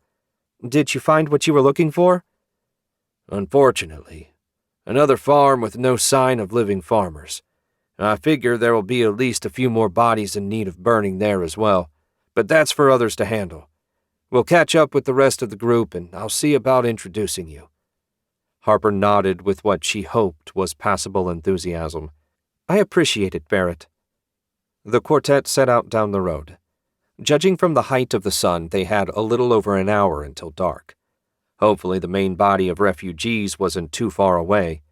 If they were, it would be a close call to reach the farm before dark. Harper's fears turned out to be overblown. Barely 15 minutes down the road, they spotted the approaching group. They were as ragged and weary a lot as she'd ever seen. Everyone stared at the ground ahead of them, and it looked like it was all they could do to put one foot in front of the other. "Brannock, bless me," Thomas muttered. That summarized Harper's thoughts perfectly. "There's Prince Lachlan," Barrett said, "and it looks like his brother and High Priest Marshall are on their feet as well. That's a good sign. Both of them were out of it when we left." A young man dressed in all black waved as they approached, and Barrett led the way over to him. "Barrett, please tell me you found us a good place for the night." "We did, though I suspect you'll find the farm much like last night's. We didn't check the farmhouse for the same reason. The Wraiths also wiped out a nearby village." "Looks like you found at least 2 survivors." Lachlan looked past Barrett to focus on Harper and Thomas. "Not exactly," Barrett said. "Harper's from my village. She was on her way to the capital to deliver a message to the king." Lachlan frowned. "What sort of message would you have for my father?" "It's from Lynn in the village of alchemists." Harper pulled the gold amulet out from under her tunic. "She said you, or your father at least, would recognize this." As soon as he saw the amulet, the blood drained from Lachlan's face. Clearly he recognized it. "This discussion will have to wait until we reach the farm. I want my brother and Marshall to listen in. Whatever you have to say, they need to hear it as well." Harper nodded. "That would be my preference. It's a long story, and I'd rather not have to tell it twice." Lachlan watched the young lady walk away beside Barrett and Tobias. He'd never encountered a woman like her. She had rough edges and a hard way about her. As far as he could tell, she wasn't at all intimidated by him. That was rare. Most women, even nobles, were at least a little uncomfortable around Lachlan, and he was only the second prince. Jacob had it worse. Speaking of his brother, Lachlan dropped back to join him and Marshall where they walked at the center of the group. It was good to see both of them on their feet. It seemed like far too long since they appeared fit. "Who was that?" Jacob asked. "A messenger from the village of alchemists. Do you remember that gold amulet Father told us about until we begged him to stop? The one where we were supposed to give the bearer all respect and to listen to everything they said with great detail? That's the one, and she's wearing it. How she came to be wearing it and what she has to tell us we'll keep until we reach our camp for the night. Barrett seems to think you'll need to purify some more bodies." Marshall grimaced. "I'll leave that to Gil. He's more than capable. Given our time frame for nightfall, I want to hear the message as soon as possible." "Do you think it'll change our plans?" Jacob asked. "I don't know," Marshall said. "Frankly, I don't see that we have any other options, no matter what she says. But for now, I'll reserve judgment until I hear everything." That struck Lachlan as an excellent idea. Idle speculation would do them no good at all. Half an hour later, they reached the farm, a spread that was nearly a perfect copy of the first one they stayed at, and pretty much everyone collapsed in the barn. The temple cooks got busy fixing dinner. Lachlan, Jacob, and Marshall, along with Harper and Thomas, settled in at the farmhouse table. Harper, with Thomas standing behind her chair, sat facing the others. A slight tightness around her eyes was the only sign Lachlan could see that she was anxious. If he wasn't looking for it, he never would have noticed. "We have a limited amount of time before dark," Marshall said. "If you would be so kind as to give us the alchemist's message." Harper took a breath and said, "Some of it you already know. An army of wraiths has been freed from their prison, a place called the Oblivion Deep. The undead are under the control of a group of wizards that call themselves the Acolytes of Darkness." "That might be the stupidest name I've ever heard," Jacob said. "I didn't give it to them," Harper said. "And don't underestimate them, no matter how foolish they sound. These people murdered my father and kidnapped Baron MacLeod's daughter. They've proven themselves formidable, and with the wraiths acting as their army, they're even more dangerous now." Lachlan couldn't help smiling at Jacob's sheepish reaction to Harper's dressing down. He looked exactly the same as when Father would berate him. "Was there more?" Marshall asked. "Only a warning to be on your guard?" Harper shook her head. "It seems I arrived far too late for my warning to be of any use." "What do these people want?" Jacob asked. "There must be some point to this mindless destruction." "According to Lynn, they're attempting to revive someone called the Immortal Apprentice, a wizard of great power that nearly conquered the kingdom not long after the fall of Lord Colt. I can only assume so that he can finish what he started with them as his assistants." "I know that story," Jacob said. "The Sun Sword was forged to kill that wizard." "To defeat him," Marshall corrected. "The Immortal Apprentice didn't get his name by accident. According to the histories, no matter what was tried, he just kept healing. They ended up burning him to ash and sealing the ashes in mithril urns." "They've got at least one," Harper said. "That's what they were after when my father ran into them. If the capital has fallen, then the urn kept there has almost certainly ended up in their hands as well. That leaves Lynn's, plus potentially 2 more elsewhere." Lachlan glanced at his brother. "Did we have such a thing? I don't remember ever seeing it." Jacob shrugged. "Me either, but you know how Father liked to keep secrets." "What about you, Marshall?" "I never saw it myself, but I do know that it was kept hidden somewhere in the castle. We would be foolish in the extreme to assume that our enemies don't now possess it." Marshall glanced out the window, then back. "How did you end up in the village of alchemists?" "I went with Baron MacLeod. During our travels, my companion and I ended up with a demon-possessed amulet. The Baron assured us that the alchemists would be able to destroy it. When we told them our story, they explained the rest." We found out about the wraiths when survivors from a small settlement near the Oblivion Deep arrived to warn us that everyone else there had been killed. How did a baron even know about the village? Jacob asked. Lady MacLeod was born there, and his lordship received permission to come and go. That was the first time Thomas had spoken, and he'd been so quiet that Lachlan had almost forgotten he was there. And who are you, sir? Marshall asked. Sergeant Thomas of his lordship Baron MacLeod's personal guard. My team and I accompanied the Baron on his journey to the village. Thomas went on to tell them about the wizard and his narrow escape. If Miss Harper hadn't been there, I'd be ghoul food right now.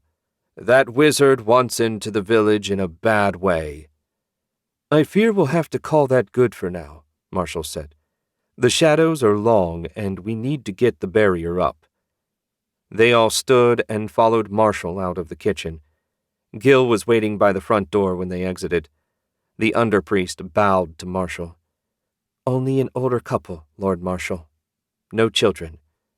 Thank Brannock for small favors, Marshall muttered. We don't have time to burn the bodies now. Let's get to the barn. Gil fell in behind them, and the group made the short walk to the barn. As soon as they entered, the scent of roasting meat filled the air. The cooks, it seemed, were making good progress. Inside, many of the people were already asleep, or nearly so. Jacob and Marshall assumed the now familiar position, with Jacob seated holding the sun sword across his lap, and Marshall resting his hands on Jacob's back. The runes lit up, and Lachlan assumed the barrier fell into place. It felt slightly odd, betting your life on protection you couldn't see. What's that about? Lachlan nearly jumped out of his shoes when Harper spoke right beside him. She hadn't made so much as a whisper of sound. He explained about the sword and its power. That reminds me, how did you make it here safe and sound? Surely last night at least the wraiths would have been a threat. Harper unslung her pack and pulled out a silver lantern. Lynn gave me this. It works like your brother's sword, only on a far smaller scale. It's enough to protect a single room, perhaps 15 feet square. Not exactly a huge campsite, but enough for 1 or 2 people. Lachlan nodded. It was an interesting device. Perhaps when they were safe, the magical engineers would have a chance to study it. Duplicating such a thing would be very useful. Sounds like you've had quite a month. That's putting it mildly. I set out for revenge, but I found a great deal more than that. More than I bargained for, certainly. Do I hear regret in your voice? Lachlan asked. No. Resignation. It wasn't my plan, but as Dad always said, those with the power to make a difference also have a responsibility to do so. Lachlan smiled. I would have liked to meet him. Harper smiled back. It was a charming expression that lit up her previously gloomy face. You did. About 10 years ago, Dad and his squad of rangers brought back a suit of magical armor from Auden. The king, General Irving, and you and your brother all hailed them as heroes. Dad retired not long after that. Lachlan cudgeled his brain, but for the life of him couldn't remember the event. He'd been 8 at the time. Surely that was old enough to remember. At last he shook his head. I'm afraid I can't recall. You're a prince. I'm sure all sorts of wild things happened around you regularly. There's no reason this would stick out. Harper yawned. I think I'll try and rest. One more thing, if you don't mind. When she nodded, he said. You seem very calm around me. Most people are more nervous. Her smile twisted into something bitter. I've lost my father, nearly been murdered in my sleep, and fought undead, wizards, and a demon. I've rescued a baron's daughter and met the leader of a legendary village. Please take no offense, Highness, when I say that I no longer get nervous like I used to. I'm not offended. It's quite nice to talk to someone who can look me in the eye without flinching. I hope we can talk more later. Since it seems we'll be traveling together for the foreseeable future, I see no reason why we couldn't. She offered a slightly stiff bow and walked away. He watched her walk, enjoying the play of the muscles in her legs, until she reached Barrett, who noticed Lachlan's curious gaze. The hunter offered a small, knowing smile. It seemed he'd been found out. Leaving his fantasies for now, Lachlan went to check on the food.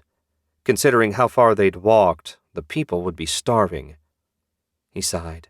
If Lachlan got nothing else out of this miserable journey, he'd certainly gotten a vastly greater appreciation for the talents of the army quartermasters. Chapter 33. After parting company with Prince Lachlan, Harper walked across the packed barn. One good thing about having this many people in a tight space was that their combined body heat helped warm things up. It wasn't hot by any means, but the air was far more comfortable than outside. Harper swallowed a sigh. She'd had her speech to the king all planned, and he was unable to even hear it. Having caught a brief glimpse of him, Harper had serious doubts that he'd ever hear anything again. Some of the corpses she burned this morning looked healthier. A stab of pity ran through her. It would be a hard thing for the princes to lose their father. Harper was certainly an expert on that. She joined Barrett and Tobias, who were sitting beside a man and woman who were obviously a couple. Harper looked closer. Elias? He had a few more wrinkles and had gained a few pounds, but she felt certain it was him. Been a long time, Harper, Elias grinned. Last time I saw you, you were knee-high to a chipmunk, and look at you now. All grown up. Damn shame about Dawson. She nodded, her throat suddenly too tight to speak. After a moment, she cleared her throat and asked, Aren't you going to introduce me to your friend? Ah, right. Elias blushed a bit. This is Octavia. She's a magical engineer. We worked together at the castle. Harper nodded. Pleasure. You got lucky. There are no better men than the Rangers. I'm learning that more and more.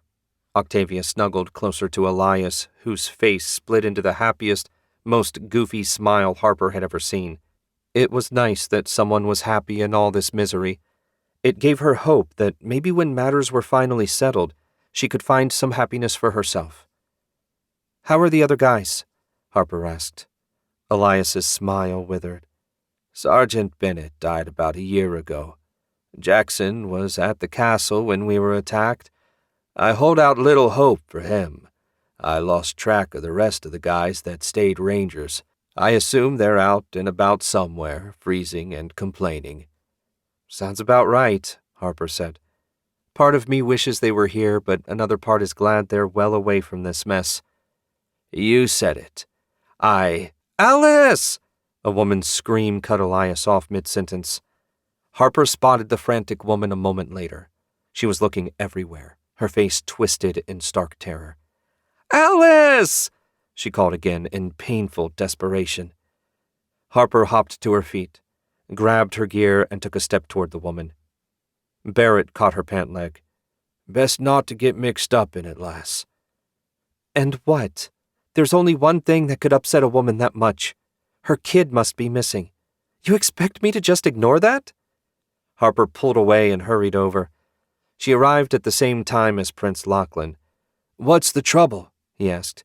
My daughter's missing. I told Alice not to wander, but I must have dozed off. When I woke up, she was gone. Please, you have to help me find her. The pain in her voice stabbed Harper in the heart. Where was the last place you saw her? Harper asked. Near where I was sleeping. I'll show you. Harper followed her to a patch of hay that looked pretty much the same as every other patch of hay. She crouched and checked the dirt. There were some scuff marks, but they might have been from the mother's frantic searching. How old is Alice? Harper asked. 4. She forced the word out between sobs. Harper kept her expression neutral, but that was young enough for the girl not to fully appreciate just how dangerous it was outside the barn. If she'd gone out to play... Stay here in case she comes back on her own, Harper said. I'll take a look around. As will I, Prince Lachlan said. The archangels bless you both. Harper headed for the door and offered a silent prayer to Brannock that her worst fear wouldn't be realized. Prince Lachlan walked beside her, his brow furrowed. "Are you a hunter, Highness?" Harper asked. "I've been hunting, but didn't track game through the woods or anything. It was a boar hunt, and the dogs and beaters drove the animals toward us. All I did was hold my spear and wait." "If you held a spear and faced down a charging boar, you've got guts at least. Unfortunately, that won't help us much in the current situation. If you could stay just a little behind me so you don't mess up any tracks, I'd appreciate it." "Of course. Anything I can do." He slowed a fraction and let her pull ahead. Harper kept her focus fully on the dirt. There were thousands of tracks everywhere. Trying to make sense of them was a waste of time. She'd just have to wait until they were closer to the door. It should be easy to see one set of tracks going out since the majority would be coming in. "I've never met a woman hunter before. I didn't even know that was a potential line of work for women." Harper shrugged but didn't look back. "Fur buyers don't care who trapped the beaver, only about the quality of the pelt. Same with butchers. You bring them a fresh haunch of meat and they'll pay you for it, man or woman. Results are what count." She crouched by the door. No tracks going out. That was a good sign. "Are there any other doors?" she asked. "I believe there's another set of doors at the rear where the temple cooks are preparing dinner. Perhaps they've seen Alice." "One way to find out." Harper marched toward the opposite end of the barn. She made sure to not even look in the poor mother's direction. The sight of her was just too much to handle.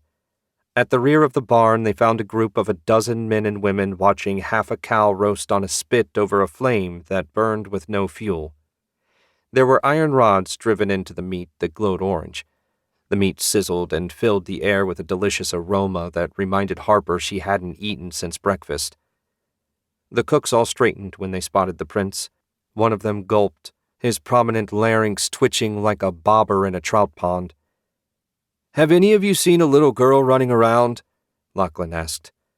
The cooks looked back and forth at each other, shaking their heads. Finally, one of them, the oldest-looking woman, said, "We've been focused on the food, Highness.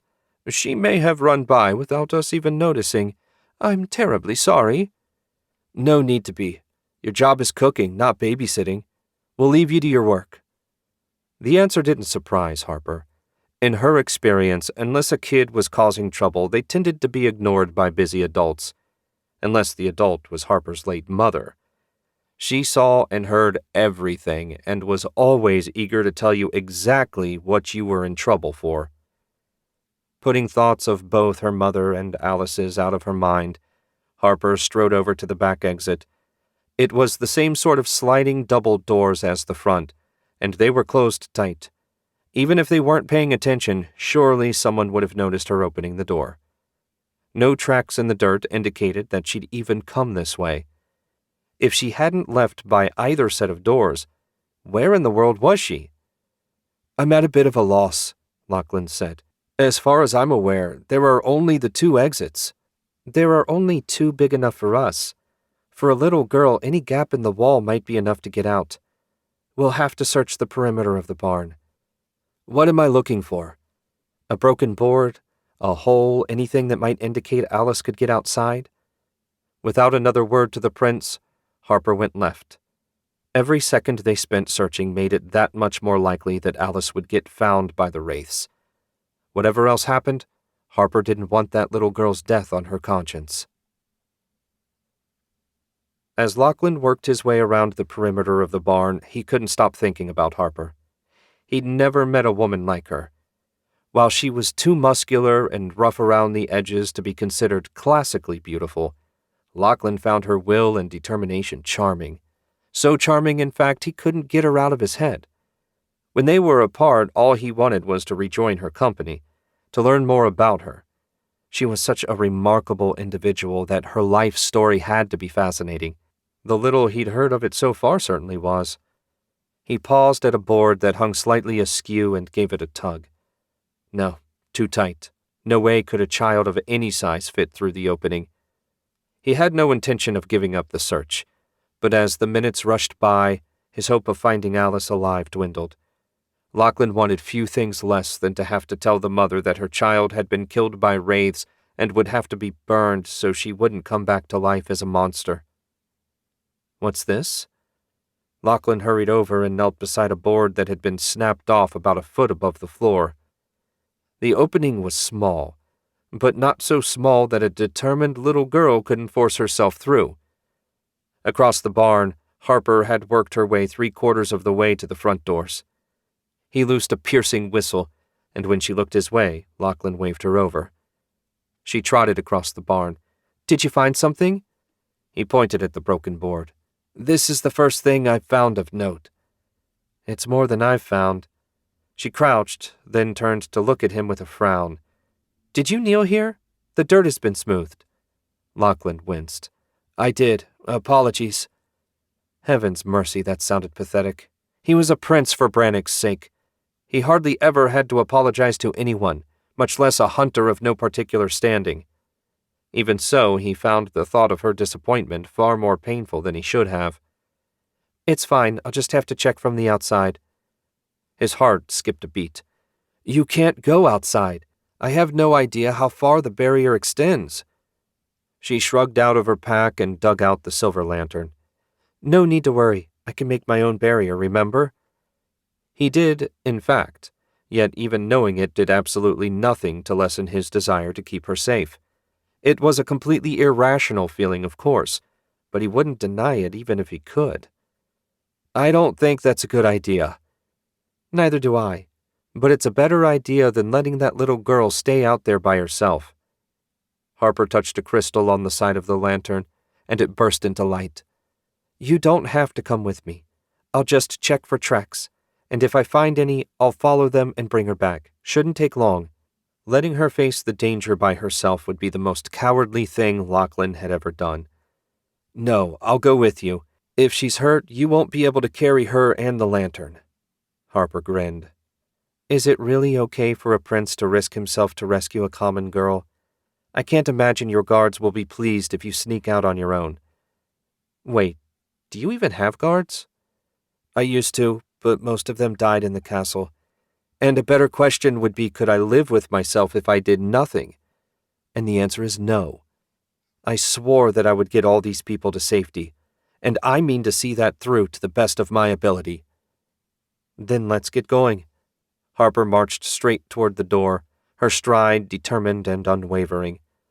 Where did the woman find such courage? Even with his magic, it took everything Lachlan had to put one foot in front of the other as he followed her. At the door, she paused to let him catch up. "Stay close, and remember this thing's limited range. 5 paces from me and you're in trouble." "I won't forget." She circled around the barn with Lachlan at her side. His hand never strayed far from the hilt of his sword. It was only a habit. Without the priest's magic, his sword was useless against the wraiths. Speaking of which, he'd expected to see some of them flitting around. Outside the gap in the boards, Harper muttered, "Damn the luck." "What is it?" "Fresh tracks of the correct size for a little girl.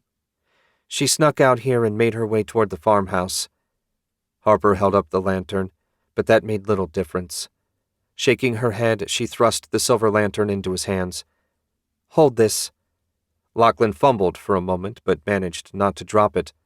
Harper took her bow from its holder, bent the stave, and strung it. "You can't hurt the wraiths with arrows." Harper pulled an arrow from the quiver on her back and held it up so he could see the shining tip. "You can if a friendly alchemist gives you a mithril-coated arrowhead. I've already killed ghouls and wraiths both." So saying, she fit the arrow to the string and set out. Her gaze focused on the ground. They moved slowly through the dark farmyard. A shiver ran down Lachlan's spine. Something was watching them. He could feel it. "Damn it all!" She drew and loosed before Lachlan even made out the target.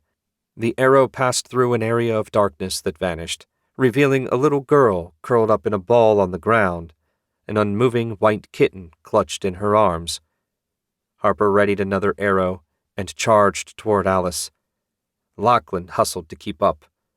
No more wraiths made themselves known as she knelt beside the girl. Harper touched Alice's neck, and blew out a long sigh. She's still alive, just unconscious. The Wraith's presence must have overwhelmed her. She picked Alice up like she weighed nothing, and Lachlan turned toward the barn. Brannock, be merciful. Scores of crimson eyes had appeared between them and the barn. Lachlan swallowed. He'd known there were a lot of them, but never imagined there were this many. Arrogant fucking monsters. Take her. Harper held Alice out to him. Lachlan scrambled to cradle the girl in one arm while he held the lantern with the other. Harper ignored his juggling act and readied her bow. A moment later, a mithril-tipped arrow streaked out. 3 pairs of eyes vanished with a single shot, and she kept shooting until no more eyes were visible. Guess they've had enough. She eased the pressure off her bowstring and returned the arrow to her quiver. I'll take the lantern. Relieved of part of his burden, Lachlan adjusted his grip on Alice. Does nothing frighten you? She offered a bitter laugh. Plenty of things frighten me. The thought of losing any more people I care about most of all. Monsters that can't reach me but that I can reach, on the other hand, don't concern me in the least. Still, I'll be glad to get inside. Lachlan seconded that idea. The trio set out across the farmyard and the warmth and comfort of the group. Thankfully, no more of the Wraiths felt the need to reveal themselves, though Lachlan suspected fear of getting shot by Harper had plenty to do with that. They had barely stepped inside when Alice's mother came charging over. She took one look at the limp body and started trembling. She's alive, Lachlan hastened to say. It looks like the Wraith's presence overwhelmed her and she fainted. Our best guess is that she was playing with the kitten and followed it outside through a gap in the wallboards. Heaven bless you, Highness! She took Alice from him, kitten and all. I feared I'd never see her again. How can I thank you for rescuing her? It wasn't just me, Lachlan turned to find Harper had made herself scarce. Had help. Anyway, it's my duty and privilege to protect everyone. That's basically my job as a prince, after all. Would that all the nobles felt as you do? She shot a look of distaste over her shoulder when the nobleman that suggested only the strong survive was waving his finger at one of the temple guards. What did he do? Nothing beyond an endless stream of complaints. It's like he imagines he's the only one that finds all the walking and sleeping in barns uncomfortable. I'd happily suggest he take his chances alone in the farmhouse. The woman blanched as she seemed to realize what she was saying and who she was saying it to. Forgive me. I forgot myself for a moment. Lachlan offered a gentle smile. It's fine. You'd best go take care of Alice, then try and get some sleep. We have another long day in store for us tomorrow. Yes, Highness. And thank you again. As soon as she left, Lachlan immediately looked for Harper and found her standing in front of the damaged board where Alice snuck out. As he walked over to join her, Harper bent and picked up one of the pieces of scrapwood that was lying around the barn. She slammed it into the dirt and worked it from side to side. When he reached her, the gap had been closed off. A carpenter as well. Is there no end to your talents? I don't know about talent, but at the very least, no more kids or kittens will be sneaking out on us. I'd say it's just about time to get some supper. Harper strode off toward the rear of the barn, and he hurried to keep up. Are you following me? Lachlan winced at that very accurate observation. Technically, but I could also use something to eat. I thought we might dine together. She shrugged. That's fine, I guess. I'm not much of a conversationalist, though. They each accepted a wooden plate covered with meat and boiled vegetables. Of course, there were no utensils again. Eating with his hands in front of a lady he hoped to impress wouldn't help Lachlan's cause any. But under the current circumstances, he could hardly complain, not when so many were no longer alive to eat. Harper found an unoccupied patch of hay and dropped into it. After wiggling around a bit, she dug into her food with a will. Lachlan did the same, perfectly willing to be patient. The barn was largely quiet, and no one seemed to have a problem that needed solving. It couldn't last, but for as long as it did, he planned to enjoy it. Not bad given what they had to work with, Harper said at last. I suppose you're used to far finer meals than this? Lachlan couldn't deny that.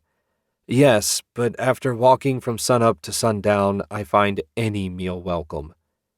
Hunger's the best gravy, or so my father used to say whenever he burned supper.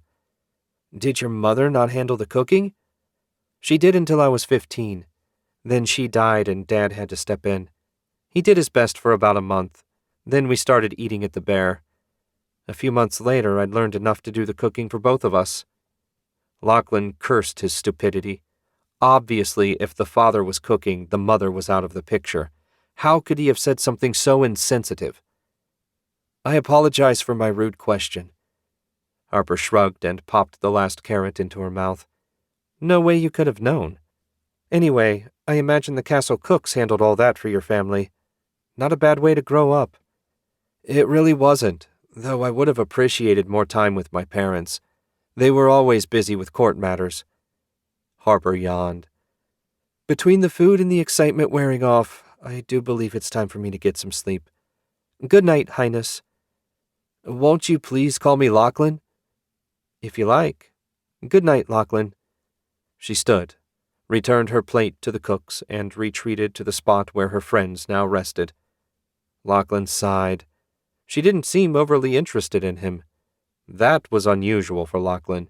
He seldom met women that weren't at least a little interested.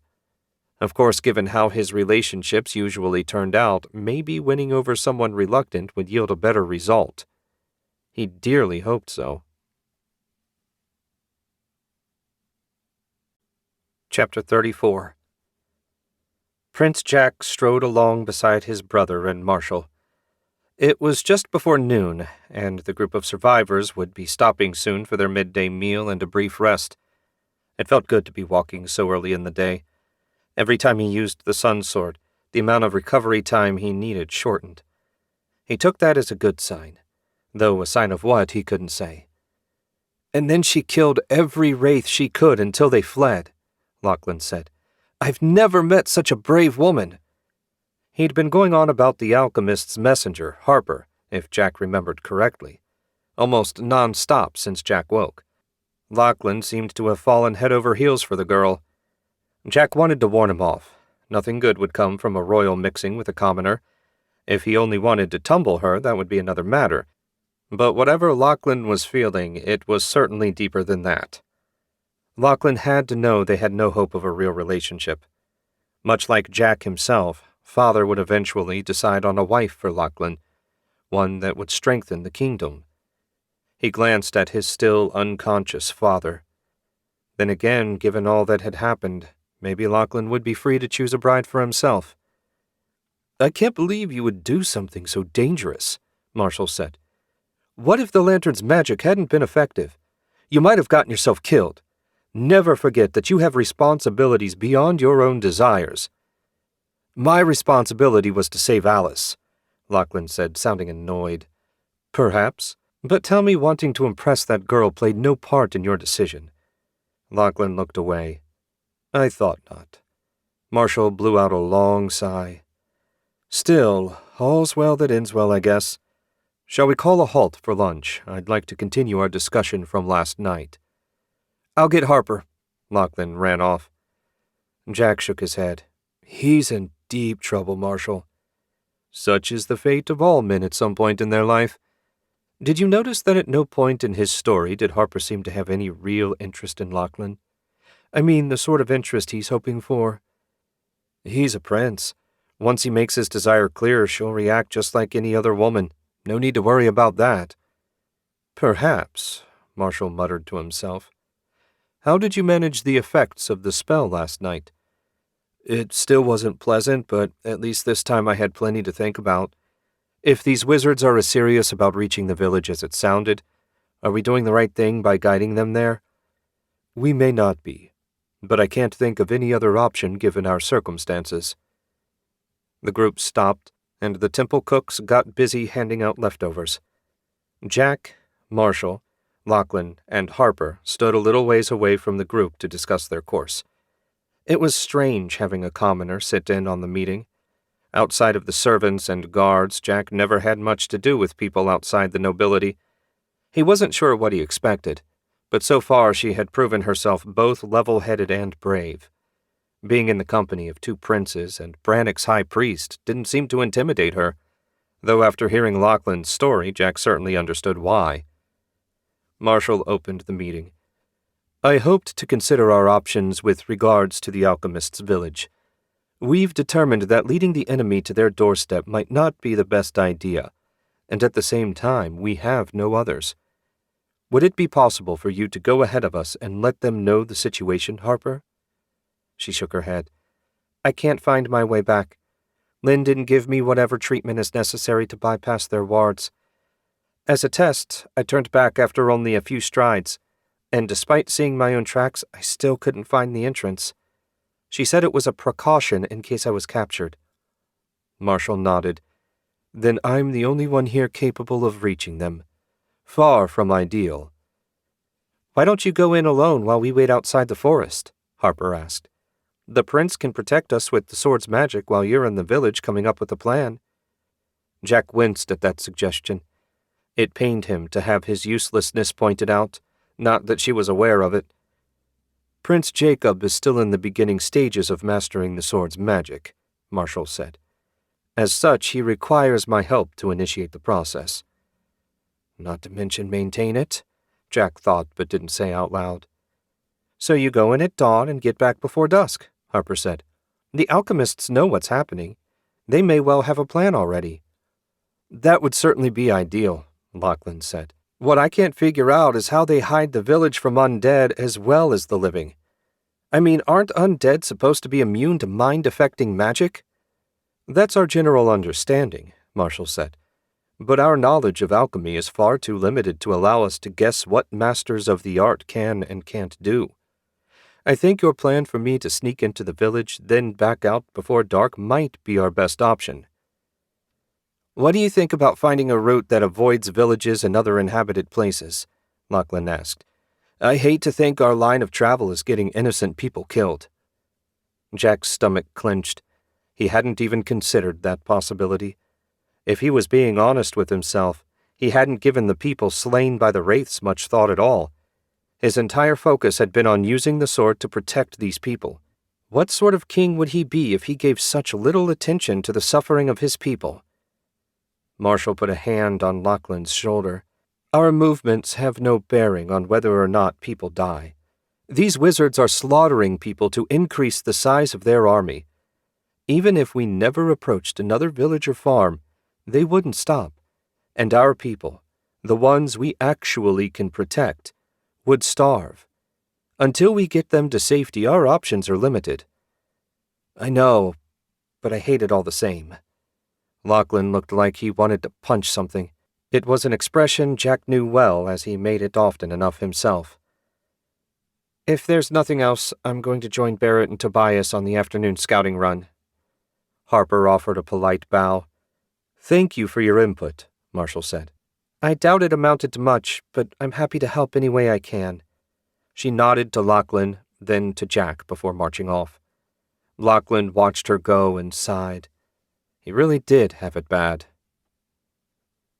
After what Harper considered a pointless meeting with the princes and Brannock's high priest, she made her way over to where Barrett and the others were resting and enjoying their lunch. Most of the people sprawled in the snow, seemingly so tired that the cold didn't bother them. A short ways away, but not too far, she spotted Alice and a few of the other kids having a snowball fight. It seemed her encounter with the wraiths hadn't done any lasting damage. That was a relief. As she approached, Barrett looked up from his plate of meat and vegetables. Finish your meeting with the high and mighty? For all it amounted to. It's an uncomfortable feeling when you realize the people that are supposed to be in charge have no more idea about the right thing to do than you do. At the very least, they appear determined not to make things worse. How could they make things worse? Tobias asked. Harper smiled at that. Good point. I was just thinking about some of Dad's stories about General Irving. The good general sounded like the sort that could make our situation worse, if only by his obnoxious presence. Maybe the wraiths got him at the royal castle. No such luck, Elias said. The general was visiting one of the dukes, I forgot which, when the wraiths attacked.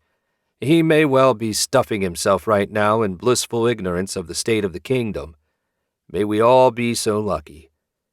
I take it Dad wasn't exaggerating in his stories. Doubtful. Everyone hated the general for both his arrogance and his stupidity. I'm happy the princes don't seem to take after their uncle. Speaking of the princes, or Prince Lachlan at least, you have noticed that he's very interested in you, right? Barrett asked. I've noticed. Harper's face twisted in distaste. It wasn't so much that she thought Lachlan was a bad guy. She just wasn't interested in a relationship right now. And if she was, she'd much rather be with West. I'm doing my best to be polite without offering him any encouragement. Best of luck with that, Octavia said. Nobles tend to want what they want, when they want it, and they seldom take no for an answer. He'll take no for an answer from me one way or another. She turned to Barrett. Thought I'd join you on your scouting run. I'm getting low on arrows. We're bound to find a farm with a bow and quiver along the way. Hopefully. Sure, lass. You're more than welcome. Give me 5 minutes and we'll get a move on. Think I'll sit this one out, Tobias said. I've seen enough empty farms and twisted-up corpses to last 10 lifetimes. Harper didn't blame him in the least and offered no word of reproach. But as depressing as she found the dead, walking with the survivors, their heads hanging low, with empty, hopeless expressions on their faces, made her feel worse. The fact that the ones running the show had no more idea what they were doing than she did helped not at all. As soon as Barrett was ready, the pair marched out of the group and up the road. They had about 4 hours of daylight left.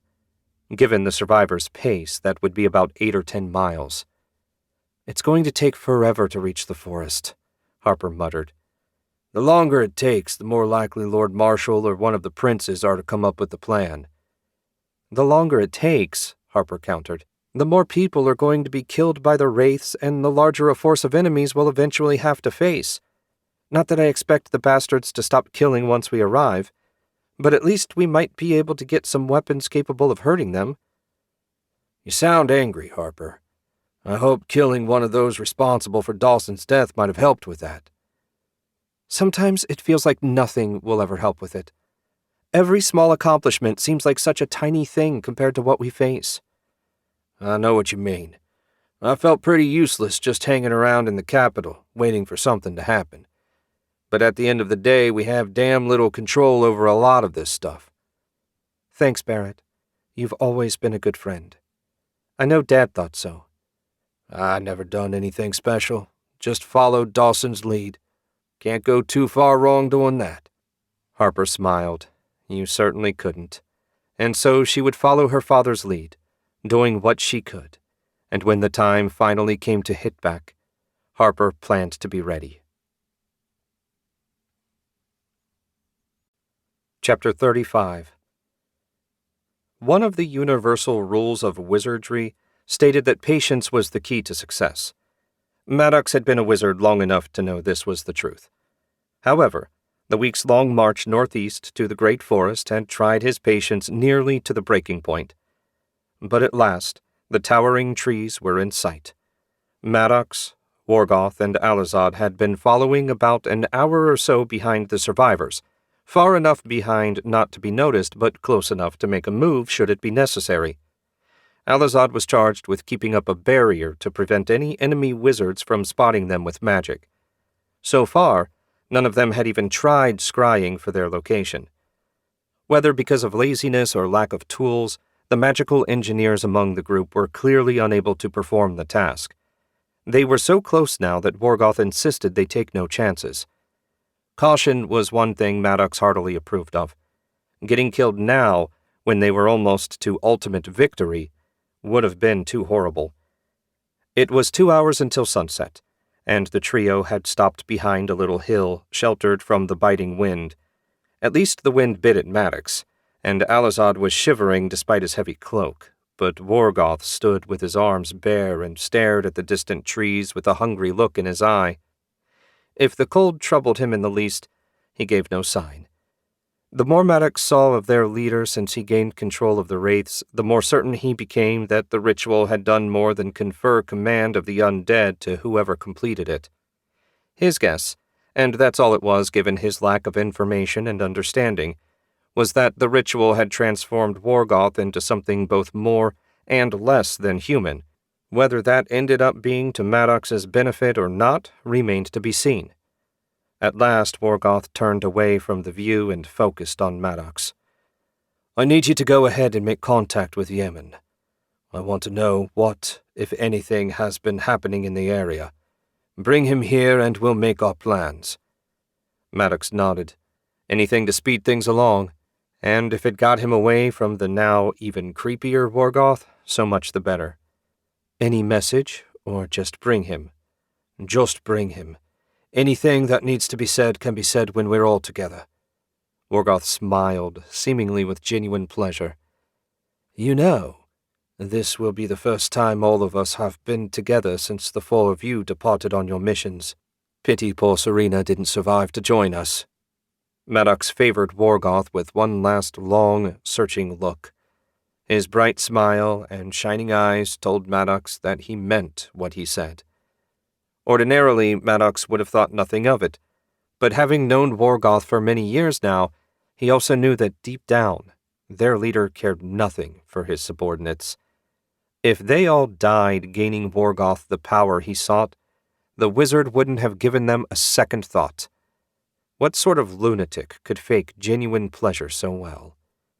The kind it was best not to think too hard about. Maddox turned toward the forest and set out. He caught Alazad's eye as he passed and found a grim expression on his face. An expression no doubt mirrored on Maddox's own. It seemed he wasn't the only one with doubts. Burying his concerns deep down, Maddox moved on with his task. He had no idea where Yemen had made camp, but once he got closer to the forest and further away from the other acolyte's black iron, he could use the same spell that had led him to Alazad. Snow crunching under his boots and his cloak pulled tight, Maddox hurried across a field that led to the branch road near the forest. He was a good mile from the refugees, and the undulations of the land would hide him from view. At least the quick pace helped warm him up.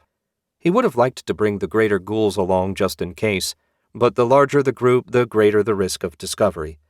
And there were enough people here that 2 ghouls and his magic still wouldn't be enough to save him should he be spotted.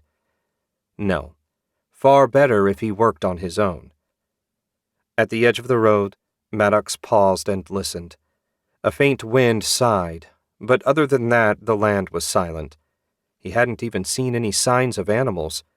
Did they know the wraiths were close and feared drawing the attention of the undead? He shook off the pointless question and pulled out his amulet. The resonance spell was a simple one, and he soon felt a tug forward and to his left, away from the survivor's line of approach. That suited him perfectly well. Just to be on the safe side, Maddox wrapped himself in an invisibility spell and hurried across the road. Letting the magic guide him, he made his way between a pair of evergreens that 8 men together would have a hard time wrapping their arms around. The temperature dropped another 10 degrees when the canopy blocked off the meager sunlight. Maddox had barely gone a quarter mile when he smelled smoke. A moment later, he saw flames flickering between the trees. Judging from the strength of the pull, that had to be Yemen's camp. It seemed he was making no effort to hide. That spoke to either carelessness or desperation. Knowing Yemen, it was almost certainly the latter. Not wanting to get caught in a trap meant for someone else, Maddox slowed his pace even more and studied the ether as he approached. Sure enough, he spotted an ethereal tripwire surrounding the camp. Beyond it, 6 ghouls dressed in the green and black uniforms of soldiers sat around the fire. There was no sign of Yemen. Just as he thought, this was a trap for someone. The question was, who? Since he doubted there was anyone close enough to hear him, Maddox released his spell and said, Yemen, Worgoth wants to talk to you. The tripwire vanished, and Yemen stepped into the clearing. His long goatee had sticks and pine needles poking out of it. His cloak was filthy, and he had dark ridges under his eyes. All in all, Maddox's fellow acolyte had looked better. Elgin, what in Astaroth's name are you doing here? I told you, Worgoth wants to talk to you. Some things have happened while you were communing with nature. Douse that fire and let's get back. Yemen waved a hand, snuffing out the flames. The ghouls shifted and snarled. Half a dozen more emerged from the woods on the opposite side of the camp. You've got more ghouls now than when you left. That's unusual. Yemen explained about the captured soldiers.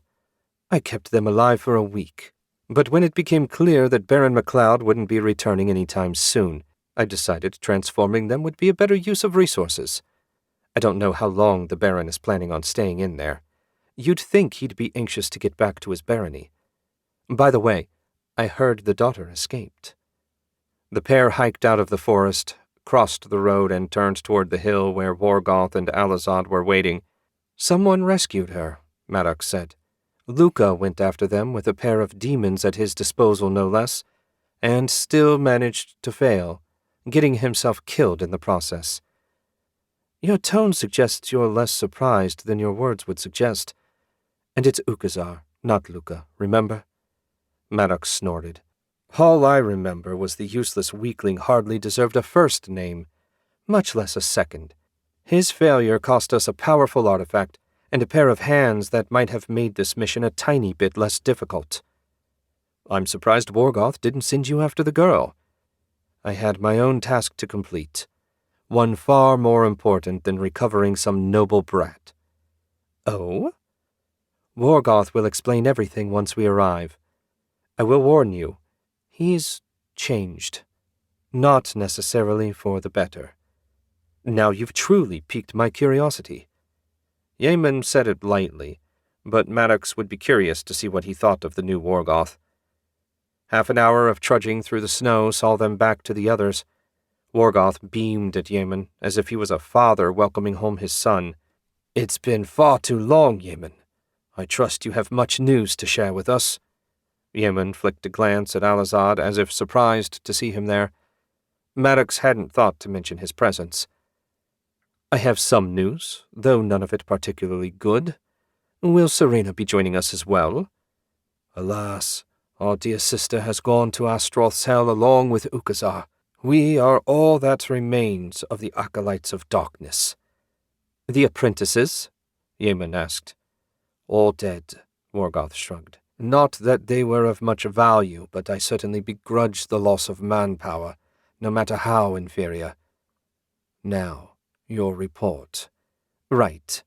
Yemen told them about the weeks he spent wandering around the forest without luck, the arrival of the Baron, capturing his soldiers, and one's eventual escape. I've been sitting on my hands hoping the Baron would emerge for... I've lost track of how many days. Elgin's arrival is the most interesting thing to happen in at least a month. Disappointing, but we always knew that overcoming the alchemist's magic would be one of the more difficult assignments. I admit, I hadn't believed their protection would be as effective against undead as it is living people. But then we know so little about alchemy in general that such a mistake could hardly be avoided. Worgoth went on to explain what had been happening while Yemen was here. And so we've arrived with a small army to guide us to the village. Hopefully that will be enough to get us through. And if it isn't? Maddox asked, less because he thought they'd fail than because he was curious if Worgoth had a backup plan. Then we'll besiege the village. I doubt they're fully self-sufficient, and with nearly 200 extra mouths to feed through the winter, eventually they'll come out or starve. That route will take far longer than I care to spend, but in the end we will succeed. Maddox nodded and said no more. Worgoth was right about the time cost, but a siege wasn't a terrible plan if it came to that. Do you know what happened to Serena? Yemen asked with more emotion than Maddox would have expected. Not beyond the fact that she was killed on her mission. Why do you ask? Just curious. Maddox didn't believe that for a second. Had the two been lovers? Such an attachment would be risky given their lifestyle. Eventually we'll need to deal with whatever killed her, Yemen said, and it would be nice to know what we're walking into. She wasn't a weakling after all. Quite true, Morgoth tapped his chin. I'm not sure what sort of arrangements she made for her afterlife, but if she was reborn as a demon in Astaroth's hell, it might be worthwhile to make contact and see what she has to say. But that's a matter for another day. Soon my army will rise and we'll see what our pawns have planned. Maddox doubted anything would be happening tonight, but when the sun rose, he felt certain things would get interesting. Chapter 36. The sight of the massive trees of the great forest were most welcome to Harper. They had about an hour until dark and, unfortunately, no shelter. After hopscotching from barn to barn, sleeping out in the elements would be a miserable downgrade. They'd brought enough food for everyone for a few days at least. Camping out and hungry would have been worse. At least she and Barrett had found a fairly open field to make camp. Harper had been trying to spend as much time as possible scouting away from the group. She did this less because she thought Barrett and Tobias needed her help than because it was a good way to keep her distance from Prince Lachlan without seeming rude. Once they made camp, however, there was no avoiding him. As soon as he got everyone settled in, he would inevitably come to find her with the expectation that they'd eat dinner together. Since angering a prince was no one's idea of a prudent move, she always accepted. During the meal, she asked no questions, kept her own responses as impersonal as possible, and generally did her best to make it clear she wasn't interested in any sort of serious relationship. She wasn't entirely sure he'd gotten the hint yet. At least Lachlan hadn't tried to get touchy. Prince or not, she'd knock his teeth out if he did. "Harper!" Speak of the devil. Prince Lachlan came running toward her, waving and smiling like he was beyond excited to see her. Sometimes he reminded her of the old hound dog that used to sleep in the middle of the tavern floor. That dog would always sit up and wag his tail when anyone entered. "Highness, I apologize that we were unable to find better shelter." His face twisted in a pained expression. "You really don't have to be so formal with me all the time. As far as the campsite, the lack of local farms can't be helped." Harper nodded. "I appreciate your understanding. Barrett certainly will as well. How fare your brother and Lord Marshal?" "They're both well. Jacob is getting stronger every time he uses the sword, and Marshal claims that he's cast that spell so many times he could do it in his sleep. Everyone will be fine tonight, just as they have been every night. I'm worried less about tonight than I am tomorrow. Given how much the magic takes out of them, I can't imagine Lord Marshal will be able to leave for the village any time close to dawn." "No," Lachlan agreed. "Noon would be the best-case scenario. With any luck, he'll be able to convince the alchemists to come and help get everyone to safety quickly." "That certainly would be ideal." Harper didn't believe for a moment that convincing Lynn would be so simple. "Was there anything else?" "No, I just wanted to talk to you. Is there something wrong?" Harper cocked her head. "Wrong? We've been traveling together for weeks now, and it feels like we haven't gotten any closer. You're always so formal and proper when we're together. I thought, or at least I hoped, that might have changed." "Why did you think that?" Lachlan stared at her, mouth partway open. When he came back to his senses, he said, "Because I like you." He said it like that was all it would take for them to get closer. "That's very flattering. However, I'm a hunter from a village in the middle of nowhere, and you're a prince. And even if the social distance between us didn't exist, there's someone else who I'm close to. I'm happy to be your friend, as I've tried to be this whole trip. But that's all there will ever be between us." No, that can't be. Who is it? Not someone among the survivors." "No. West and I parted ways when I left the village to bring Lynn's message to the king. He stayed behind to learn magic useful for destroying undead. I've known him since we were kids, and while we've made no promises, I care about him more than anyone else in my life right now." "If you're not in a formal relationship, then I still have hope." Lachlan looked like a drowning man reaching for a piece of driftwood as he said it. Harper didn't want to be cruel, but the prince clearly needed to be told bluntly. "No, you don't. Not for the sort of relationship you seem to want. I have no interest in you that way. Please put the idea out of your mind. And now he looked like Harper had just replaced the driftwood with an anvil. Heaven's mercy, she hated dealing with stuff like this. If you wish me to keep my distance from now on, I understand. No. I mean, maybe we can just be friends. It's not what I would have preferred, but I do enjoy your company. I need to think. Lachlan staggered off like a drunk looking for a place to sleep off a bender. Finally made up your mind and told him flat out? Barrett strode up to her. I should have done it sooner, but I hoped the subtle hints would be enough for him to figure it out.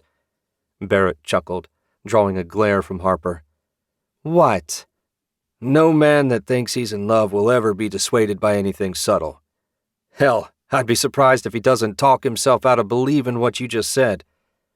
We're stubborn creatures, lass. West has been courting you for, 3 years? Sometimes I think he's been courting me since we were both 8. Is it bad that I'd rather find some ghouls to kill than deal with this shit? No. Problems you can solve with a sword or an arrow are much simpler than ones that require talking and emotions. Why do you think I've been a lifelong bachelor?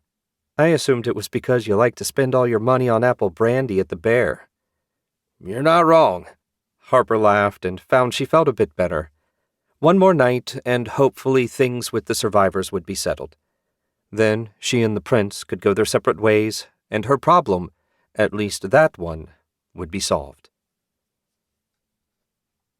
Jack lay on a blanket spread across a tarp harvested from one of the farms they'd camped at. Despite the 2 layers, the chill from the snow and frozen ground still seeped into him. He feared it was going to be a long, sleepless night for everyone. Hopefully their last one on the road. Right now, he'd have abdicated his claim to the throne for one night in a featherbed. He turned his head a fraction and spotted Lachlan staggering his way, a forlorn, confused frown on his face. What the hell could have happened to reduce him to such a state? Lachlan! His brother started as if just now realizing Jack was nearby. He adjusted his course and dropped to the blanket. What in the world happened to you? If I didn't know better, I'd say someone killed your dog, then slapped you after letting you know. She already has someone. I guess I should have known since she didn't immediately start clinging to me when I showed an interest. I thought maybe she was shy.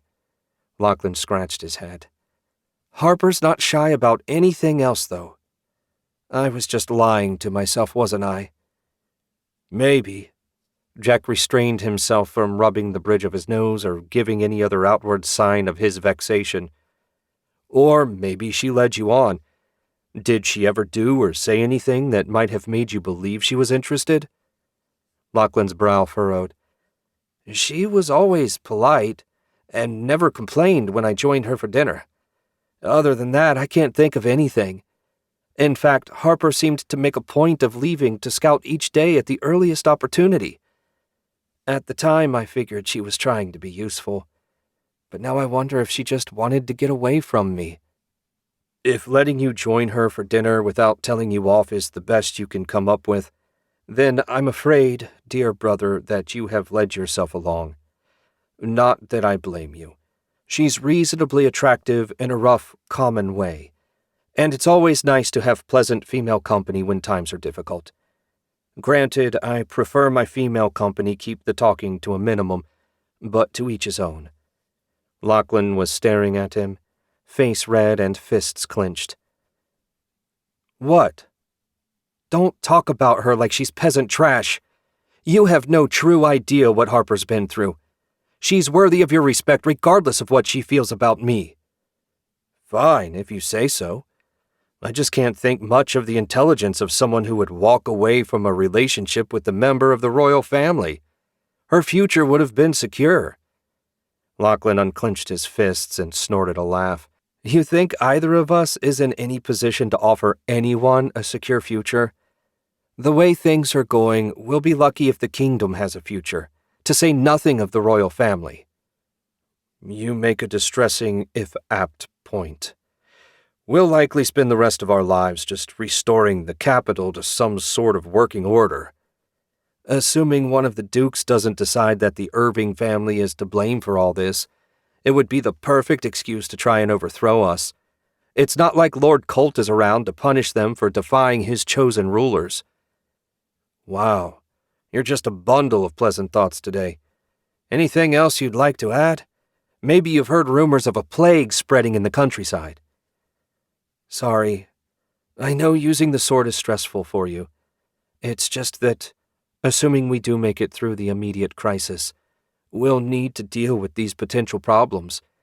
And I don't mind having to deal with them. It'll mean we survived. Survived, huh? How far have we fallen that survival is the best we can hope for? Jack finally let out the sigh he'd been holding in. Lachlan was right about everything, but that didn't make him any more eager to think about it. "Where's Marshall?" Lachlan asked. Happy for the change of subject, Jack said. "He went to get something to eat. Apparently the magic works better if his stomach isn't empty. I'll get something later. Perhaps I'll have dinner with the two of you tonight. Good idea. A night without you might make your sweetheart appreciate you more." Lachlan slapped him on the shoulder, and the brothers shared a grin. Despite the miserable situation, it would have been so much worse without Lachlan to help out. At that moment, Jack appreciated his brother more than he could say. Chapter 37. Harper woke well-rested, despite sleeping on the ground with nothing between her and the snow save her bedroll. Having camped out in ill weather her entire life, this was normal for her, and barely worth mentioning.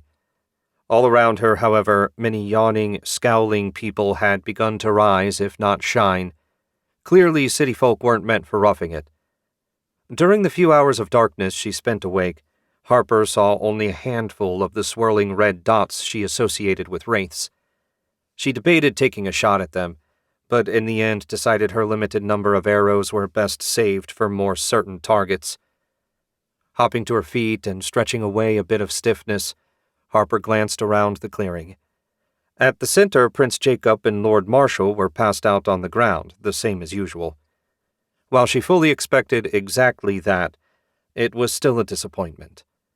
The longer they had to wait, the less time they'd have to reach the village and make arrangements. Well, no sense worrying about something she had no control over. She knelt beside her pack and pulled out one of her bars of alchemically treated food. They were quite tasty, even a little sweet. As soon as the bar hit her stomach, a burst of energy ran through her. She'd be good until sunset now.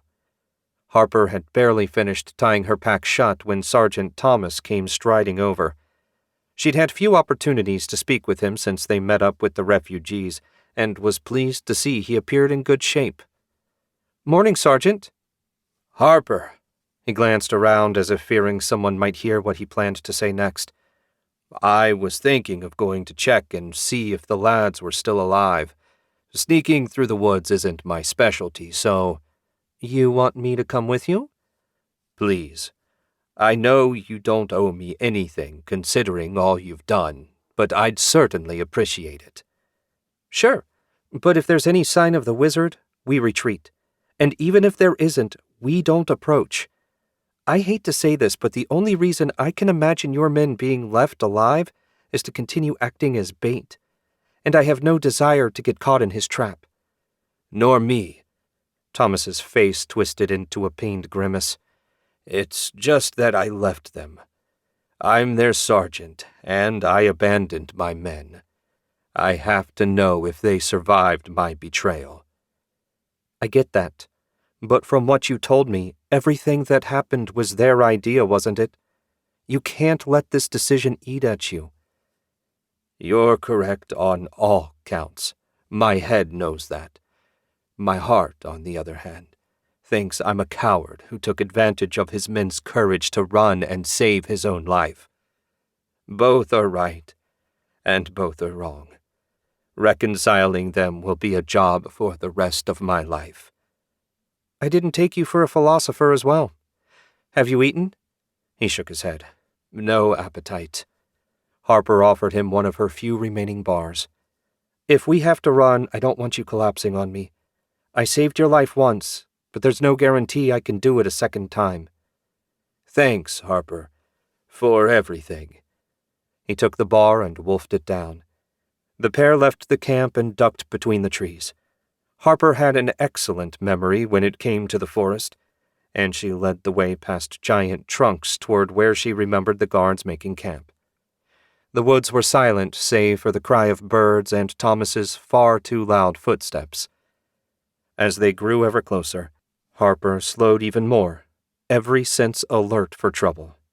She even strung her bow and set a mithril-tipped arrow in the string despite the lack of visible threat. Far better to be ready than not. Harper! She spun and touched a finger to her lips. They couldn't be more than 100 paces from the campsite. Any extra noise now might be fatal. Thomas's throat worked as he swallowed and nodded. When she was certain he wouldn't say anything else, Harper crept on. Between gaps in the trees, she spotted a black patch of dirt. That had to be the fire pit. Harper motioned Thomas down, then took a knee. Moving so her lips were right next to his ear, she whispered, "I'll go in for a closer look. Don't move until I signal you." Thomas nodded, and she crawled forward on her hands and knees. Lying down behind a huge spruce, she peeked into the clearing. There were tracks everywhere, and the fire pit looked like it hadn't been used in a while. Of the soldiers or the wizard and his monsters, there was no sign. Finally admitting to herself that there was no one in the area, Harper stood and waved Thomas over before stepping into the clearing.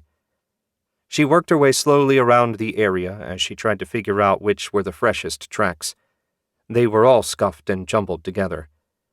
"No sign of them?" Thomas asked. "Nothing beyond old tracks." "If he killed them, I can't imagine that bastard giving them a proper burial.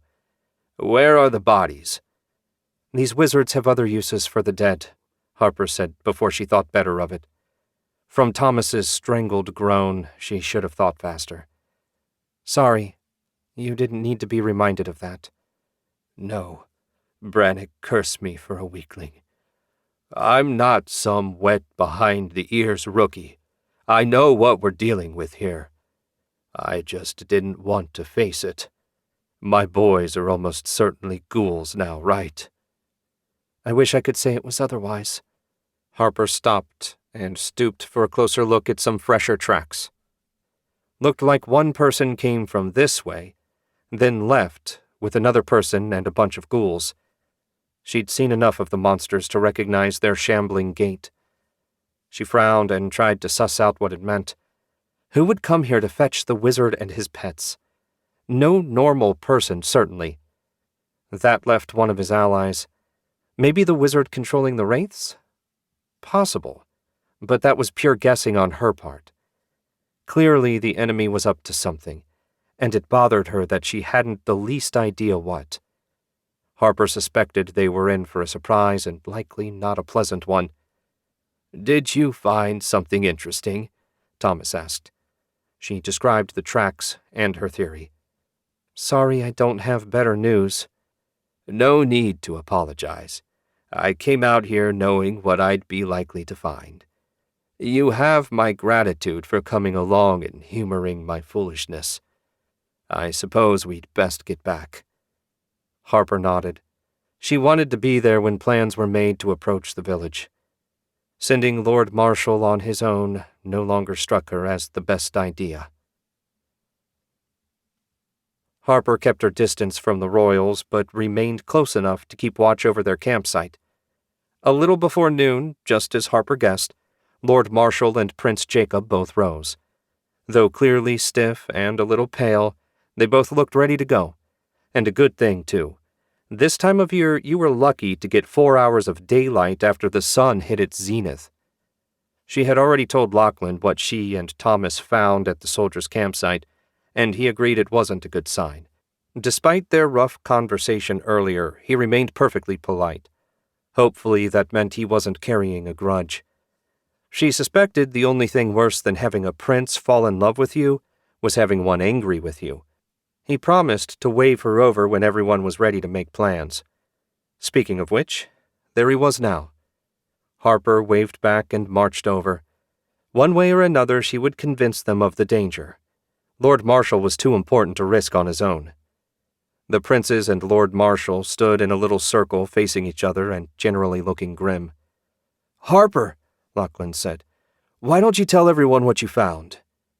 She did so, then added, "As best I can figure, there are 3 enemy wizards out there along with at least a dozen ghouls, and Brannock knows how many wraiths. I fear Lord Marshal trying to sneak into the village on his own is far too risky." "How did you come up with 3 wizards?" Prince Jacob asked. "Well, there was certainly one here before we arrived, since he briefly captured Sergeant Thomas. There's also the one controlling the wraiths, who I have to assume is in charge. And finally, there's the one that killed my father." "There may actually be 4, Lachlan said.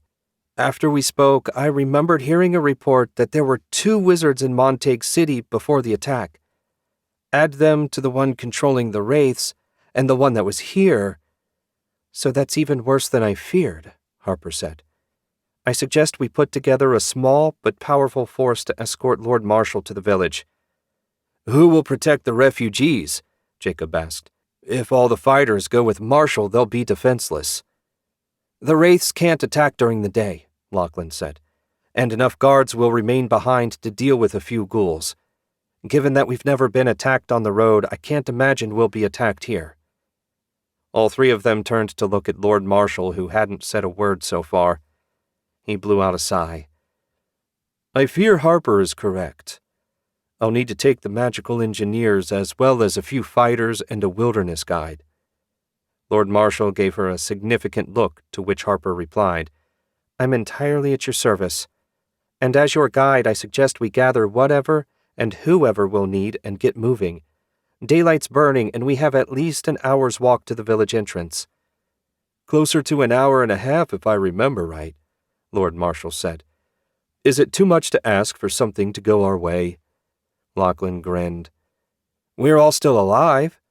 All things considered, that's not too bad." "And don't worry if you can't make it back by dark," Prince Jacob said. "My connection to the sword is strong enough that I'm confident I can summon the barrier on my own." Given that he hadn't managed it so far, Harper had her doubts, but she wasn't about to say anything that might dent his confidence. "All right," Lord Marshal said. "Lachlan, pick 6 temple guards for our group. I'll get the magical engineers. Jacob, you should rest. You'll need all your strength should we not make it back." "If Octavia is going with us, Elias will want to come as well," Harper said. "He's a former ranger and won't be a detriment to the mission." Lord Marshal nodded. "Then let's go."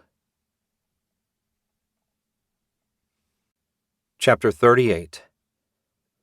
Yemen smiled to himself as he slunk through the forest toward the group that was finally going to lead him to the village of alchemists. He made sure to keep well back. If they were noticed, it would ruin everything, and damned if Yemen would fail now that he was this close to success. Needing Vorgoth's help lessened his standing. He was certainly far behind Elgin at this point, but in the end he would complete his task, and that was what mattered. He flicked a glance at Alizad, who clumped along a few strides behind him. Alizad hadn't covered himself in glory either, which meant that the pair of them were basically tied for last place in the Acolytes. Thinking about that brought poor, dead Serena to mind.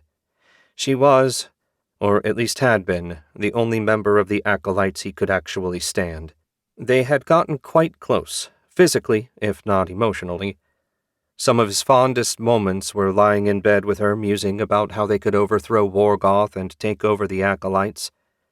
What remained unsaid was that if they somehow succeeded, they'd almost certainly begin plotting against each other. Perhaps it was just as well that she died on her mission. Though knowing how strong of a wizard she was, he couldn't help wondering what she ran into that was powerful enough to kill her. No doubt when they finished up here, he'd find out for himself all too soon. "How far are we going to have to walk?" Alizad asked in a voice far more suited to a whiny teenager than a wizard of more than 40 years. "As far as we have to," Yemen said in a harsh whisper. "And if you raise your voice that high again, I'll feed you to the ghouls." I've got ghouls too, you know. We're not that far apart in power. Alizad kept his voice low this time, which was enough for Yemen. And Alizad wasn't wrong. They were basically even in magical power, not that either of them would be stupid enough to start a fight in the middle of a mission. The group kept on for over an hour. Yemen was starting to wonder if they were ever going to reach the village of alchemists. He had searched this part of the forest before, and found nothing of note, just lots of big trees and normal-sized animals. They stopped, Alizad whispered. Finally, let's get a little closer. I want to be able to see where they go for myself. A deep, powerful voice boomed through the forest. We know you're out there. Face us if you dare. How stupid do they think we are? Yemen asked. A fight doesn't serve our goal. Alizad flinched. One of the magical engineers destroyed my construct. That's a problem. If we can't see where they enter, we can't mark it in the ether. Make another construct. I'll do the same. Yemen barely had time to register that the group had begun moving again when someone smashed his construct to pieces. Even expecting it to happen, the sudden strike stung. They were totally on guard now. It seemed more direct methods would be necessary. We'll kill the guards and capture the rest. We can torture them until someone agrees to show us the way. Alizad nodded, and they both pointed. Attack! Yemen had barely taken a step when an arrow whizzed past his head and buried itself in one of the two greater ghouls he'd kept behind to serve as personal guards. To his surprise, the undead collapsed, killed instantly. They spotted us! Alizad yelled as he scrambled behind a coarse-barked tree trunk. Master of the obvious, you are. Yemen found a tree of his own to hide behind. This wasn't how it was supposed to go at all. He needed to come up with a new plan, and quickly. Harper marched in the front of the little party beside Lord Marshal. Elias brought up the rear. As she'd thought, as soon as it became clear that Octavia was going, he'd insisted that he go as well.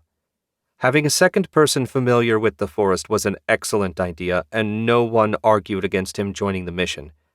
In fact, Harper would have happily traded the temple guards, despite all their obvious experience, for a squad of rangers. Given the amount of noise Lord Marshal, Lachlan, and the two wizards made, maybe it wouldn't have mattered that much if they had 10 rangers. It couldn't have been more obvious that both men had spent little to no time hunting. They stepped on every dry branch, got caught on the rare bit of brush, and basically did everything possible to give away their position. She swallowed a sigh. Her worries all came down to nerves. They were being hunted by wizards, for heaven's sake. They could be as silent as mice and still get spotted from a mile away. Harper glanced back at Octavia. Elias's lady had been tasked with watching for any sort of magical spying. The woman had assured them that she'd have no trouble spotting any ethereal construct that came close, and she at least sounded confident. Harper knew so little about magic that she couldn't say if that confidence was warranted or not. Not for the first time, she heartily wished West was still with her. Your nerves are making me nervous, Lord Marshal said. All the precautions that can be taken have been. You need to trust your comrades. Harper managed a faint smile. Wise advice. Trust, unfortunately, comes with time in the field. I've never fought with any of these people. I'm sure they're all good at what they do, but I take it with a grain of salt nonetheless. You're awfully cynical for someone so young. Unsurprising, given your recent history. Lachlan been telling stories? Lord Marshal's lips quirked in a faint smile. It's fair to say he's somewhat obsessed with you. You mean he was, right? I tried my best to make it perfectly clear that there was no future for the two of us. At least not the sort of future he obviously wants. Did that not come through? He heard the message. I'm less sure whether it's made the trip from his head to his heart. Harper shook her head. She'd done what she could. The rest was on Lachlan to figure out. A gust of wind blew in, and she took a deep breath. What in the world? She scowled at the odd scent and sniffed again. Harper knew that smell. It was the rotten stench that accompanied ghouls. Faint though it was, she wouldn't mistake that stink for anything else. Judging from the direction of the wind, they were west of the group, but not too far off. "Don't show any reaction," Harper said. "But we're being followed. I can smell the ghouls from here." "You're certain?" Lord Marshal did an admirable job keeping his expression neutral. Hardly a surprise given how much time he probably spent around the nobility. "I wouldn't mistake that stink. Every time I smell it, something tries to kill me.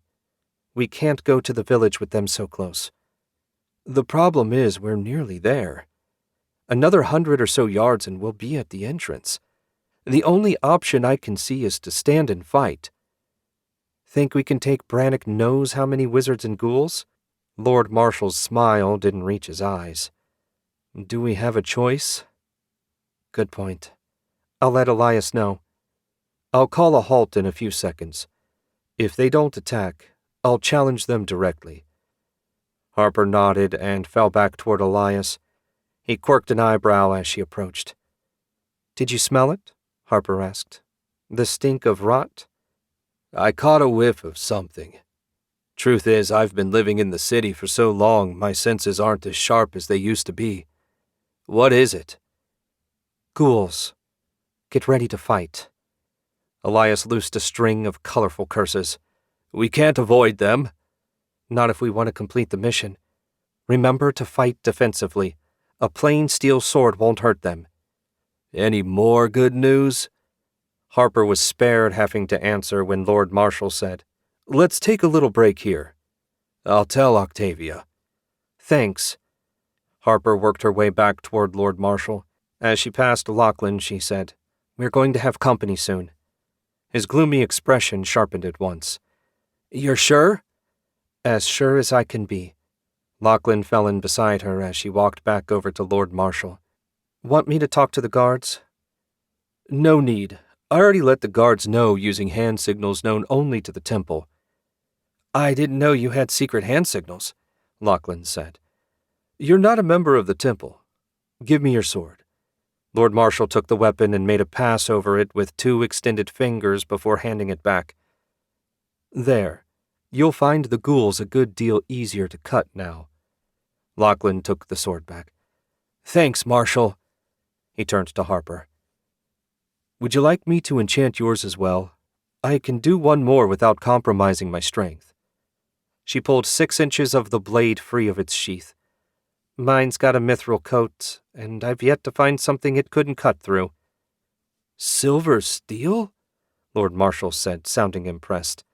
"A rare and valuable weapon. You certainly are full of surprises." Elias and the wizards joined them as the temple guards formed up in front. One of them, Harper assumed he was the highest ranking of the bunch, got the blessing she'd been offered. "Is everyone ready?" Lord Marshal asked. When no one said they weren't, he took a deep breath and bellowed, "We know you're out there. Face us if you dare." His shout was so loud it hurt Harper's ears. Some sort of magic must have been involved. Nothing but silence followed the challenge. If the wizards wanted to find the village of alchemists, not fight, perhaps they'd just remain in hiding. Harper's group only had so much time after all. Octavia pointed her black wand, at least that's what it looked like to Harper, at the sky. A moment later, she lowered it. "They were watching us from above. I didn't even think to check up there for an ethereal construct. I destroyed it. If they can't see us, this might be a good time to head for the village," Harper said. "Good thinking," Marshal said. "Everyone form up. Defensive positions. We don't have far to go now. Wizards, make damn sure to miss nothing." Octavia winced at the criticism, but said nothing in response. She had screwed up after all. Though in her defense, Harper would have been surprised if the woman had ever been out in the field. She was certainly getting a crash course today. The group set out at a quick shuffle, temple guards on the outside and everyone else surrounded by them. They'd barely gotten started when Octavia pointed her wand again. A few seconds after that, the male wizard did the same, only in a different direction. Harper was just starting to think they might make it after all when the first roar rang out. Ghouls came racing through the trees, their hunched forms snarling and saliva running everywhere. Harper looked past the ghouls, scanning the forest for the wizards. She didn't see them at first. Then she spotted a ghoul half again as big as the ones charging them. Looked like the sort of thing they'd keep close. She drew and loosed a mithril-tipped arrow. It hammered into the oversized ghoul, dropping it instantly. She caught a hint of movement and a flash of gray moving behind a massive tree. Even mithril arrows couldn't punch through that much wood. "Wizards to the west!" Harper shouted. "On your guard!" She shifted her aim and loosed another arrow, dropping a charging ghoul. They were close enough now that she counted 14 still coming. And she only had 8 arrows left with mithril broadheads. The math was not in her favor. "I'm going out," Lachlan said. "Make an opening." She stared in disbelief. Had he lost his mind? The temple guards shifted and Lachlan strode through, sword held in low guard. The first ghoul reached him and leapt, claws leading. Lachlan flowed out of the way and slashed, cutting both its arms off at the elbow. A second cut removed the ghoul's head. He moved so fast Harper had trouble seeing it. 3 ghouls came at him this time. Lachlan sped up even more, hacking and slashing with flawless precision. The numbers, unfortunately, kept him from landing a deciding blow. More ghouls came in a howling mass toward the temple guards who were braced to meet them. Lightning crackled out, blowing one of the ghouls to pieces. Harper risked a glance at their wizards, and just as she'd figured, Octavia had her wand leveled at the ghouls. While dead ghouls were always a good thing, she would have felt much better if Octavia focused more on stopping whatever the enemy wizards might try. Putting magical matters out of her mind, Harper drew and loosed another arrow, dropping a ghoul getting ready to pounce on Lachlan from behind. The speed and skill with which he moved made her doubt whether he needed any help, but better safe than sorry. One of the guards went down under the mass of the ghoul attacking him. Harper shot the ugly thing at point-blank range, reducing its head to pulp. With her free hand, Harper helped the guard scramble to his feet. He looked unharmed, thank Brannock. The fight had moved too close now. She tossed her bow aside and drew her sword. It was taking all the guards had to hold the ghouls back. A small gap opened between 2 of the guards, and Harper stabbed a ghoul through it. The mithril did its work, finishing the monster in moments. Unfortunately, one of its comrades took its place, denying them any relief. Harper glanced down the line at Elias. He had his sword out and appeared intent on letting nothing get close to Octavia, and by extension the other wizard. Everything seemed okay on that end. Doing a 180, she checked on Lord Marshal. He had his eyes closed and his brow furrowed. She had no time to wonder what was happening when an explosion filled the air, sending the ghouls at the rear of the formation flying away. An instant later, the rest let out the most blood-curdling roars she'd ever heard before they collapsed. When no magic assailed them, she assumed the wizards had fled. Gone wasn't as good as dead, but at the moment she'd take it. Lachlan came staggering back to the group just as Lord Marshal opened his eyes. "Is everyone all right?" a familiar and badly missed voice asked. "West!" Harper sheathed her sword, grabbed her bow, and ran around the formation.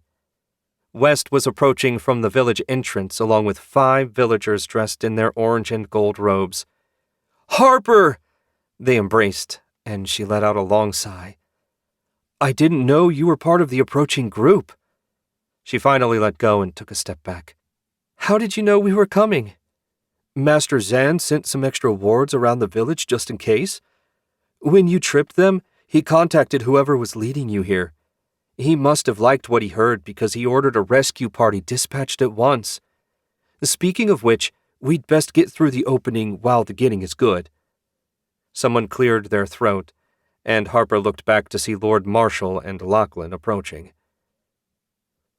"West, this is Lord Marshal, High Priest of Brannock, and His Highness, Prince Lachlan.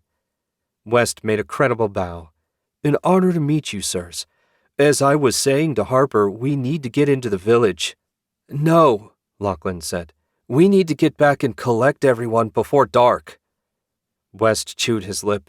He clearly wanted to argue, and just as clearly didn't dare. Lucky for him, one of the villagers approached and offered a polite bow. There is no time. The sun will set not long after you get back. Any rescue will have to wait until morning. Lachlan opened his mouth, probably to order them to obey. Lord Marshal stepped in before he had a chance. Lucky for everyone. He's right. Have some faith in Jacob. He'll get the barrier up and keep everyone safe. Meanwhile, we'll make plans and set out to collect them first thing in the morning. Harper would have sworn she could hear Lachlan's teeth grinding. Fine. As soon as the sun is up. Chapter 39. The sun hung extremely low in the sky when the first explosion rocked the air. It came from the great forest, and that could only mean one thing. Maddox sighed and pushed himself to his feet. Somehow those idiots had failed. He had great respect for Yemen and a little respect for Alazad. How could they have screwed up such a simple task? It boggled the mind. Worgoth came strolling up, a faint, distant smile curling his lips. You heard? A second explosion rattled the air. Pretty hard to miss. I'm trying to decide whether I hope they got themselves killed or not. Worgoth chuckled. Have you always been this harsh, or am I just noticing it now? You're just noticing it. If they've been spotted, there's no way they'll be able to find the village. True. It seems we'll have to go with Plan B. I thought Plan B was to let the refugees enter the village and starve them into submission. Come to think of it, that was Plan B, wasn't it? Plan C, then. Maddox smoothed his goatee. Astaroth, give him patience. Do we have a Plan C? Of course. I just came up with it not that long ago. It seems our enemies have left behind two very important individuals, the King and Crown Prince. They're the perfect hostages. More importantly, they left no wizards and only a handful of priests, none of whom look terribly powerful, to protect them.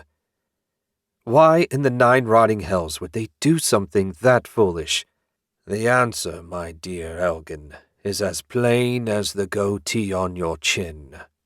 Worgoth's smile widened into something humorless and evil. They think, incorrectly, that as long as they can raise the barrier that keeps my wraiths out of their camp, they'll be safe. After the sun sets, we shall have to go and disabuse them of that idea. If we're not going to use the wraiths anyway, why wait? I want them to see the wraiths and know that death is only inches away. When we've beaten the prince into submission, it will be simple to control the rest of the commoners with the threat alone. Maddox nodded. It wasn't a terrible plan. I would suggest one modification. Just kill the useless commoners and keep the prince and king as hostages. The more people we have to worry about, the more likely we are to run into trouble. Excellent point. However, if we let each wraith kill one prisoner every night, we can build our army. Withholding food and water will keep them too weak to cause trouble in the daylight. And you called me harsh? Worgoth shrugged. It only matters if you're harsh to a brother acolyte. I couldn't care less about the rest of the world. I'd say we've got about an hour of daylight left. Assuming they survived, that should be enough time for Alazad and Yemen to join us. Incompetent though they are, the extra power will be welcome. That's the spirit. Come along. I want to have a closer look at the camp. Maddox fell in beside Worgoth, who strolled along like this was all some kind of trip through the country, and he had nary a care in the world. Whatever else the ritual had done to the man, Maddox felt certain that it had broken his brain. When they got close to the road, both men conjured invisibility spells around themselves. That would keep anyone unable to see the ether from spotting them. For the moment, they kept to the edge of the woods. Even invisibility wasn't perfect after all. It took about 15 minutes for them to get within sight of the refugees. And what a sight they were. Maddox had seen plenty of pathetic figures over the years, but this lot took the prize for most pitiful. Many of the people sprawled in the snow atop whatever they could find for protection.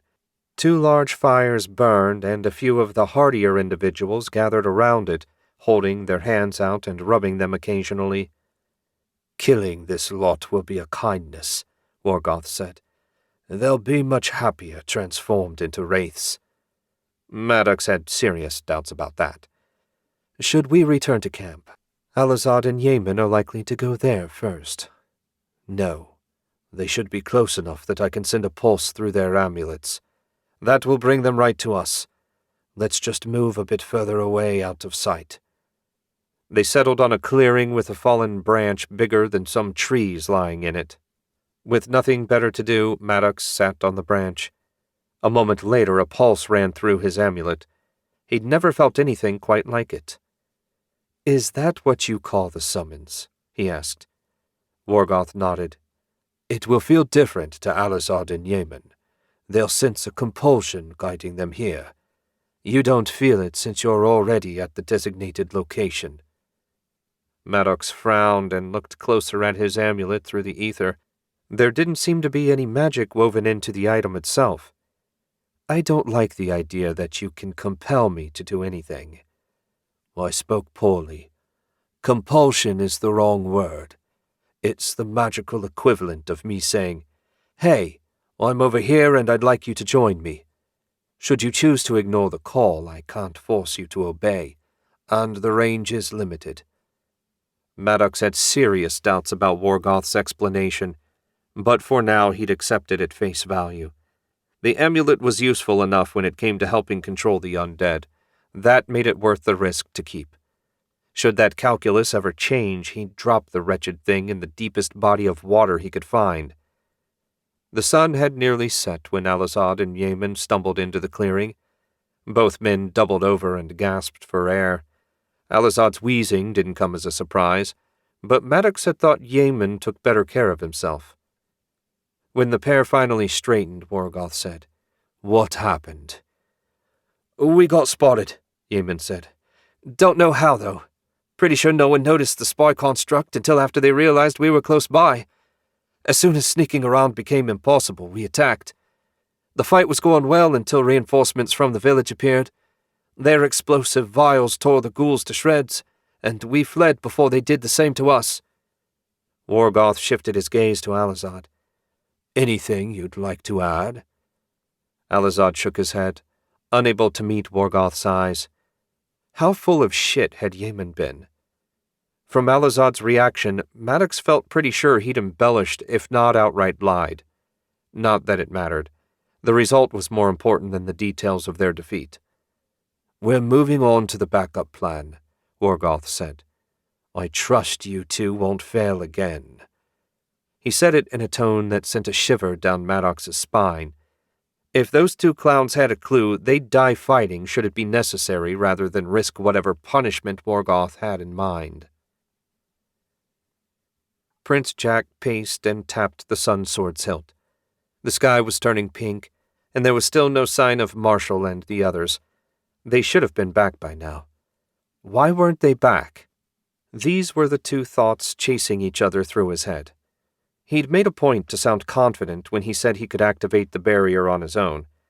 At the time, he meant it. But now it was clear Jack would actually have to follow through, and he was growing more panicked by the step. As he passed, a little girl, maybe 5 years old, looked up at him and smiled. Jack's stomach twisted. How did Father withstand the pressure of having so many lives depending on him making the correct decision?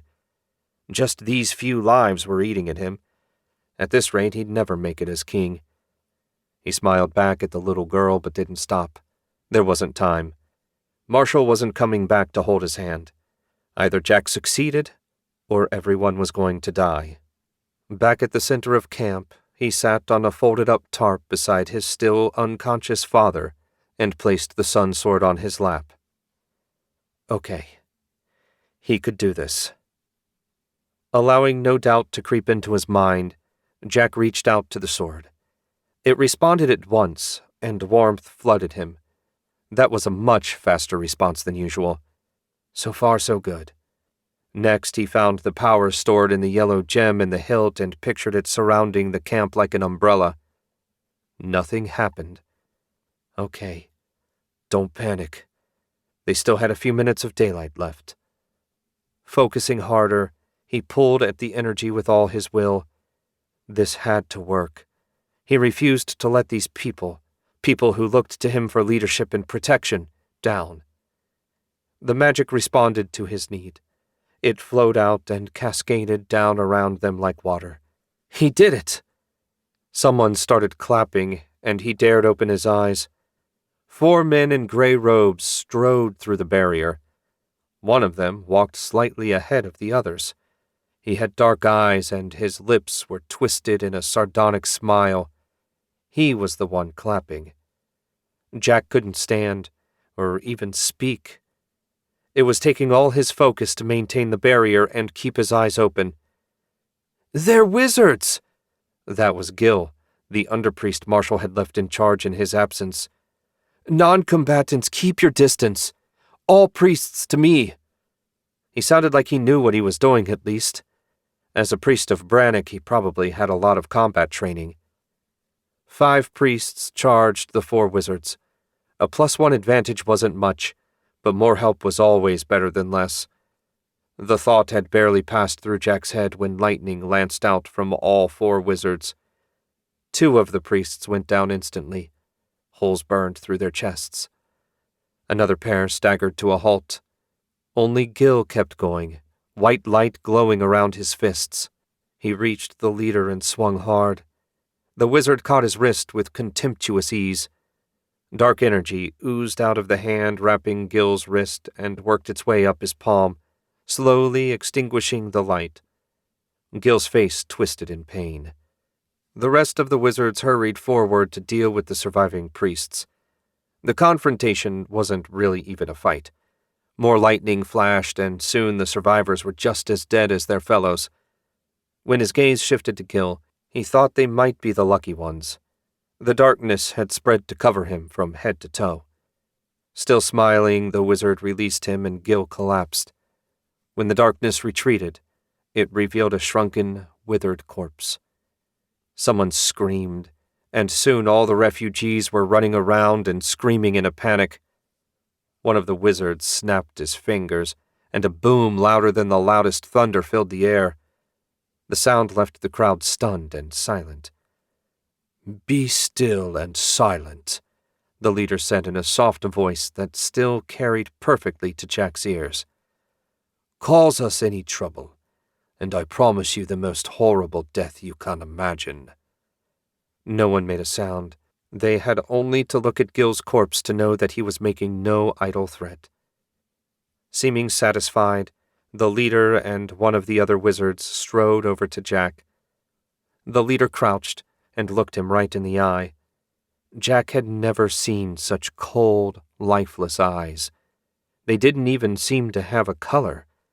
It was like anything that might give him humanity had been sucked out.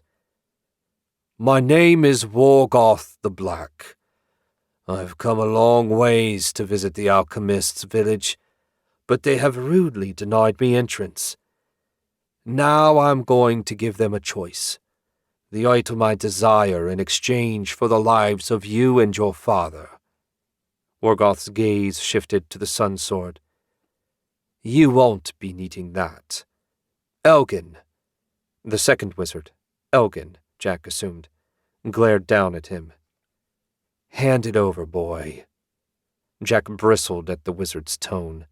No one had spoken to him with such disrespect, maybe ever. Not to mention that if he let the sword go, the wraiths would have free access to the camp. I don't believe he's going to comply, Morgoth said. Of course he's not, Elgin muttered. Elgin took a knee and put his right index finger on Jack's right wrist. A moment later, excruciating pain unlike anything he'd ever felt raced up Jack's arm and down to his hand.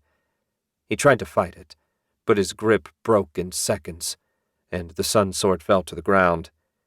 Elgin picked it up and stood without another word. The barrier faded away and dark shadows flew in. Jack swallowed and stopped counting when he reached 100. What now? Jack asked. That depends on how reasonable the village leaders are. Should they give me what I want, my companions and I will be on our way. Should they do otherwise, well, you just had a taste of your future. When Jack tried to swallow this time, he found his throat too dry. Epilogue. Lachlan stood on the walkway that surrounded the alchemist's meeting house. Who would have thought that the alchemists lived in tree houses scores of feet above the ground? The place was magical in more ways than one. He looked up at the night sky. It seemed especially dark tonight. Just his imagination, of course. He was worried about his father and brother, and that worry clouded everything, especially his judgment. He and Marshall had spent an hour talking with Lynn, the village leader. They exchanged stories, and he now understood the situation a good deal better. Not that understanding it made dealing with it any easier. The idea of an unkillable wizard being trapped in 5 separate urns struck him as something from a child's bedtime story. Even knowing the arcane lords were real did little to make it easier to accept. Probably because they'd been gone for so long the lords themselves felt like make-believe. At least Lynn had agreed to allow them to bring the survivors into the village tomorrow. He hadn't even needed to order her to do it. Providing shelter for their fellow citizens, she said, in this difficult time was the least they could do. You should get some sleep. Lachlan looked over his shoulder to find Marshall headed his way. We've got a lot to do tomorrow, and you haven't had a proper night's sleep in weeks. We're safe, for the moment at least. Try to enjoy it. How can I enjoy it knowing Jacob and Father are still out there? We don't even know if he managed to activate the sun sword. We could walk out in the morning and find nothing left but a pile of corpses. He activated it. I felt a tremor run through the ether when he did. You shouldn't underestimate your brother. He might not be the fastest on the uptake, but Jacob is a hard worker when he puts his mind to it. He certainly impressed me with his determination to protect everyone during our journey. I think it might be the most focused I've ever seen him. Marshall's reassurance took some of the weight off. Did you see Harper? I wanted to thank her for killing that ghoul that came for my back. I believe she went to catch up with her friend. Lachlan grimaced when he thought about the handsome young man that had received her eager hug. Jealousy had stabbed him hot and fierce when it happened. Not that he had any claim on Harper. She made that perfectly clear. How long would it take him to accept that? Longer than was healthy, that was certain. I guess I'll call it a night. Where am I sleeping? There's a house for guests, but we'll have to share. Marshall said it like he feared getting a bad reaction. Lachlan barked a laugh. After sleeping on the ground or hay, I'm hardly going to complain. Lead the way. Marshall clapped him on the back and marched off toward one of the many bridges that connected the raised walkways. For the first time since they were forced to flee the castle, he felt like maybe things would work out. Harper dropped onto the edge of the bed in West's little guest house and sighed. She hadn't even sat on a proper bed since that last village. She shuddered as the memory of bodies and the stink of burning flesh came rushing back. Though less personal, that had been nearly as bad as when her father was killed, especially the kids. Loosing a little growl, she shoved the ugly memories out of her mind. Sorry you got stuck doubling up with me. West sat in a hard wooden chair facing her. He seemed unable to look her in the eye, and for the life of her, Harper couldn't figure out why. With so many new arrivals, there aren't enough guest houses for everyone. We've been sharing a room since we left Parville. Why would it bother me now? There's something on your mind. I can tell. Spill it. I saw you talking to Prince Lachlan. You seemed very friendly. Heaven's mercy. He was jealous? We got to be friends on the trail. Just friends. Does the prince know that? The way he looked at you says otherwise. I can't control how he looks at me, but I made my feelings clear. I can't deal with a relationship right now. When things are sorted out and I get my head on straight, I'll think about what I want, who I want. But until then, I don't need princes or dopey wizards mooning over me. Who are you calling dopey? West finally looked at her, and Harper grinned. That was more like it. You, with that sad sack hangdog look you had. What happened to the West that volunteered to hunt wizards with me? I'm still here. I guess seeing you with the prince shook me a bit. Kind of made it clear how little I have to offer. Harper got up, walked over, grabbed him by the front of the tunic, and pulled him to his feet. If I ever hear you talking about yourself like that again, I'll slap you silly. I wouldn't even be here if it weren't for your help. And don't think I'll forget it. West finally smiled. Thanks, Harper. She returned to her seat. You're welcome. Now, how about you tell me all about the new magic you learned? His face lit up, just as it always did when she showed an interest in his magic mumbo-jumbo. Sure. If listening to him ramble on about the ether and other stuff she didn't understand was the price for cheering her friend up, then it was one Harper was happy to pay.